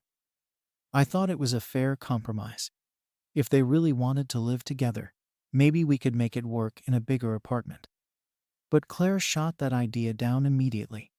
She said it would be too much hassle, and that she didn't want to go through the process of moving. It was clear she wasn't interested in compromise. She just wanted things her way, and I was supposed to go along with it. So now I'm stuck, feeling like there's no good solution here. I don't want to give up my home, but staying feels unbearable with this constant tension. It's like whatever we had as roommates is gone, and I'm not sure how to move forward. After Claire shot down the idea of looking for a bigger place, I honestly didn't know what else to do. I'd tried everything I could think of to keep things fair and reasonable. I offered to get to know Mike better. I put up with him coming over constantly, and I even suggested we all find a larger place together to give everyone some extra space. But every time I tried to compromise, Claire either ignored my feelings or made me out to be the one who was difficult. Things only got worse after that. Claire didn't just continue to bring Mike over, she practically started acting like he already lived there. He'd come over every day, stay overnight multiple times a week, and use our things like it was his home. At one point, I noticed that he even had some of his stuff stored in the bathroom and kitchen. I was finding his shampoo in the shower, his food in the fridge, and even his shoes by the door. It was like Claire was gradually moving him in bit by bit without my consent, hoping I'd eventually just accept it. I felt like I was being pushed out of my own home. To make matters worse, she started acting more territorial. She'd take over the living room with Mike, watching TV loudly or cooking big meals together in the kitchen without giving me a heads up. I had to adjust my whole routine just to avoid running into them all the time. I'd wait to cook dinner until late at night, just so I wouldn't have to squeeze past them in the kitchen. It was honestly exhausting, and I felt trapped in my own home, the very thing I was trying to prevent in the first place. The few times I tried to bring it up, she brushed me off or accused me of exaggerating. She kept saying that nothing had changed and that I was overreacting, but that wasn't true. Everything had changed. I felt like a guest in my own apartment, a place where I should feel the most comfortable. I couldn't relax, knowing Mike would be there at any moment, taking up space, and it was starting to feel like Claire was doing this on purpose. It was like she was trying to force me to either accept it or leave. I even tried talking to some friends about it to see if maybe I was overreacting. But everyone I talked to agreed that I had a right to feel the way I did. They told me it was unfair for Claire to expect me to be okay with someone moving in without my consent, especially when it's clear she wasn't interested in compromise. That validation helped, but it didn't make living there any easier. At one point, I actually started looking at other apartments, just to see if I had any options. But the thought of moving felt so unfair. I didn't want to leave the apartment I'd called home for years, the place I'd built my routine around, just because Claire and Mike decided that my boundaries didn't matter. Every time I considered moving, I felt a mix of anger and sadness. I shouldn't have to give up my home because someone else refuses to respect my comfort. One evening, things finally came to a head. I came home after a long day at work, looking forward to just relaxing in the living room with a book. But as soon as I walked in, I saw Claire and Mike sprawled out on the couch, watching a movie with snacks everywhere. It was like I'd walked into someone else's home. I tried to ignore it, heading straight to my room, but I could feel the frustration building. After all the compromises and changes I'd made, I just snapped. I went back into the living room and asked Claire point blank if this was how things were going to be from now on. I told her that I was feeling pushed out and that it was clear she didn't care about my comfort or my boundaries. I wasn't yelling or anything, but I could tell she didn't expect me to confront her like that. She looked a bit stunned at first, but then she just rolled her eyes and told me I was being dramatic. Mike, to his credit, looked pretty uncomfortable. He didn't say anything, and I could tell he didn't want to be in the middle of it. Claire, though, was as dismissive as ever. She said that this was her life, and that she shouldn't have to adjust it, just because I felt uncomfortable. That was the final straw for me. I realized that as long as she was set on this, nothing I said or did was going to change her mind. I went back to my room, shut the door, and just sat there, trying to figure out what to do. Part of me wanted to just pack up and leave, but another part felt stubborn. Why should I be the one to leave? Why should I have to give up my home because she couldn't respect my boundaries? It felt wrong, like I was being pushed out of a space that I had every right to. Since then, things haven't improved. If anything, it's like we're two strangers sharing a space, each pretending the other doesn't exist. Mike is still around all the time. Claire acts like everything's normal, and I'm stuck in this limbo, constantly debating whether I should move out or try to push back harder. I don't know if I'm being unreasonable, but every time I try to see things from her side, I come back to the same place. This is my home too, and I should have a say in who lives here. So now I'm left here wondering if I'm just making things worse by sticking to my boundaries, or if I really do have a right to feel the way I do. Am I selfish for not wanting my roommate's partner to move in with us? Story 14 inches. Am I overreacting by asking my coworker to stop venting to me? I 30M am a software developer, and I've been with my current company for about 3 years. I'm the type of guy who likes to get to work, focus on my tasks, and just get things done. I'm not saying I'm antisocial or anything far from it, but at work, I'm there to work, you know? My role requires a lot of focus and concentration, and I've always been pretty good about keeping personal stuff and work separate. The people at my job are nice enough, but I wouldn't say I have any close friends there, which I'm totally fine with. Now, there's this coworker of mine, Sarah. She's around my age, 28 or so, and we're on the same team, so we end up working together on projects pretty often. At first, she seemed cool, nice, friendly, and always willing to help out if I needed a second pair of eyes on something. I thought we had a pretty good working relationship. But then, a few months back, Sarah started talking to me about her personal life. It started out small, like mentioning she was having issues with her boyfriend, or that her parents were stressing her out. Honestly, I didn't think much of it at the time. I mean, we're all human, and everyone has stuff going on outside of work, right? Plus, I figured it was just a quick vent here and there. No big deal. But as the weeks went by, these little vents turned into regular, full-on rants. Every other day, Sarah would come over to my desk and start talking about whatever was going wrong in her life. It was her relationship problems, her financial troubles, fights with her family, and even health issues. And these weren't quick. I need to get this off my chest moments. They were long, drawn-out stories. I'd be in the middle of debugging a tricky piece of code, totally in the zone, and suddenly she'd appear, ready to unload her latest drama. And the worst part was, she didn't seem to notice or care that I was busy.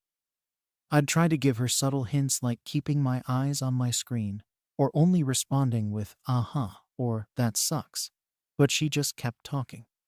At first, I tried to be understanding. Everyone needs someone to talk to, right? And maybe she didn't have many other people she could turn to. But after a while, it started to wear on me. Her problems were intense, and I didn't feel equipped to handle them, especially while I was supposed to be working. And honestly, it was affecting my productivity. I'd get pulled out of my workflow, and it would take me a while to get back into it after she left. I found myself dreading the times she'd come over to my desk. I knew I'd lose at least 20 minutes, if not more, just listening to her go on about whatever was going on in her life. There were days when I'd see her walking toward my desk, and I'd immediately feel a pit in my stomach. I'd think, please, not today. I have too much to do. But she'd come over anyway, completely unaware of how much time these conversations were eating up. And the thing is, I never asked her about any of it. I never said, hey, how's everything going? Or anything that would invite her to open up. She just kind of decided that I was her go-to person for venting, and I didn't know how to stop it. One day, she caught me in the middle of a deadline. I was stressed, trying to get this project done on time, and she started in on a story about her latest fight with her boyfriend. I was barely listening, just nodding along while my mind was still on the code in front of me. After about 15 minutes, I realized I couldn't take it anymore. I decided it was time to say something. But I didn't want to be harsh or make her feel bad. I know she was going through a lot, and I didn't want to come off as a jerk. So, I waited until she finished her story. And then I took a deep breath and said something like, hey, I don't mean to be rude, but I've got a lot of work to get through today. Maybe it would help if you could talk to someone else about this stuff. I tried to make it sound as gentle as possible. I even suggested that maybe HR had someone she could talk to, or maybe she had a friend outside of work who would be better to share these things with. She just looked at me for a second, kind of surprised. And then she said, oh, okay, I get it. And she walked away without saying anything else. I felt bad immediately, but I also felt a sense of relief. I thought, okay, maybe now she'll understand, and I can finally get some work done without these constant interruptions. But the next day, I could tell things were different. She didn't come by my desk at all, which was fine by me. But I noticed that she was acting a bit colder than usual. She barely looked at me during meetings, didn't say hi in the morning, and just seemed distant overall. At first, I thought maybe I was imagining it. But then I started hearing things from other coworkers. Apparently, Sarah had been telling people that I was unsupportive and cold-hearted because I didn't want to listen to her problems. I was pretty shocked when I heard that. I mean, I wasn't rude to her, and I tried to set my boundary as politely as possible. But now, it seemed like she'd twisted the story to make me look like the bad guy. I didn't want drama in the office, and I definitely didn't want people to think I was some kind of heartless jerk. All I wanted was to get my work done without constant interruptions. But now, it felt like I was in the middle of some kind of silent feud that I didn't even ask for. As the days went on, I felt more and more awkward around her. I didn't know what to say or do, and it felt like I was walking on eggshells every time she was nearby. I even started to avoid certain places in the office just to minimize the chance of running into her. It was ridiculous, but I didn't know how else to deal with it. I kept wondering if I'd handled things wrong, if I should have just kept quiet and let her keep venting to me, even though it was driving me crazy. The worst part was that I didn't really have anyone at work I could talk to about this. I didn't want to go to HR because I didn't think this was serious enough to involve them, and I didn't want to make things even more uncomfortable. But I couldn't shake the feeling that I was now being seen as the bad guy just because I'd set a boundary. It's a terrible feeling, knowing that people might be judging you based on only part of the story, especially when you were only trying to do what felt right for yourself. At one point, I thought about reaching out to her and trying to smooth things over, maybe apologize if I'd come off too bluntly. But the more I thought about it, the more conflicted I felt. Why should I have to apologize for wanting to keep work focused on work? Isn't it okay to set boundaries when something is interfering with your productivity? I felt like I was being put in a no-win situation. If I didn't say anything, I'd continue to feel drained and distracted at work. But if I did say something, I'd be the unsupportive coworker. I finally decided to reach out to her and offer to meet up for coffee outside of work hours. I figured that might be a good way to show that I didn't hate her or anything, that I was just trying to keep work and personal life separate. So I sent her a message, suggesting we grab a coffee sometime after work to chat. I thought it would show that I still cared, just not in the middle of a busy workday. But her response surprised me. She replied saying that she didn't need cold gestures from me, that it felt like I was pushing her away, and that she was disappointed in me. It was like I couldn't do anything right in her eyes. Trying to set a boundary had backfired, and even my attempt to mend things outside of work hours wasn't enough. At that point, I didn't know what to think anymore. Maybe I'd completely misjudged the situation. I started to feel like I was trapped in this weird, unspoken conflict, where every move I made just made things worse. I didn't know where to go from there. After that coffee offer went nowhere, things got even worse at work. Sarah seemed to go out of her way to avoid me. She'd sit on the far end of the conference table during meetings, barely look in my direction, and would only speak to me if it was strictly work-related. The funny thing is, it should have been a relief, right? All I'd wanted was a bit of peace to focus. But now there was this tension every time we were in the same room. And it felt like everyone around us could sense it too. It was like an invisible cloud hanging over everything. Some of my other coworkers even started acting differently around me. I could tell they were curious, but trying not to make it obvious. A couple of them, who I used to chat with during lunch, started to keep things short, almost like they didn't want to get involved. And, of course, there were the glances. People would glance over at me and then quickly look away, like they didn't want to be caught. It was honestly exhausting and made me question if I'd been too harsh with Sarah. But every time I started to feel guilty, I'd remember why I set the boundary in the first place. I was here to work, not to be someone's personal sounding board. Was that really so wrong? But I still couldn't shake the nagging feeling that maybe I'd messed up somehow. I started overthinking every interaction we'd had, wondering if I'd missed some hint that she was feeling particularly vulnerable, or if I'd come off too cold without realizing it. I started feeling guilty about something that, in my mind, should have been a simple boundary-setting conversation. It wasn't like I'd told her off or told her I didn't care. I'd just asked her to find someone else to talk to about her personal issues while I was trying to work. It didn't feel unreasonable, but somehow it had spiraled into this mess. Then, one day, I overheard two coworkers talking in the break room. They didn't see me come in, and I caught part of their conversation about how some people just don't understand the importance of being supportive. I could tell they were talking about Sarah and me, even though they didn't mention my name. I don't think they meant for me to hear it, but it stung. These people had no idea what I was dealing with. They only saw one side of things, her side. And that's when it hit me. Sarah had probably told them her version of the story, making it seem like I'd just blown her off without caring about what she was going through. That was honestly hard to take. I've always tried to be considerate of other people's feelings, even if I don't know them well. And hearing that others thought I was cold and unsupportive bothered me more than I'd like to admit.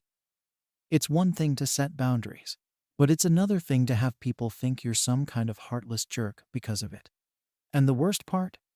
I didn't really have a way to defend myself without looking like I was just stirring up more drama. So, for a few days, I just kept my head down and tried to ignore the situation. I focused on my tasks and avoided any unnecessary interaction with Sarah or the coworkers who seemed to have taken her side. But the awkwardness was still there, and I could tell it was starting to impact my mood and my productivity. I was constantly on edge, wondering who else was judging me based on Sarah's version of events. Eventually, I got fed up. I decided to talk to my manager about it. Not to complain or cause trouble, but just to give him a heads up in case this rumor spreading got out of hand. My manager, thankfully, is a pretty reasonable guy. When I explained the situation, he nodded and seemed to understand. He didn't seem surprised, either, which made me wonder if he'd noticed the tension already. He told me he appreciated that I came to him and suggested that I keep things professional with Sarah and avoid any personal conversations, which was exactly what I was already trying to do. I left that meeting feeling slightly better, like at least I'd done something proactive. But even with my manager's understanding, nothing really changed in the day-to-day interactions. Sarah kept her distance, and so did the people who seemed to have taken her side. It was this unspoken thing now, and I couldn't escape it.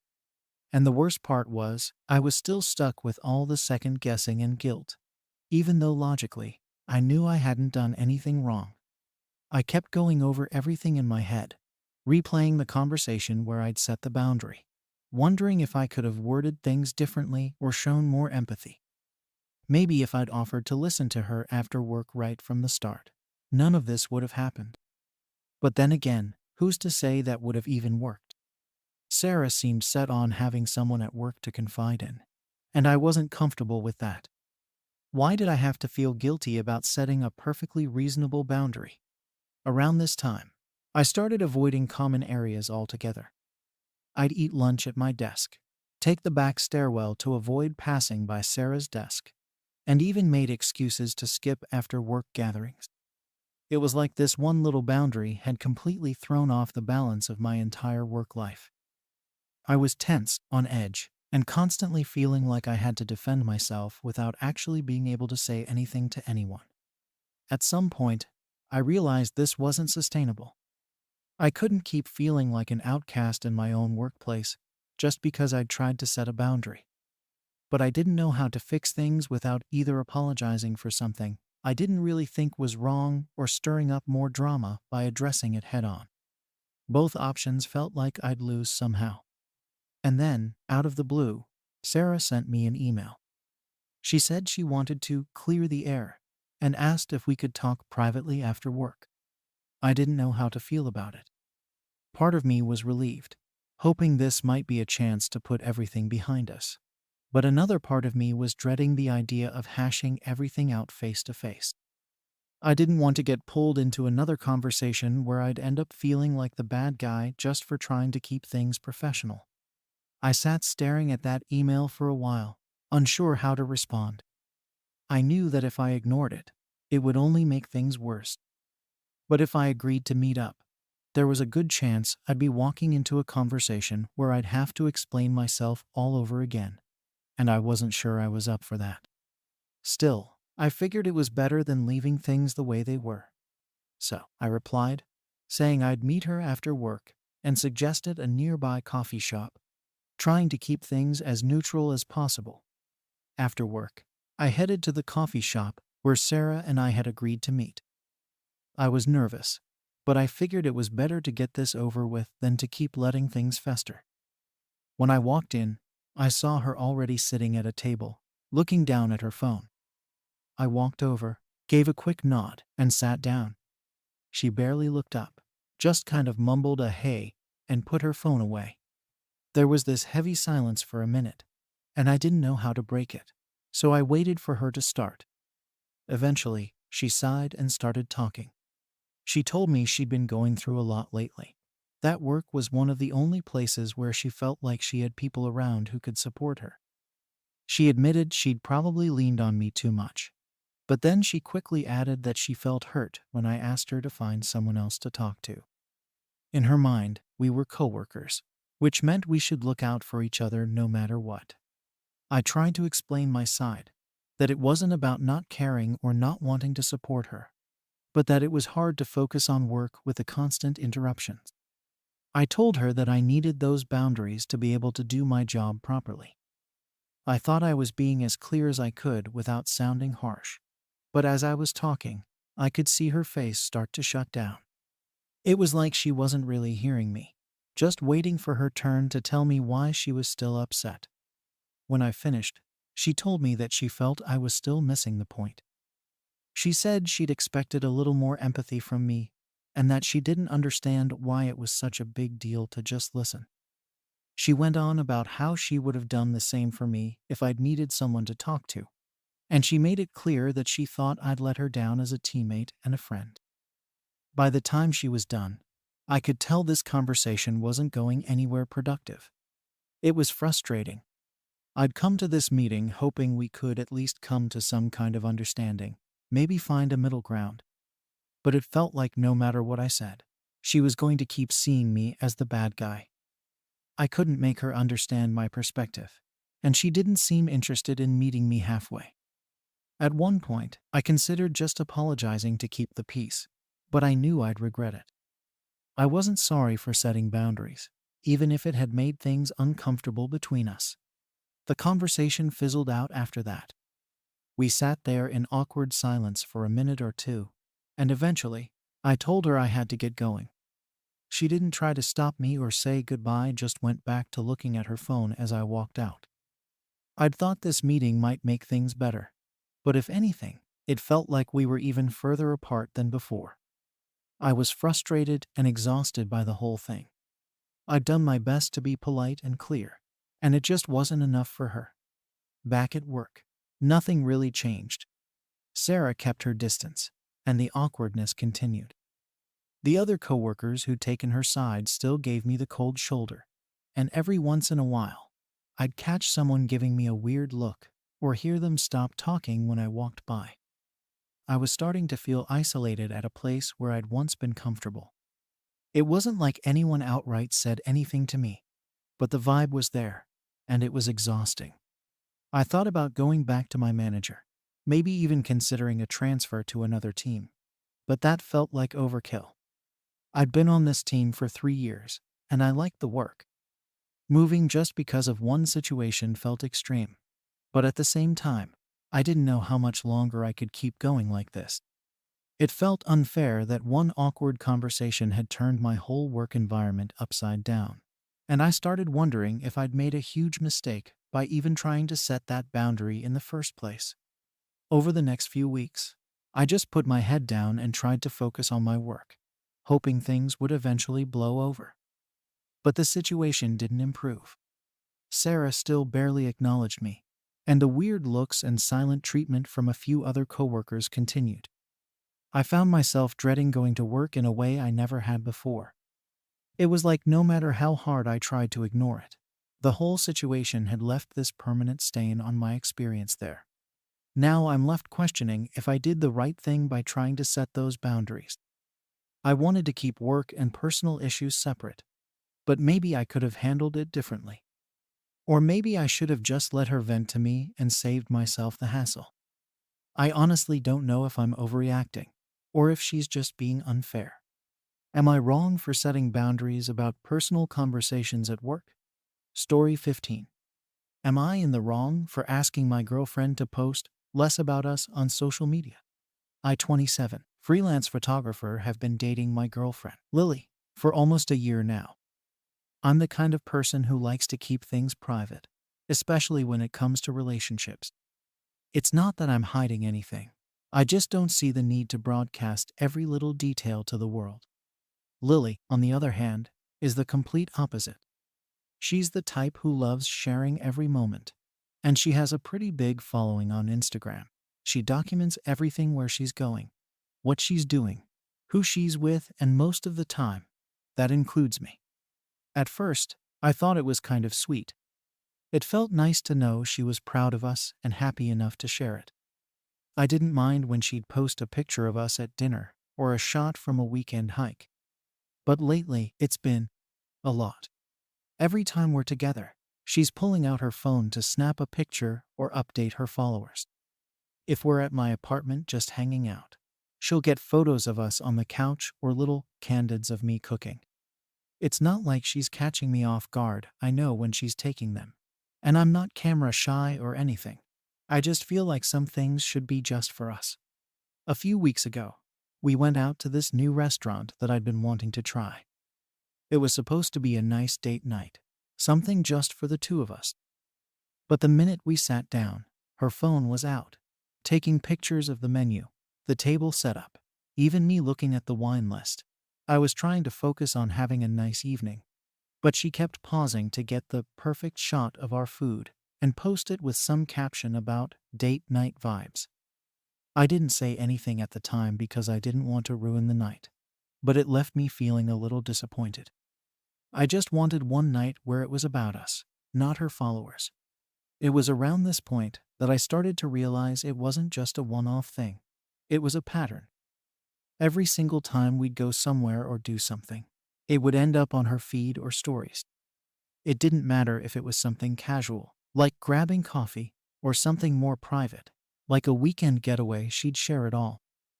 I'd wake up the next day and see photos of us I hadn't even realized she'd taken, along with comments from her friends and followers about how cute we were.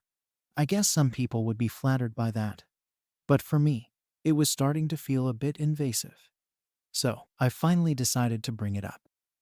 One night, we were at my place, and she had just posted another set of pictures from a day we'd spent together. I figured this was as good a time as any, so I told her how I felt. I tried to keep it light, saying something like, "Hey, maybe we could keep some of our time just between us." I explained that I just wasn't comfortable having every part of our relationship shared online. I thought I'd kept it casual enough, but her reaction was immediate and not what I expected. She went quiet for a few seconds, just staring at me, and then asked, "Why? Are you ashamed of me or something?" I was a bit thrown by that. I hadn't said anything to make her think I was ashamed. I just wanted a little more privacy. I tried to explain that it wasn't about her. It was more about how I was wired, about my own comfort zone. But she didn't seem to get it. I could tell from her face that she was hurt, even if she wasn't saying much. The rest of the night was tense. She barely spoke, and when she did, it was short and clipped. I could tell she felt like I was holding back in the relationship, even though that wasn't it at all. I just wanted to have a boundary, a line between what was ours and what the rest of the world saw. I didn't see how that was a bad thing, but it was clear she thought differently. After she left that night, I started second-guessing myself. Was I being too sensitive? Was it unreasonable to want a bit of privacy? I didn't think so, but I also didn't want to come across as someone who was embarrassed to be with her. I knew she'd been hurt in past relationships, especially by guys who didn't want to claim her publicly. That wasn't my intention at all. I was more than happy to be seen with her, to introduce her to my friends and family, to talk about her openly. I just didn't want every little detail of our lives together turned into social media content. Over the next few days, things felt strained between us.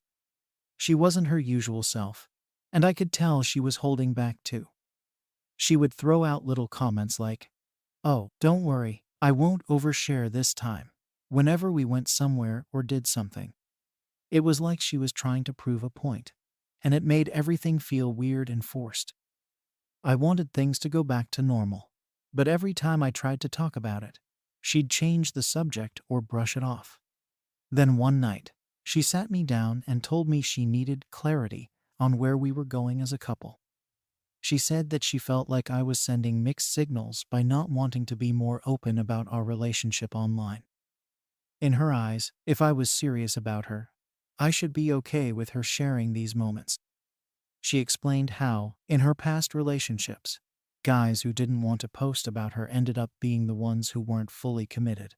I understood where she was coming from, but I felt like it was unfair to compare my desire for privacy with her past experiences of guys who didn't take her seriously. I tried to reassure her, telling her that this wasn't about commitment. I was all in, but I just needed some boundaries when it came to sharing our relationship online. I thought that would help clear things up, but I could see she wasn't fully convinced. She kept bringing up how her friends always post about their relationships and how it makes her feel validated and appreciated. I felt like I was stuck in a loop, constantly trying to explain that my request wasn't a rejection of her or our relationship, but a simple preference for privacy. At this point, I was starting to wonder if we were just too different in this area. Social media means a lot to her. It's how she connects with people, shares her life, and expresses herself. For me, it's just not that important. I use it for work, to post my photography, but I don't see the need to share every personal detail. I couldn't shake the feeling that she saw my request as some sort of red flag, like I was hiding something or holding back, which wasn't the case at all. She ended up saying something like, "Maybe we're just different people then." That hit me hard because it felt like she was already thinking about whether this relationship was going to work out. I didn't want to lose her over something that seemed so small to me, but to her, it was clearly a big deal. I was left wondering if there was a way to find middle ground, or if this was going to be an ongoing issue between us. That night, after she left, I sat there trying to make sense of everything. I thought about our differences, how important social media was to her, and how my need for privacy seemed to clash with that. Part of me felt guilty, like maybe I should just let her share what she wants if it means so much to her. But another part of me felt like I was entitled to this one boundary. I didn't think it was asking too much, but now I was questioning everything. After that night, things between Lily and me didn't exactly go back to normal. I tried to brush it off, hoping it was just a misunderstanding, but she seemed different. There was this tension that wasn't there before. Every time we hung out, it felt like she was on edge, like she was testing the waters to see how I'd react if she pulled out her phone. It was awkward, to say the least, and I started feeling like I had to tiptoe around my own girlfriend. Whenever we'd go out, she'd make these little comments, almost sarcastic, like, "Don't worry, I won't document every second." Or, "I know you don't want this on social media." She'd say it casually, but it was obvious she was still hurt. It made the entire situation feel more complicated than it should have been. I couldn't believe that asking for a bit of privacy had turned into such a big deal. But here we were, weeks later, and she was still bringing it up in these subtle digs. One night, we had plans to go to a friend's birthday party. I thought it would be a good chance for us to just have fun and not worry about this whole social media issue. But as soon as we got there, she pulled me aside and asked if I'd be okay with her taking some pictures with me to post later. She tried to frame it like she was being considerate of my feelings, but it felt more like a test. I didn't want to make things awkward in front of our friends, so I told her it was fine, but I felt uncomfortable. She took a few photos of us together and posted them later, and of course, they got tons of likes and comments. The whole time, I kept wondering if this was worth it, if compromising my own comfort was worth keeping her happy. I didn't want to make her feel unloved or insecure, but I also didn't want to feel like my life was an open book for everyone to see. It seemed like, no matter how much I tried to explain it, she took my need for privacy as a lack of commitment or, worse, as a sign that I was hiding something. Eventually, she sat me down again and told me she needed more clarity about our relationship. This time, it was serious. She said she felt like I was being distant, and that my unwillingness to be more public with our relationship made her feel like I wasn't fully invested. She brought up her friends, saying they all shared their relationships online and that it was a way of showing love and commitment. She asked me if I thought I'd ever get comfortable with her posting about us more openly, or if this was going to be a permanent issue. I was honest with her. I told her that while I loved her, I just didn't see myself changing my stance on this.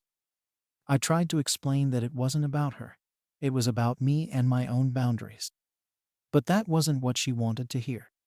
She told me that, in her past relationships, guys who were ashamed to post about her usually ended up being the ones who weren't serious. That was a pretty big statement.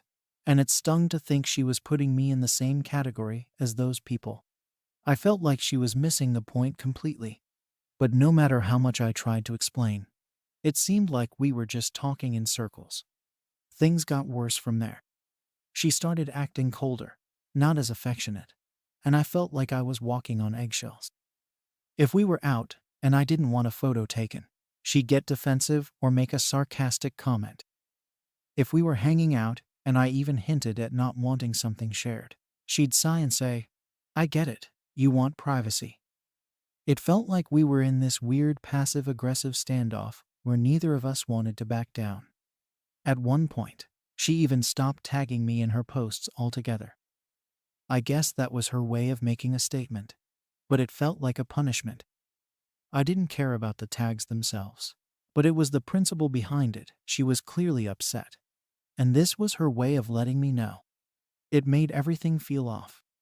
I couldn't relax around her because I knew she wasn't happy with me, and she couldn't relax because she felt like I was withholding something from her. We were stuck in this cycle, and I couldn't see a way out. Then, one day, she dropped a bombshell. She said, "Maybe we're just not compatible if this is such a big deal to you." Hearing her say that out loud made my stomach drop. I hadn't even considered that this could be a deal breaker, but the way she said it made me realize she was seriously questioning our future. It's hard to explain, but it felt like a wake-up call. I started wondering if maybe I was being unreasonable. Maybe this was just how relationships are in the social media age, and I was the odd one out for not wanting to share everything. But at the same time, I didn't think my request was unfair. The more I thought about it, the more conflicted I became. Part of me wanted to just give in and let her post whatever she wanted if it meant keeping her happy. But another part of me felt like if I did that, I'd be sacrificing something important to me. I'd be giving up my boundaries just to avoid conflict, and that didn't sit right with me. I wasn't sure how we'd gotten to this point, where a simple request for privacy had turned into a question of compatibility, but it was clear that this wasn't going to go away on its own. Our conversations kept getting more strained. Every time we talked about it, it felt like we were just rehashing the same points, but getting nowhere. She wanted reassurance that I was committed, and I wanted her to understand that my need for privacy wasn't about her. We were stuck in a loop, and I could feel the distance growing between us. It was like we were both standing our ground, but instead of bringing us closer, it was pushing us further apart. At one point, I suggested a compromise. Maybe she could post about us, but limit it to special occasions or important moments. I thought that would be a good middle ground, but she wasn't satisfied with that. She told me it felt like I was setting conditions on our relationship, like I was only okay with it when it was convenient for me. I could see how she might feel that way, but I also didn't think it was fair to expect me to give up my comfort zone entirely. The tension between us was starting to affect other areas of our relationship too. We'd go days without really talking, and when we did, it was usually short or strained. The easygoing vibe we used to have was gone, replaced by this awkward, unspoken frustration. I missed the way things used to be, but I couldn't figure out how to get back there without one of us having to change completely. And I wasn't sure either of us was willing to do that. Looking back, I wondered if there was something I could have said differently, a way I could have framed my request that would have made her understand. But every time I thought about it, I kept coming back to the same conclusion. I hadn't done anything wrong. I was just asking for a bit of privacy, not trying to undermine our relationship. Yet, here we were, questioning whether we were even compatible. Things were coming to a head, and I knew we couldn't keep going like this. After weeks of back and forth tension, I felt like we were finally reaching a breaking point. Lily seemed to be pulling away more and more, and I could feel it every time we were together. There were fewer laughs, fewer genuine moments, and more of that underlying awkwardness. We were still going through the motions: dinner dates, weekends at each other's places, but it felt off, like we were just pretending everything was fine. I started to wonder if we were just trying to hold on to something that wasn't working anymore. Then, one night, I decided to try one last time to have an open, honest conversation. I wanted to really understand where she was coming from and see if we could find some middle ground. I told her that her posting didn't bother me because I was ashamed of her. It was just a personal preference. I reminded her that I loved being with her and that my feelings had nothing to do with my boundaries about social media. I tried to make it clear that this was about privacy, not secrecy. But no matter how I explained it, she kept coming back to the same point. She felt like I was hiding her from the world. Lily told me that sharing her life online wasn't just about getting likes. It was a part of who she was. For her, social media was how she connected with her friends, expressed herself, and shared her happiness. She said that by asking her to cut back on sharing about us, I was essentially asking her to give up a part of herself. She even said that it made her feel like I didn't see her as worthy of showing off to the world.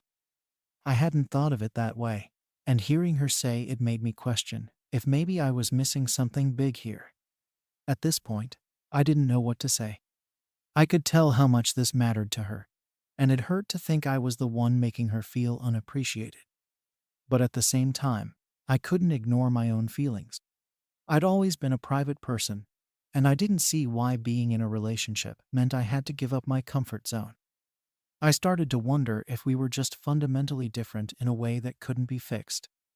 It was painful to think about because, up until now, we'd been really happy together.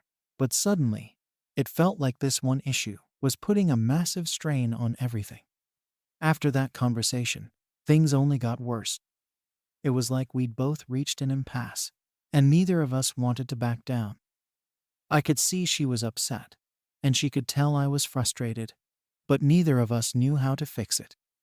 She stopped asking to take pictures altogether, but I could feel the resentment building. She was quieter, more distant, and I could tell she was doubting everything about our relationship. I didn't want things to end, but I also didn't want to keep forcing something that wasn't working. One night, she told me she needed time to think. She said she wasn't sure if she could be with someone who didn't fully understand this part of her life. Hearing her say that was tough, and I felt a knot in my stomach, knowing she was really considering if we were right for each other. She spent a few days away, staying with a friend, and it gave me a lot of time to think. I started questioning myself, wondering if I'd been too stubborn or if I'd been asking for too much. When she came back, she was calm but serious. She told me she'd thought a lot about things, and that, as much as she cared about me, she couldn't ignore how this made her feel. She said she didn't want to be in a relationship where she felt like she had to hide parts of herself or constantly compromise on something so central to her identity. I could see her point, and honestly, I respected her for being upfront. I told her I understood, and that I didn't want her to feel like she had to change who she was. We ended things that night. It wasn't a dramatic breakup. It was just a quiet acceptance that maybe we weren't as compatible as we thought. We hugged, and she left. Since then, I've been left with a lot of questions. I keep wondering if I could have handled things differently, or if I was right to stick to my boundaries. I've gone over the situation in my head countless times, trying to figure out where things went wrong, and if it was worth losing a relationship over. So now, I'm left asking myself, was I wrong for wanting to keep our relationship more private? Story 16. Am I unreasonable for refusing to house sit for my parents during their vacation? I'm a 22-year-old college student, living on campus, doing my best to manage a pretty demanding schedule. I'm in my final year, and I'm taking a full load of classes, working on projects, studying for exams, and somehow trying to have a bit of a social life. It's a lot to juggle. But for as long as I can remember, whenever my parents go on vacation, they expect me to house sit. No questions asked, no discussions, just this assumption that I'll drop everything and be at their place to watch over things. It's become this unspoken agreement between us. But it was never my choice. It's just something they decided on. It wasn't such a big deal when I was in high school. Back then, I didn't have as much going on, and the idea of having the house to myself for a bit sounded kind of nice. Plus, back then, they would at least ask if I could do it. There was still some sense that I had a say in it. But once I moved to campus for college, everything changed. I got busier, more invested in my studies, and I just didn't have the time to keep dropping everything for a week or two whenever they decided to go off somewhere. Yet they don't seem to recognize this shift. They still expect me to come back and house sit every single time, as if I don't have my own life and priorities now. This time around, they're planning another trip, and they texted me last week with the dates they'd be gone, just assuming I'd be there. It wasn't even phrased as a question. It was just a statement. We'll be gone from these dates, and you'll need to house sit for us. Like, that's it, no option. No room for me to say anything. That's when I finally decided enough was enough. I mean, I'm grateful for everything my parents have done for me, but I'm also an adult with my own responsibilities. I decided I had to tell them I couldn't do it this time. I was anxious about bringing it up because I knew they'd be disappointed, but I figured I owed it to myself to set some boundaries. So I called my mom and told her that I couldn't house sit for them this time. I explained that I was just too busy with my studies, that I had exams coming up and group projects that I needed to focus on. I tried to make it clear that it wasn't that I didn't want to help, but that I genuinely didn't have the time. As soon as I said it, though, my mom got defensive. She said she couldn't understand why I was being so selfish and ungrateful after all the things they'd done for me. She told me that since I was their daughter, it was my responsibility to help them out whenever they needed it. And she couldn't believe I was putting my studies over family. She made it sound like I didn't care about them at all, which isn't true. I just feel like they don't respect my time and my own priorities. Then my dad chimed in. He said that I was being irresponsible for leaving the house unattended, and that, as their child, I should be willing to make sacrifices for them. He went on about how much they'd supported me financially and emotionally throughout my life, and how this was just a small thing they were asking in return. I get it, they've done a lot for me, and I'm thankful. But at the same time, they're treating this like it's a small favor, when in reality, it's a major disruption to my schedule. I don't think they understand how much pressure I'm under with school, and how hard it is to keep up with everything. To them, it's just a matter of me staying at the house for a few days.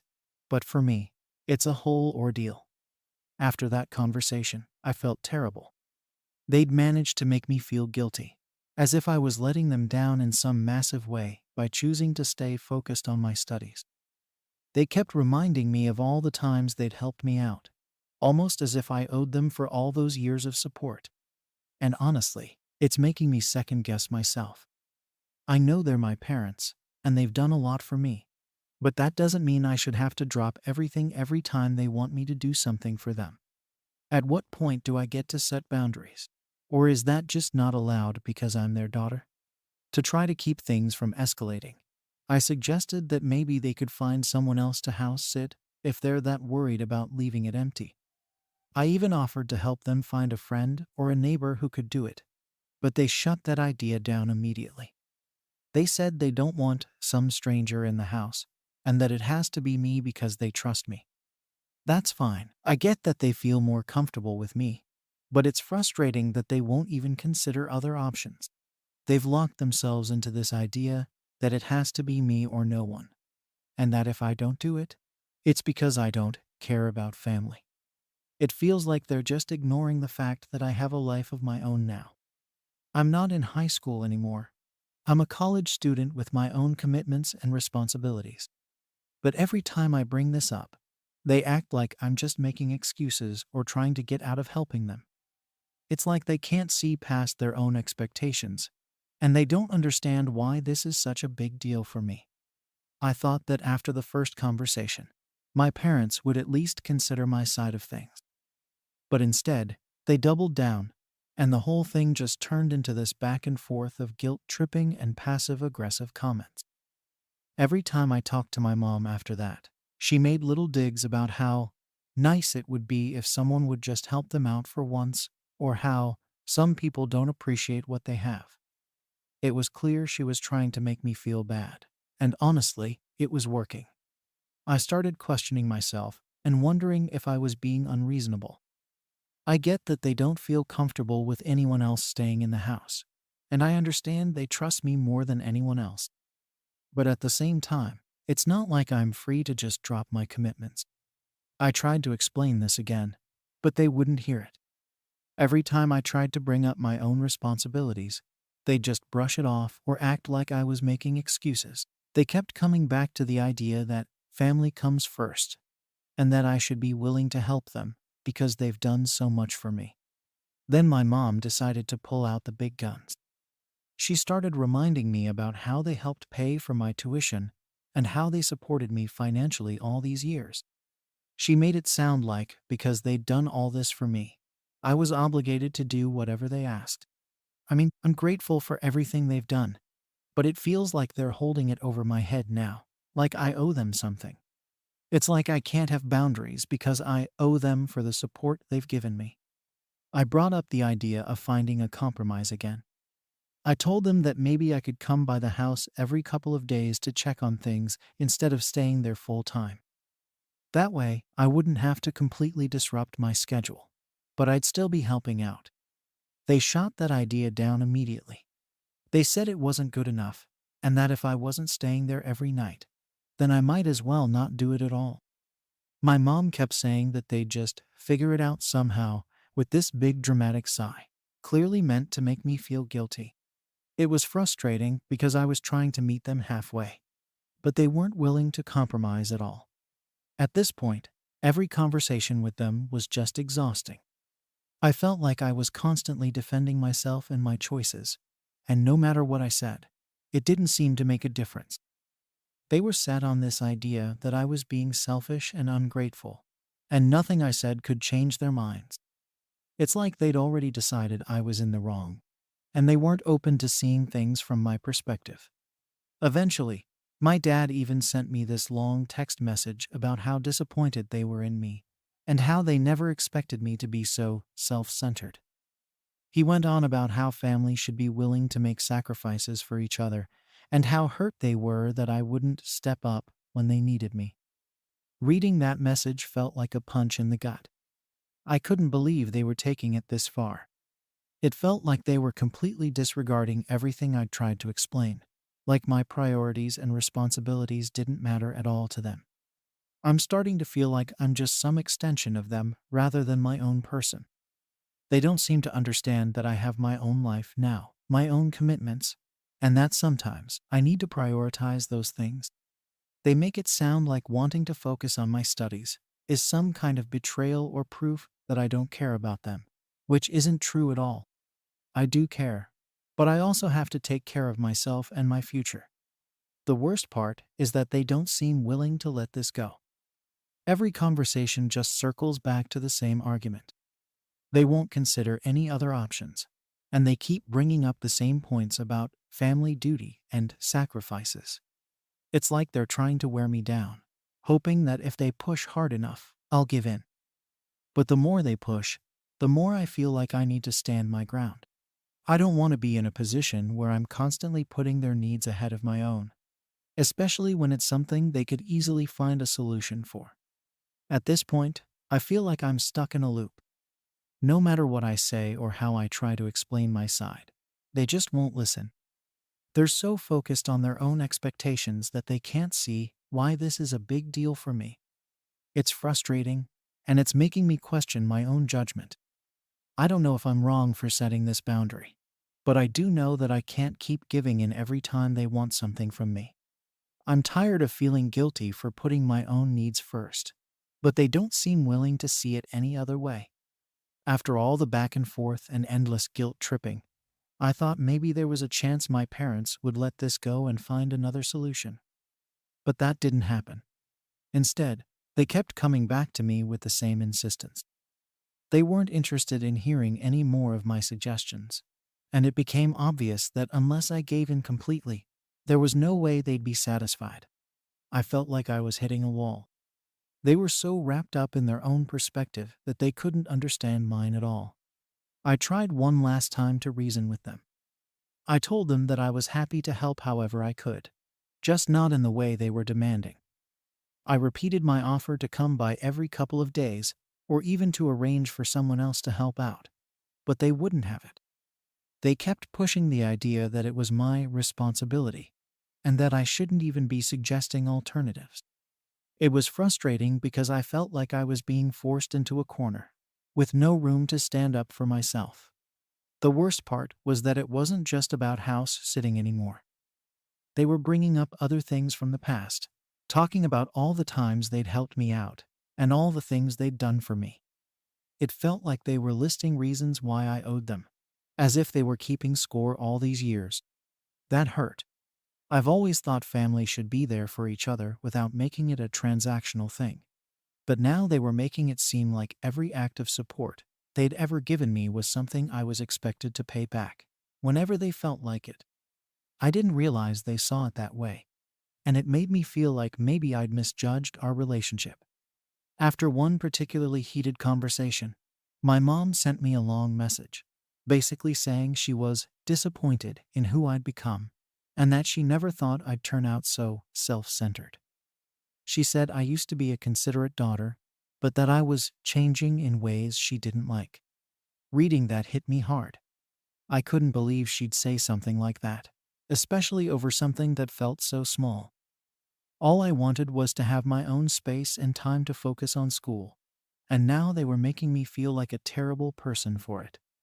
I showed the message to a friend, and they were shocked. They told me it sounded manipulative, and that my parents were trying to make me feel guilty for not meeting their expectations. Hearing that from someone else made me realize that maybe I wasn't being unreasonable. Maybe my parents just couldn't handle the fact that I was growing up and making my own decisions. I didn't want to believe they'd guilt-trip me on purpose, but that's exactly what it felt like. They were using every tactic they could to make me feel like the bad guy, and it was working. Now, I'm at a crossroads. I know if I give in this time, it'll just reinforce the idea that I'll always be there to do what they want, no matter what's going on in my life. But at the same time, I don't want to lose the relationship I have with them. I feel like I'm stuck between standing up for myself and keeping the peace, and no matter what I choose, it feels like I'm going to end up disappointing someone. So, am I wrong for wanting to set boundaries and prioritize my studies over their expectations? Story 17.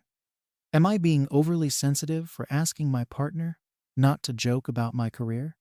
I'm 32, and I've been working as a high school teacher for about 10 years now. My partner, who's 35, and I have been together for 3 years, and we've been living together in this little apartment for almost 2. Most of the time, we're great together. He's funny, quick-witted, and keeps things interesting. I usually appreciate his sense of humor, and we've always had that playful, teasing banter. But lately, things have shifted a bit, at least for me. He works in finance, which means he's often stressed, working long hours, and dealing with what he calls real-world issues. Meanwhile, I'm teaching teenagers math and trying to keep them motivated to learn. The thing is, I love my job. It's incredibly rewarding for me, and I put a lot of time and effort into it. I work hard to plan my lessons, handle all the grading, and make sure my students are on track. I even end up dealing with all kinds of personal issues they're facing, especially since some of them don't have the best support systems at home. It's definitely more than just teaching. But my partner, he seems to think my job is some kind of joke. I'm not exactly sure when it started, but somewhere along the line, he began making comments about how easy my job is compared to his. At first, it was small things, like, must be nice to get paid to talk all day, or, I wish I had summers off. I'd laugh along with him because I thought he was just poking fun in a harmless way. But the more he said it, the more it started to sting. I don't know if he realizes how much work goes into teaching, or if he just genuinely believes that high school teachers have it easy. Every time he made a comment like that, I felt this weird pang of frustration, but I didn't say anything. I figured he just didn't get it. Or maybe he was just trying to lighten up his own stressful work situation by joking around. But then the comments kept coming, and they got a little sharper. He'd say things like, "So, did you babysit the kids today?" Or, "I'd kill for such an easy job where all you do is hand out worksheets." At that point, it started to feel like he wasn't just joking around. It felt like he was actually disrespecting what I do. I remember one night specifically, we were just sitting on the couch, winding down after dinner. He had this look on his face, like he was about to say something funny. And he goes, "If I ever have to quit finance, maybe I'll just become a teacher. Seems like a good retirement plan." I tried to laugh it off, but inside, it hurt. It's like he doesn't see my work as real work, just some cushy gig that anyone could do. What's frustrating is that I know teaching isn't the most glamorous or high-paying job, but it's important. I see firsthand how much impact I can have on these kids. Some of them really struggle, and school might be the only stable thing they have. I deal with way more than just math problems. I'm talking about kids going through serious stuff. Things you wouldn't believe. So yeah, maybe I get summers off. But during the school year, I'm fully invested in helping these kids succeed, sometimes even at the cost of my own time and energy. But none of that seems to matter to him. He just keeps these jokes rolling like I'm working part-time at a coffee shop or something. I've tried to ignore it, and I've tried to brush it off. But every time he throws another joke my way, it hits a little deeper. I don't know if he's intentionally trying to undermine my work or if he's just clueless. Maybe, in his mind, this is how he handles stress, by joking about other people's jobs to make himself feel better.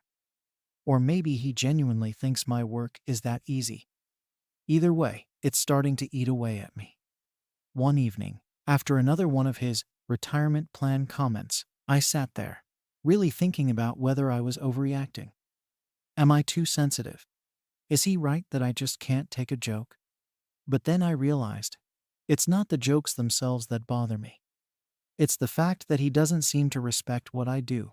Like he doesn't see my job as something that requires actual skill, patience, and dedication.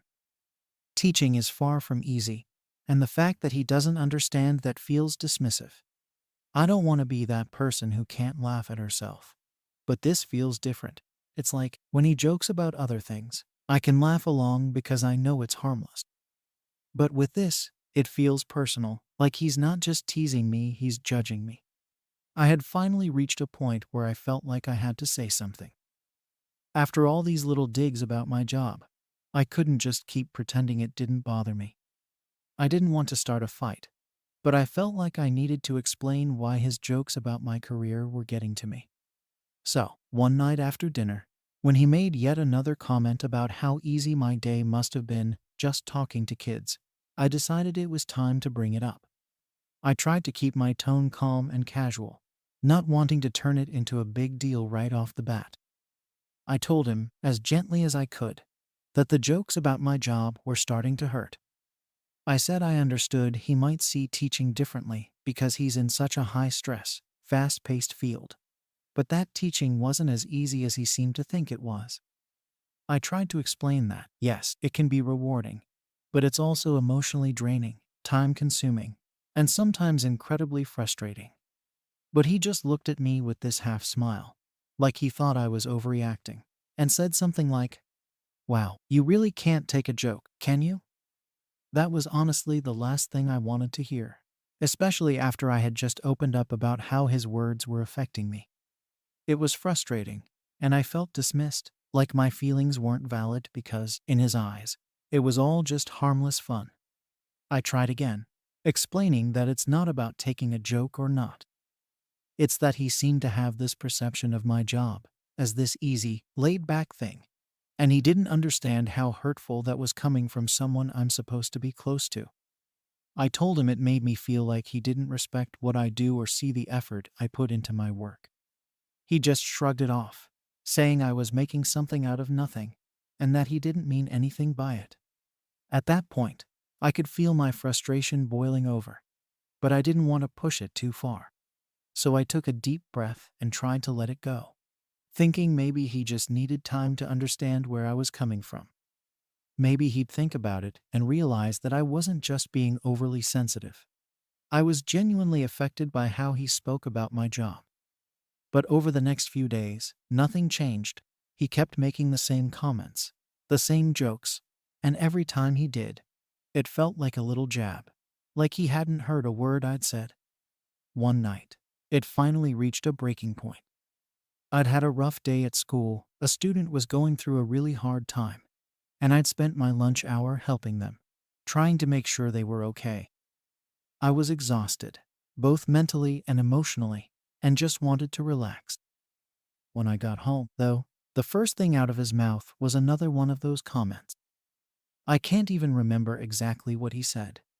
All I know is that it was something along the lines of, "How was babysitting today?" I couldn't hold it in anymore. I told him again, this time more firmly, that I needed him to stop making jokes about my job. I told him that I didn't feel respected, that it hurt to hear him talk about my work like it was meaningless. I wasn't angry, just drained, and I hoped he'd finally see how much this was affecting me. But he just rolled his eyes and said, "You're way too sensitive. It's just a joke. If you can't take a little teasing, I don't know what to tell you." That really hit me. Here I was, being as open and honest as I could, and he was acting like I was overreacting to something trivial. It was as if he couldn't or wouldn't see my perspective at all. He just kept insisting that I was too sensitive, that it was no big deal, and that I needed to lighten up. It felt like I was talking to a wall. No matter what I said, he was set on the idea that he hadn't done anything wrong, and that I was the one with the problem for not being able to laugh it off. After that conversation, I started second-guessing myself. I wondered if maybe he was right, if I was making too much of a small issue. Maybe I was being too sensitive. But every time I thought about it, I kept coming back to the fact that his comments weren't just harmless jokes to me. They were constant reminders that he didn't seem to value what I did, and that was painful. It wasn't just the jokes themselves, but what they represented. To him, my job seemed easy, unimportant, not worth taking seriously. And it hurt to think that he couldn't see the passion and effort I put into my work, the long hours, the emotional weight of trying to support my students. It was like he saw only the surface and assumed that's all there was. I didn't know what else to do. I'd tried explaining my feelings calmly. I'd tried showing him that it wasn't about being able to take a joke, but he just kept coming back to the idea that I was too sensitive, that he didn't mean anything by it, so I shouldn't be upset. It felt like we were speaking two different languages, and I was left wondering if he'd ever understand, or if he even cared to. It started to feel like a bigger issue than just the jokes. It felt like a lack of understanding, maybe even a lack of respect. And I couldn't shake the feeling that if he didn't respect what I did for a living, maybe he didn't respect me as much as I thought he did. That thought was scary and confusing, but it was hard to ignore, especially when he seemed so unwilling to even consider my perspective. The more I thought about it, the more frustrated and confused I felt. I wasn't asking for a lot, just a little understanding, a little respect. But it felt like he couldn't or wouldn't give me that. And as much as I wanted to brush it off and move on, it was like a splinter that I couldn't quite remove. After that last conversation, things just felt different between us.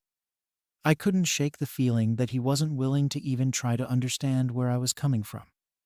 Every time I'd try to brush it off or convince myself that maybe I was just overreacting, those feelings would come creeping back.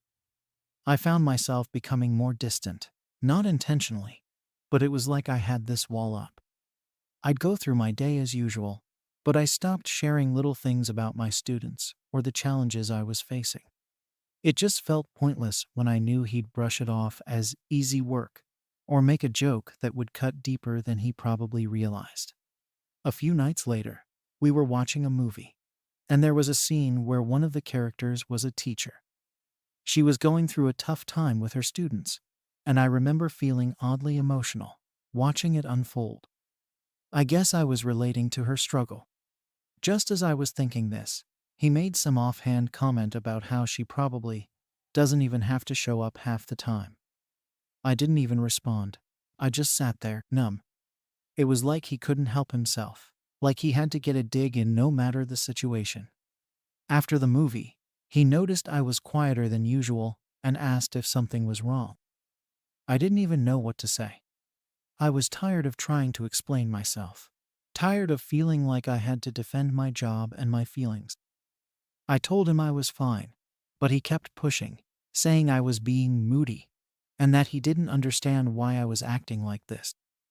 Eventually, I just told him that it was exhausting to feel like I had to constantly justify my career to the person who was supposed to support me.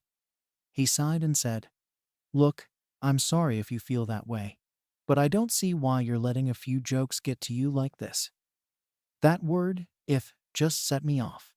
It was like he was apologizing for how I felt, not for what he'd actually done. I told him that it wasn't just about the jokes. It was the underlying attitude he had toward my work, the lack of respect, the constant dismissiveness. But he just looked at me, clearly not getting it. He even asked me if I was overthinking it, like this was all in my head. At that point, I realized we were just going in circles. I felt like I was talking to someone who didn't want to understand. It wasn't about the specifics anymore. It was about the fact that he couldn't or wouldn't see how important this was to me. It hurt more than I wanted to admit, and I felt stuck. Part of me wanted to just let it go and move on, but another part of me knew that if I did, I'd be ignoring something that clearly mattered to me. So, I gave it one last shot. I told him that I needed him to at least try to respect what I do, that I wanted to feel like he saw me as an equal and valued my work just as much as his own. But his response? He shrugged and said, "I'll try, but I don't see why it's such a big deal." And there it was. That was the moment I realized that maybe he'd never truly understand, or worse, that he didn't care to. I didn't know what to say, so I just left it at that. Since then, things have been weirdly quiet between us. We still talk and do the usual day-to-day stuff. But there's this tension now, like an invisible barrier that neither of us can cross. I don't know if it's fixable or if I'm just clinging to something that's not going to change. Am I wrong for wanting my partner to take my job more seriously? Story 18. Am I being selfish for wanting my brother to pay rent after moving back in? I've been living on my own for a few years now, and I've worked hard to make my home exactly what I wanted it to be. I'm 28 and work as a freelance designer, and while it's not the most stable job, I've been able to budget well enough to buy my own place. It's just a 2-bedroom, nothing fancy, but I was proud to get to this point on my own. When my younger brother lost his job a little over 6 months ago, I didn't hesitate to offer him a place to stay. He's 24 and had just moved back to the city a few months before he was laid off. I knew he was going through a tough time, and as his sister, I felt like it was only right to step in and give him a place to stay while he figured things out. He was stressed and a bit lost, and I thought a stable place to land might be what he needed. At first, it seemed temporary, like he'd only be around for a few weeks until he got back on his feet. I didn't ask him for any rent or contributions because, honestly, I figured he didn't need more stress while job hunting. It wasn't like I was swimming in money, but I could handle a few extra expenses here and there if it meant he'd get the chance to regroup. But weeks turned into months, and those months started to drag on. It didn't take long for things to change. At first, he was actively searching for jobs, or at least that's what he said. But as the months passed, I started to notice how comfortable he seemed with this new setup. He would sleep in, play video games late into the night, and generally didn't seem too motivated to get out and work.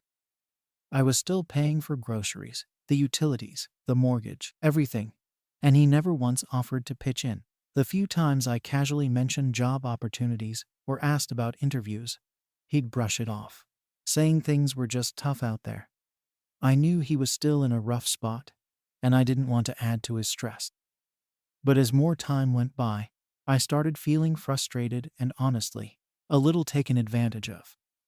My bills were piling up higher than usual, and I felt like I was accommodating his lifestyle without any help in return. I'd come home from working all day, And he'd be there, just as I left him, watching TV or playing games, leaving his dishes in the sink and his stuff all over the living room. It was hard to ignore the resentment building up. After about 4 months of this, I couldn't hold back anymore. One night, I gently suggested he could maybe pitch in a little, not even rent, necessarily, just a bit of help with groceries or the electric bill. I tried to keep it light, but as soon as I brought it up, he looked at me like I'd just slapped him. He got defensive right away, saying he thought family was supposed to help each other out, no questions asked, and that he couldn't believe I was asking him for money when I knew he was still jobless.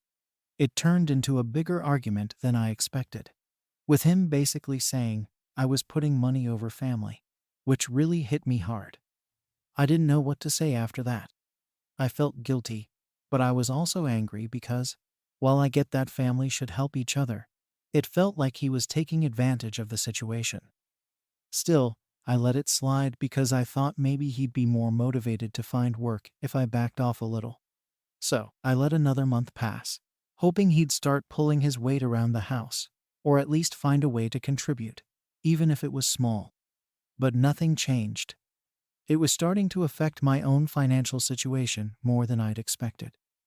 My savings were getting stretched thin, and I found myself working more hours just to keep up with the expenses. Meanwhile, he seemed to have no sense of urgency about finding a job or even helping out at home.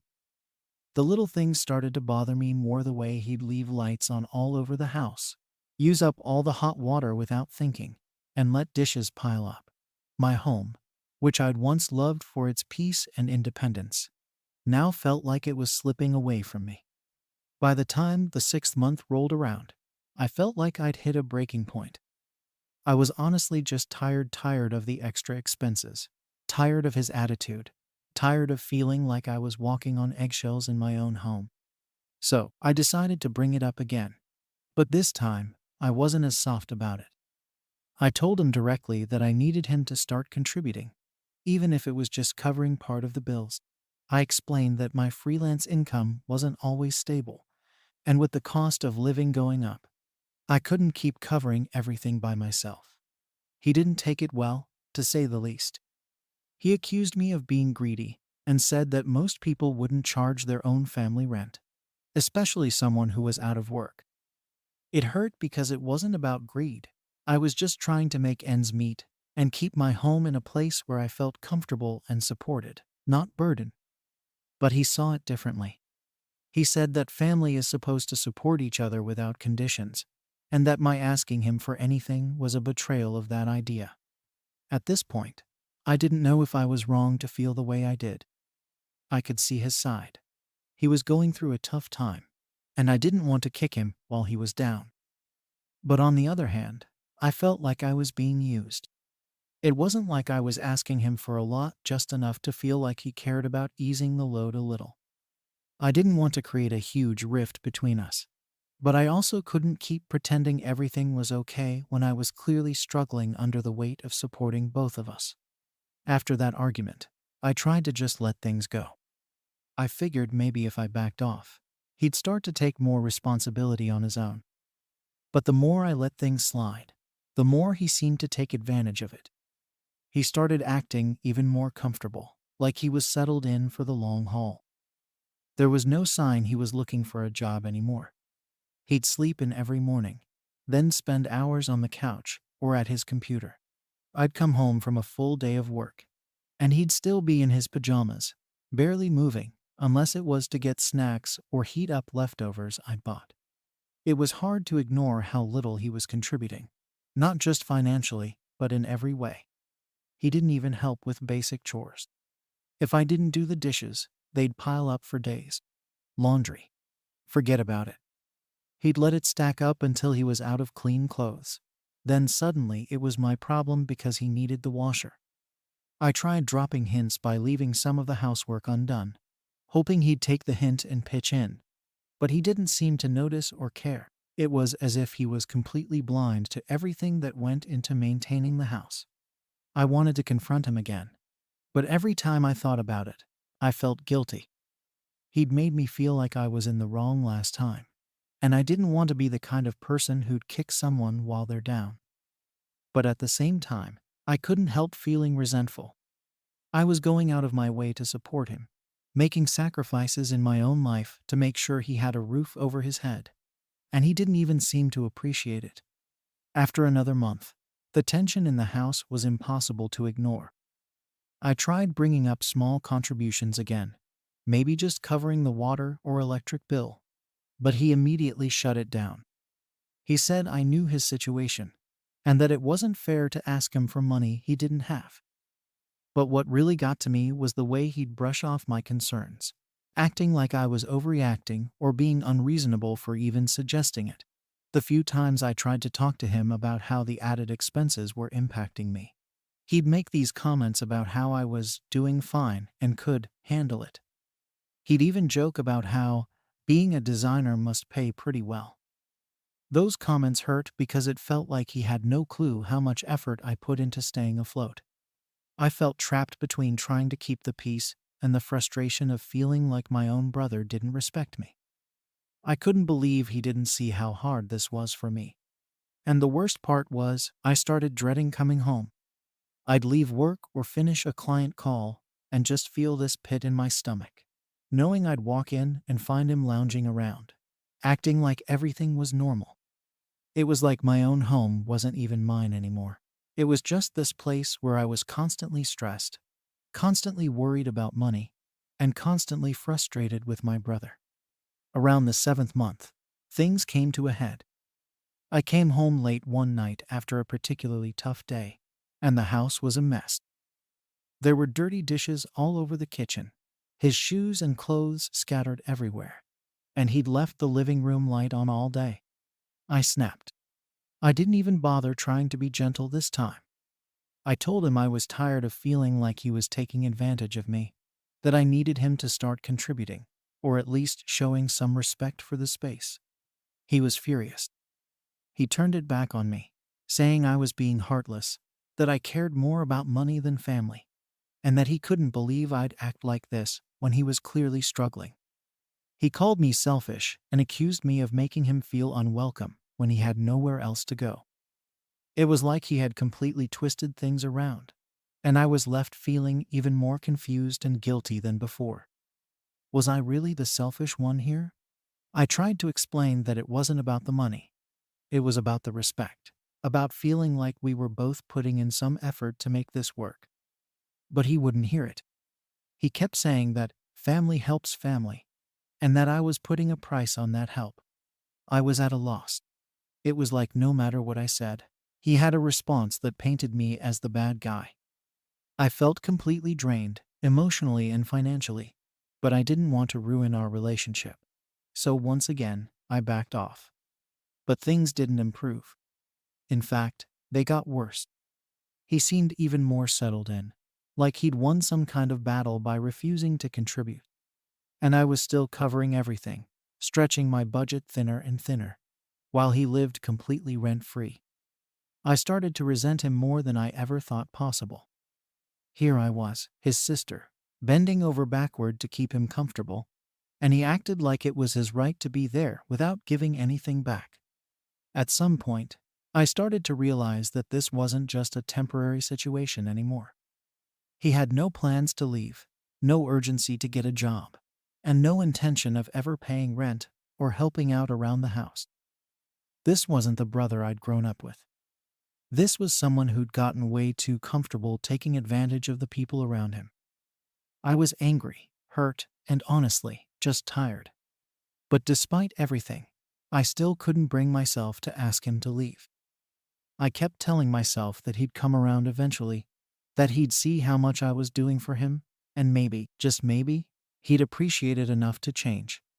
I kept holding on to the hope that he'd start looking for a job, or at least offer to help out in some way. But that day never came. As things stand, I'm still stuck. He's still here, still not paying rent, still treating my home like a free ride. And I'm still torn between standing up for myself and the fear of pushing him away completely. A few more months passed, and things between us only got worse. I was frustrated to the point where I started avoiding him whenever I could. I'd get up early to work in a coffee shop or stay out late, doing anything to avoid coming home to the mess and the tension. Every time I came home, it felt like I was walking into a space that wasn't mine anymore. He was always there, sprawled on the couch, completely at ease, like he had no idea or didn't care how much this was affecting me. I knew I had to make a decision soon. I couldn't keep living this way, feeling trapped in my own home and watching my finances drain. I kept thinking back to when I first let him stay, remembering how worried I was for him and how I'd hoped this would be a temporary arrangement. But here we were, nearly a year later, and I was the only one making sacrifices. My patience had run out. So, one day, I decided to try a new approach. I sat him down and told him I couldn't keep this up. I tried to keep it calm and just lay out the facts, saying that I needed him to contribute in some way. I even offered a few options: he could help with groceries, pay for a utility bill, or even just help around the house with chores regularly. I made it clear that it wasn't about the money as much as it was about respect and sharing the responsibility. But, like every other time, he just brushed it off. He went right back to saying that he was family, that family doesn't charge each other, and that he thought I was better than that. It was infuriating. I couldn't understand how he could feel so entitled. I felt like I was at my breaking point, but I didn't want to push him away completely. I knew if I forced the issue too much, it might destroy any relationship we had left. And as much as I hated what he was doing, he was still my brother. It's hard to put into words how conflicted I felt. On one hand, I was angry that he didn't seem to care about how this was impacting me. Angry that he'd taken my kindness and turned it into an expectation. But on the other hand, I still felt guilty. Maybe I'd been too harsh. Maybe I was expecting too much. Maybe I was the one who had changed, who'd become more focused on my own space and independence than on helping family. After that conversation, I realized that no matter how many times I brought this up, he wasn't going to change. He didn't see any problem with the situation, and he clearly wasn't planning to leave anytime soon. It was like he'd dug in his heels, and nothing I said or did was going to make him budge. I had to make a choice: either accept that he was going to stay without contributing, or finally put my foot down and ask him to move out. The thing is, I don't want to end things on bad terms. I don't want to be the sister who kicked her brother out when he was down. But I also don't want to keep living like this, feeling resentful and financially stretched just to keep him comfortable. Part of me wonders if maybe I'm being too rigid, too focused on the fairness of it all. Maybe family does mean making sacrifices without expecting anything in return. But then I think about all the work, all the bills, all the stress I've taken on, while he just coasts through each day, like he doesn't have a care in the world. I can't shake the feeling that he's taking advantage of me, but I can't bring myself to cut him off completely.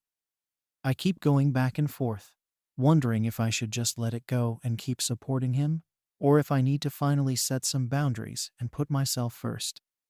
It feels like no matter what I decide, I'll end up feeling guilty. So, I'm left here, wondering what to do. Am I wrong for wanting him to take some responsibility? Or am I just being selfish for expecting anything from him at all? Story 19 inches. Am I out of line for refusing to lend my friend money for a vacation? So, a bit of backstory. I'm a 30-year-old accountant, pretty careful with my finances. It's part of my job, but also just how I am never felt the need to spend recklessly, and I try to keep my savings in check. My friend Matt, on the other hand, is the opposite. He's around my age, and he's been a good friend for years, but he's always been, let's just say, less careful with money. He's the type who goes all out on trips, expensive nights out, whatever sounds fun at the moment. He doesn't seem to think twice about money, and that's fine, it's his life. But lately, he's been a little too casual about borrowing from me and not paying it back. The last time I lent him money, it was supposed to be for just a couple of weeks to cover some unexpected expenses. Matt made it sound urgent, so I didn't think too hard about it and transferred him what he needed. Weeks passed, then months, and I never saw that money again. I brought it up a couple of times, but he always had an excuse. He'd pay me back after his next paycheck, or when some project he was working on paid out. I tried not to let it bother me, but it was a bit annoying. It wasn't a huge amount, but it was enough that it started to add up when he kept ignoring it. Fast forward to last week. We were grabbing coffee together, catching up on life, the usual. Everything was pretty normal until Matt started talking about this beach vacation he wanted to go on. He had it all planned out. The dates, the location, even some activities he was looking forward to. It sounded great, honestly. But then, almost casually, he asked if I could lend him some money to cover the costs. He even laughed, like it was no big deal, saying, "Come on, you know I'll pay you back." Now, normally, I might have considered it. But given that he still owed me money from last time, I wasn't feeling too enthusiastic about handing over more cash. I could feel this weird tension building up as he kept talking about the trip, like he was already assuming I'd say yes. So, I finally told him that I wasn't comfortable lending him more money until he squared things up from before. I tried to keep it casual, even joked about how I might need to start charging him interest if he didn't settle up soon. He didn't take it well. I wasn't expecting him to blow up or anything, but he definitely looked annoyed, like I just told him something outrageous. He gave me this look and said something like, "Seriously, you're gonna be cheap about this?" That kind of took me off guard. Cheap? I've been helping him out for ages without ever making a big deal about it. I told him that it wasn't about being cheap. It was about him following through on what he'd promised. But he kept pushing, saying I was supposed to be his friend, and a real friend wouldn't make such a fuss over money. That's when things got tense. I felt this mix of frustration and guilt, because, yeah, we're friends, and part of me wondered if I was being too harsh. I didn't want to lose the friendship over something like this. But at the same time, it felt wrong to just keep lending him money like it was nothing. I didn't sign up to be his personal bank. And it wasn't like he needed the money for something essential. He was literally asking for cash to go on a vacation. I think what bothered me most was his reaction. Instead of understanding where I was coming from, he just seemed offended, like I'd insulted him by even bringing up his unpaid debt. He made it seem like I was the one doing something wrong, when all I was asking for was a bit of responsibility. I told him as much, that it wasn't fair to keep asking me for money without paying back what he owed. But he brushed it off, saying I was unsupportive and acting like I was above him. That really threw me off. How was I acting above him? I just wanted him to take a bit of accountability. The conversation didn't end well. He left pretty quickly after that, clearly upset. I was left sitting there, staring at my coffee, replaying the whole thing in my head. Part of me wondered if maybe I had been too blunt, or if I could have handled it better. But another part of me felt like I'd been more than fair. It's not like I was asking for anything unreasonable, I just wanted him to pay back what he owed before asking for more. It's been a few days, and we haven't really talked since. I thought he might reach out, maybe apologize, or at least try to understand where I was coming from. But so far, nothing. A few days after our coffee conversation, I was still feeling weird about the whole thing. I couldn't shake this uncomfortable mix of anger and guilt. I mean, Matt is one of my closest friends, so a part of me felt like maybe I should have just lent him the money to keep the peace. But I kept thinking about how often this has happened. How many times I'd lent him money, only to have him act like paying me back was some optional thing. It wasn't the first time he'd called me cheap either.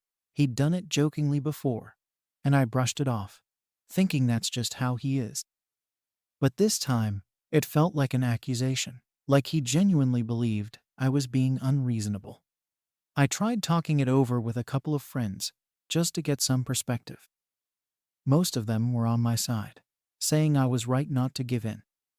They reminded me that Matt's been known for this behavior, always expecting others to cover for him when he overspends or can't manage his finances. They thought I'd been more than patient with him, and that maybe he needed a wake-up call to realize he can't just keep expecting people to bail him out. But a couple of people pointed out that friendship isn't always logical. Sometimes you just help out because it's the kind thing to do, even if it's not entirely fair.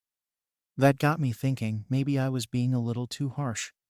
Matt's been there for me in other ways, even if it's not financial. He's helped me move apartments, been around during some tough times, and is usually good company. I wondered if maybe I should have looked past the money issue and just supported him for the sake of our friendship.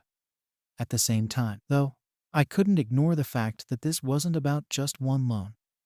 It was a pattern, one that was starting to wear on me. It felt like every time Matt asked for money, it was a test of our friendship, like he was seeing how much I'd put up with before finally saying no. I don't think he realizes how uncomfortable he makes me feel with these requests. Or maybe he does, and he just doesn't care. Either way, I couldn't shake the feeling that I was being taken advantage of, and that didn't sit right with me. In an attempt to find some middle ground, I reached out to him a few days later. I thought if I offered to help him in a different way, it might show him that I wasn't being unsupportive, just cautious. I suggested he could take on a part-time job or find some freelance gigs to help cover his vacation costs. I even offered to help him with his resume if he needed it. I figured this would be a way of supporting him without actually handing over cash. To me, it felt like a fair compromise. I was offering my time and energy instead of just money. But Matt didn't see it that way. He seemed almost insulted, like I was suggesting he couldn't handle his own life or finances. He made some comment about how it wasn't about a job, and that he just needed a friend to help out. He acted like I was making a huge deal out of nothing, as if lending him more money was the obvious thing to do, and I was just being difficult for no reason. After that conversation, things started feeling even more strained between us. He stopped reaching out as much, and when we did talk, there was this unspoken tension, like we were both tiptoeing around the issue. I could tell he was disappointed in me, and maybe even a little hurt, but I couldn't bring myself to apologize or give in. The more I thought about it, the more I felt like he was the one in the wrong, not me. But there was still that nagging part of me that wondered if I'd handled things the right way. It's frustrating because I don't think Matt realizes how much this has affected me. It's like he's only focused on his disappointment, without thinking about how uncomfortable it is for me to keep getting asked for money. I don't want to be the bad guy here. I don't want to be the friend who doesn't support others. But at the same time, I feel like I need to draw a line somewhere. Otherwise, this is just going to keep happening, and I'm going to keep feeling like I'm being used. Since then, I've found myself avoiding certain places or activities where I know I might run into Matt. I don't want to have another awkward conversation about it. And I'm worried that things will only get worse if we keep ignoring the issue. I keep thinking about all the times he's been there for me in other ways, and part of me wonders if I'm being too rigid, like I'm letting money get in the way of a good friendship. But then I remember how it feels each time he asks for money, and I can't shake the feeling that he's being selfish. I honestly don't know where to go from here. It feels like no matter what I do, I'm either letting down a friend or compromising my own values. It's been a couple of weeks now, and things are still pretty tense with Matt. We haven't talked much since the last time we saw each other. I've tried reaching out a couple of times, just casual messages to check in, but there's been no response. Every time I see his name pop up on my phone, I hesitate before opening the message, not sure if he's going to bring up the money issue again, or if it's just going to be another awkward silence. I've thought a lot about it since our last conversation. I keep coming back to this idea of whether I'm being too harsh. We've been friends for years, and I've always tried to be there for him. Maybe I should have just given him the money, especially since it wasn't a huge amount, and it could have meant a lot to him. But then I think about everything else, the times I've lent him money and never gotten it back. The excuses, the way he keeps asking without taking responsibility for the past. Every time I think about it, I feel more certain that I made the right choice. But there's still this voice in the back of my head telling me that maybe I'm overthinking it. The worst part is that he hasn't really tried to make things right either. He hasn't acknowledged the issue, hasn't apologized for calling me cheap, or for acting like I was being unreasonable. It's like he just wants to sweep it under the rug, like nothing happened, and I'm just supposed to go along with it. I've been waiting for him to come around and at least admit that maybe he overreacted, but that hasn't happened. I'm starting to wonder if maybe he doesn't see it as a problem. Maybe he genuinely thinks I should just help him out whenever he asks, without any strings attached. I've also thought about the offer I made, about helping him find a part-time job. I really thought that would be a good solution, something that would allow him to get the money he needed without me having to just hand it over. But he clearly didn't want that kind of help. Maybe he felt embarrassed, or maybe he thought it was beneath him. I don't know. I can't help but feel like he's too proud to take responsibility for his own financial situation. He's always been a bit of a dreamer, always thinking about what's next, without taking care of what's in front of him. He has these big ideas, but no concrete plan to make them happen. It's like he's waiting for someone else to fill in the gaps for him. And I'm starting to feel like that's not my job anymore. On the other hand, I keep thinking back to the things we've done for each other over the years. He's been there for me during some tough moments, and I've always appreciated that. I can't ignore all the good times we've had together, but I also can't ignore how drained I feel every time he asks for more. I've let him borrow money before, without hesitation, and I don't mind helping out in small ways. But this feels different. This feels like a pattern. It feels like he's relying on me, rather than figuring things out for himself. And that's what's bothering me most. It's not the occasional favor, it's the repeated requests without any effort to pay back what's owed, or even acknowledge the help. I've even been wondering if I've been too generous in the past, if I've made it too easy for him to keep asking. Maybe I should have drawn this line earlier. Maybe I should have said no a long time ago, rather than letting things build up to this point. It's not that I don't want to help my friends, but I'm starting to realize that I've been enabling him in a way that's not healthy. I've been so focused on being a good friend, on helping out, that I've ignored how much it's costing me emotionally, mentally, and now even in terms of our friendship. And yet, here I am, still thinking about him, wondering if I'm in the wrong. I keep asking myself if I should have just helped him out, avoided all this tension, and moved on. Maybe I'm overthinking it. Maybe I'm being too harsh. But I keep coming back to the fact that he's never really taken responsibility for his part in this, never really acknowledged that he owes me. It's like he expects me to just keep helping him out without question, without any consideration for the fact that I've already been there for him more than once. I guess the real question now is whether this friendship is worth saving. I don't want to lose a friend over something like money. But at the same time, I can't keep pretending like everything's fine when it clearly isn't. I don't know if he's ever going to come around and realize that he needs to be more responsible with his finances, or if he's going to keep thinking he can rely on others to clean up his messes. So, am I wrong for refusing to loan money to my friend for a non-essential expense? Story 20. Am I wrong for expecting my partner to help around the house, even though I'm home all day? I've been staying at home for a couple of years now, taking care of our two young kids, Emma and Jack. I don't even know how many times I've had this argument in my head over the years, trying to figure out if I'm being unreasonable. Maybe I'm just overreacting. Maybe I should just deal with it. But lately, it feels like I've had enough, and I'm honestly losing patience. Dan, my partner, works long hours. I get it, he's out there working hard, earning the money that keeps us going, so I don't want to downplay that. But it feels like every time he walks through the door at the end of the day, he expects me to have everything taken care of. The kids fed, the house cleaned, dinner cooked, laundry done, toys picked up, you name it. But here's the thing, he's not really seeing the whole picture.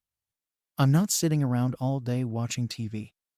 I'm running after a 5-year-old and a 3-year-old, dealing with tantrums, wiping noses, trying to get meals together, and cleaning up messes as fast as they make them. I'm trying to keep some semblance of order in a house that feels like it's constantly in chaos.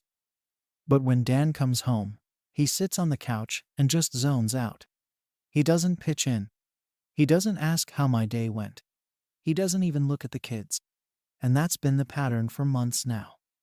One evening, it all hit me. Emma had been sick for a couple of days, and Jack was in a mood all day. By the time Dan got home, I was completely drained. Dinner was on the table, but I hadn't had a chance to clean up after the kids or do anything else. The living room looked like a bomb went off. I felt like I was drowning, and I finally reached my breaking point. I asked Dan to help with the dishes and maybe pick up some of the toys around the house. I was honestly just trying to ask for a little support, but I wasn't ready for his response. His reply was pretty much exactly what I expected at that point. "You've been home all day. I've been working long hours." I felt this immediate wave of frustration. I wanted to scream. I wanted to ask him if he honestly thought that just because I'm home, I have all the time in the world to handle everything. I wanted to tell him that being home with the kids isn't a vacation. But I held back, because I knew arguing in that moment would go nowhere. I didn't want to fight. I just wanted some help. I kept quiet, but inside I was boiling. I just couldn't believe that this was how he saw it. It's like he completely disregarded everything I was doing all day. I was beyond frustrated, and it felt like everything I did didn't matter. Like my role in the family was to just keep the house running smoothly while he worked, and that's it. After that, I decided to try something else. I thought, maybe if I made it more obvious, more structured, he would understand. Maybe if I gave him a visual reminder of everything I was handling, it would help him see that I needed help too. So, the next day, I made a chore chart. I thought I was being practical. I divided tasks between the two of us: dishes, vacuuming, trash, taking care of the kids for a bit. I thought if he could see everything that needed to be done, he would get it. Maybe he'd understand that I was juggling so many things at once. And it wasn't just about cleaning. It was about sharing the load. I showed him the chart when he got home that evening, hoping it would be the thing to start a conversation. I wasn't expecting him to do everything, but I wanted him to take on a few tasks, anything, really. He glanced at it, then shrugged, and said something about being too tired. I honestly don't remember his exact words, but I remember the feeling like it wasn't worth his time. I tried again the next day, but he didn't even look at the chart. He didn't mention it, didn't ask about it. He just went on with his evening routine, sinking into the couch with his phone, like it was just another normal night. I don't think he even noticed that the living room had toys all over the floor. I don't think he cared. At that point, I knew I had to do something. But I wasn't sure what else to do. I was exhausted, not just physically but mentally. I was so tired of feeling invisible, like my work didn't count because it didn't come with a paycheck. It didn't come with recognition. I just wanted him to see me as more than just the person who takes care of the kids.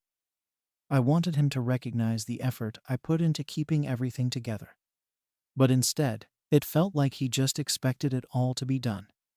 I started to wonder if maybe I was asking too much. Maybe I was expecting him to do things that were outside of what he thought was fair. After all, he worked hard all day, right? And I stayed home. But that didn't mean my day was any less important or exhausting. It didn't mean I didn't deserve help, too. I wasn't sure where the line was anymore. Maybe I was just being dramatic. Maybe I was being selfish. But it didn't feel that way. It felt like I was sinking under the weight of it all, and he was too tired to notice. But then again, how do you make someone see something they don't want to see? How do you get them to acknowledge that you need help without making them feel like they're failing? I didn't have answers. I still don't. The frustration kept building up, and the more I thought about it, the angrier I got. I started resenting him for not seeing what I was going through. I started resenting him for not stepping up when I asked for help. And every time he came home from work, the tension just grew. I didn't know how to fix it anymore. I was losing my patience, but I didn't know where to turn next. The day after I made the chore chart, I spent hours putting everything in order. I wanted it to be clear. I divided tasks evenly.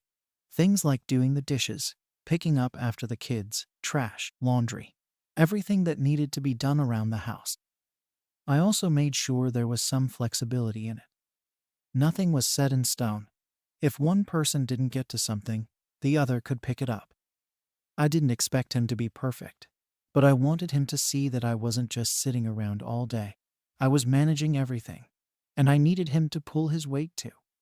When Dan came home that evening, I was hopeful, but also nervous. I wasn't sure how he was going to react. I handed him the chart and asked him to take a look. He didn't seem interested at first, which was already frustrating. He glanced over it quickly, barely acknowledging the effort I'd put into it. He didn't ask any questions about how the tasks were divided or how I'd been feeling lately. He didn't even pick up on the fact that I was trying to tell him something important. His reaction, or rather, lack of reaction, stung more than I expected. I wasn't asking him to do everything, just to help out a bit more. But instead of engaging with the chart or showing any willingness to contribute, he just shrugged it off like it was no big deal. He muttered something about being tired and sat down on the couch, completely ignoring the fact that the kids were still running around, the dishes were piling up, and the house was still a mess. I watched as he settled in, grabbed his phone, and completely tuned out. It felt like a slap in the face. I had tried to communicate how I was feeling, how overwhelmed I was, and this was his response. I didn't know whether to laugh or cry. I tried to stay calm, but the frustration started to build up inside of me. He wasn't getting it. No matter how much I tried, he didn't seem to understand what I was going through. The next few days felt like I was living in a loop. I did everything I normally did. Cooked, cleaned, took care of the kids, and tried to keep everything running smoothly.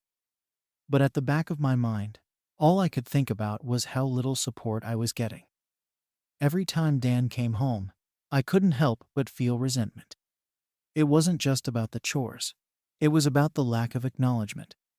He didn't seem to see that I was juggling a million things at once, and it made me feel invisible. I wasn't sure what to do. I had tried to communicate, tried to make things clear with the chore chart, but nothing had changed. The house was still a mess, the kids were still demanding, and Dan was still coming home, tired from work, expecting to be waited on. I felt like I was suffocating under the weight of it all. A few days later, I brought it up again. I was beyond frustrated at this point. I wanted him to understand how I was feeling, but I didn't want to start a fight. It wasn't about blaming him. It was about getting him to recognize the imbalance in our home. I told him that I needed help, and not just with the chores.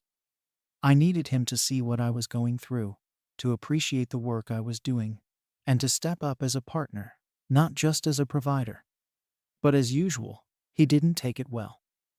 Instead of listening or trying to understand, he got defensive. I work long hours. I'm the one bringing in the money. You're home all day. How hard can it really be? It was like a punch in the gut. His words felt dismissive. He didn't seem to recognize that being home with the kids wasn't a walk in the park. I didn't get breaks. I didn't get to clock out. I didn't get a paycheck or a pat on the back. But it didn't matter to him. His work, his long hours, were the only thing that seemed to count. I could feel my anger bubbling up, but I tried to stay calm. I didn't want to have the same argument again. I was tired of fighting the same battle. So I just nodded, tried to hold back the tears, and let the conversation die. But the truth was, I felt more alone than ever. It wasn't just about the chores. It was about the lack of empathy, the lack of partnership. That night, I went to bed feeling like I was carrying the weight of the world on my shoulders. It wasn't even about the cleaning anymore. It was about being stuck in a situation where I felt invisible, where my needs didn't matter. Dan worked hard, I knew that. But so did I. The difference was, no one ever seemed to see the work I was doing. No one ever seemed to notice how much I was juggling. The next day, I made another attempt. I didn't want to keep asking him for help, but at this point, I felt like I had no choice. I told him I was feeling overwhelmed again, that I needed him to step in. But instead of hearing me out, he just brushed me off again. "I'll help when I get the time," he said, which felt like the same old excuse. I couldn't help but feel like he was dismissing my needs entirely. I had no idea what to do next. How do you make someone understand that you need help when they don't think there's a problem? How do you keep asking for support when the person you're asking just doesn't seem to care? I felt stuck. And as much as I tried to keep everything together, it was getting harder and harder. The anger kept building, and the feeling of being unappreciated grew stronger with each passing day. I started to wonder if things would ever change, or if I was just stuck in this cycle forever. I didn't want to keep fighting, but I also didn't want to give up. I wanted to be seen. I wanted to be heard. But with every attempt to communicate, I felt like I was just getting pushed further into the background. I started to lose hope that things would ever change. Dan seemed to think everything was fine, that he was doing his part by working. But I wasn't sure I could keep going like this. I didn't know how to fix it, and I didn't know how much longer I could keep pushing for something that didn't seem to matter to him. And as much as I wanted to give up, something inside me still hoped that one day he'd get it. That one day he'd step up and see me as a partner instead of just the person who took care of the house and the kids. But for now, I was left with this unbearable silence, this feeling of being stuck in a situation where nothing would ever change. Things started to feel even worse after that. The more I tried, the less he seemed to care. It wasn't just that he wasn't helping with the chores. It was that he wasn't even acknowledging how much I was doing. I was at home all day, sure, but that didn't mean I had all the time in the world to keep the house spotless. I wasn't living in some kind of free vacation. I was taking care of our kids, managing the chaos of a house with two small children, and still trying to maintain some sense of normalcy. But none of that seemed to register with him. One evening, I came up with a new idea. Maybe if I just showed him how overwhelming it was, really broke it down, he'd get it. I started keeping track of everything I was doing throughout the day, writing down when I fed the kids, when I did the laundry, when I cleaned the kitchen, when I calmed Jack down after a tantrum. I wanted him to see that I wasn't just sitting there, wasting time. I wasn't lounging around, scrolling through my phone. I was working non-stop. I showed him the list one night after dinner. I thought, maybe if he saw it on paper, it would click. But he barely looked at it. He skimmed over it quickly, and then set it down without a word. I was stunned. I don't even know why I was still surprised at this point, but I couldn't help it. How could he not see how much I was doing? How could he think this was easy for me? I tried not to let it get to me, but it did. It always did. I could feel the resentment building up inside me. It wasn't just about the chores. It was about everything. It was about the fact that I felt like I was constantly giving, and he wasn't even trying to meet me halfway. It was about the constant feeling that I was invisible, that my work didn't matter. I was exhausted, and not just physically. I was mentally drained, too. The constant battle, the constant pushing, and the constant feeling of being alone in all of this. A couple of weeks passed, and nothing changed. I would try to talk to him again, but he would just brush me off, saying he was tired, or that he couldn't do more because of work. I wasn't asking him to do everything. I wasn't even asking him to do half of it. I just wanted him to help with the basics dishes, maybe clean up after the kids a little. It didn't feel like too much to ask, but it seemed like he was making it into a bigger deal than it was. One night, after a particularly tough day, I hit a breaking point. I had been up all night with Jack, who had been sick, and I was running on empty. I hadn't had a chance to eat or even sit down, and when Dan got home, He just walked in like everything was fine. He sat down, grabbed his phone, and didn't even ask if I needed help. He didn't ask how my day went or how I was feeling. He didn't even look at the mess in the living room or the toys scattered everywhere. He didn't even notice that I was on the verge of tears. I snapped.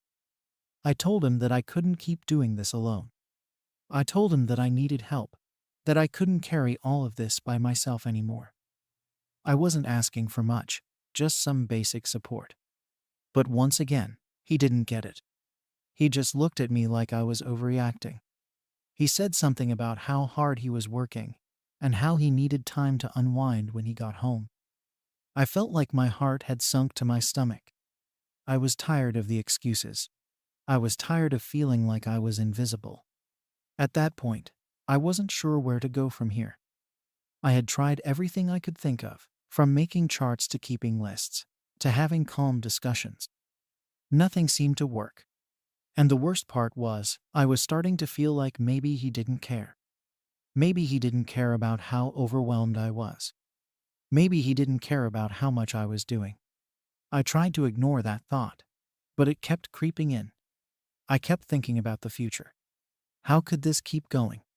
How could I keep doing this if things didn't change? I was burnt out. I felt like I was at the end of my rope, and yet I didn't know what to do. I couldn't keep pretending like everything was fine. I couldn't keep pretending that I wasn't drowning. And then, the thought came to me. What if things never changed? What if this was my life now, always taking on everything, never getting the help I needed, always feeling invisible? Could I continue to live like this? Or would I have to make a hard decision? I didn't have the answer yet. But I knew one thing for sure. I couldn't keep living like this. Something had to change, but I didn't know what that change would be. Could I keep pushing for more? Or was I wrong for expecting him to meet me halfway?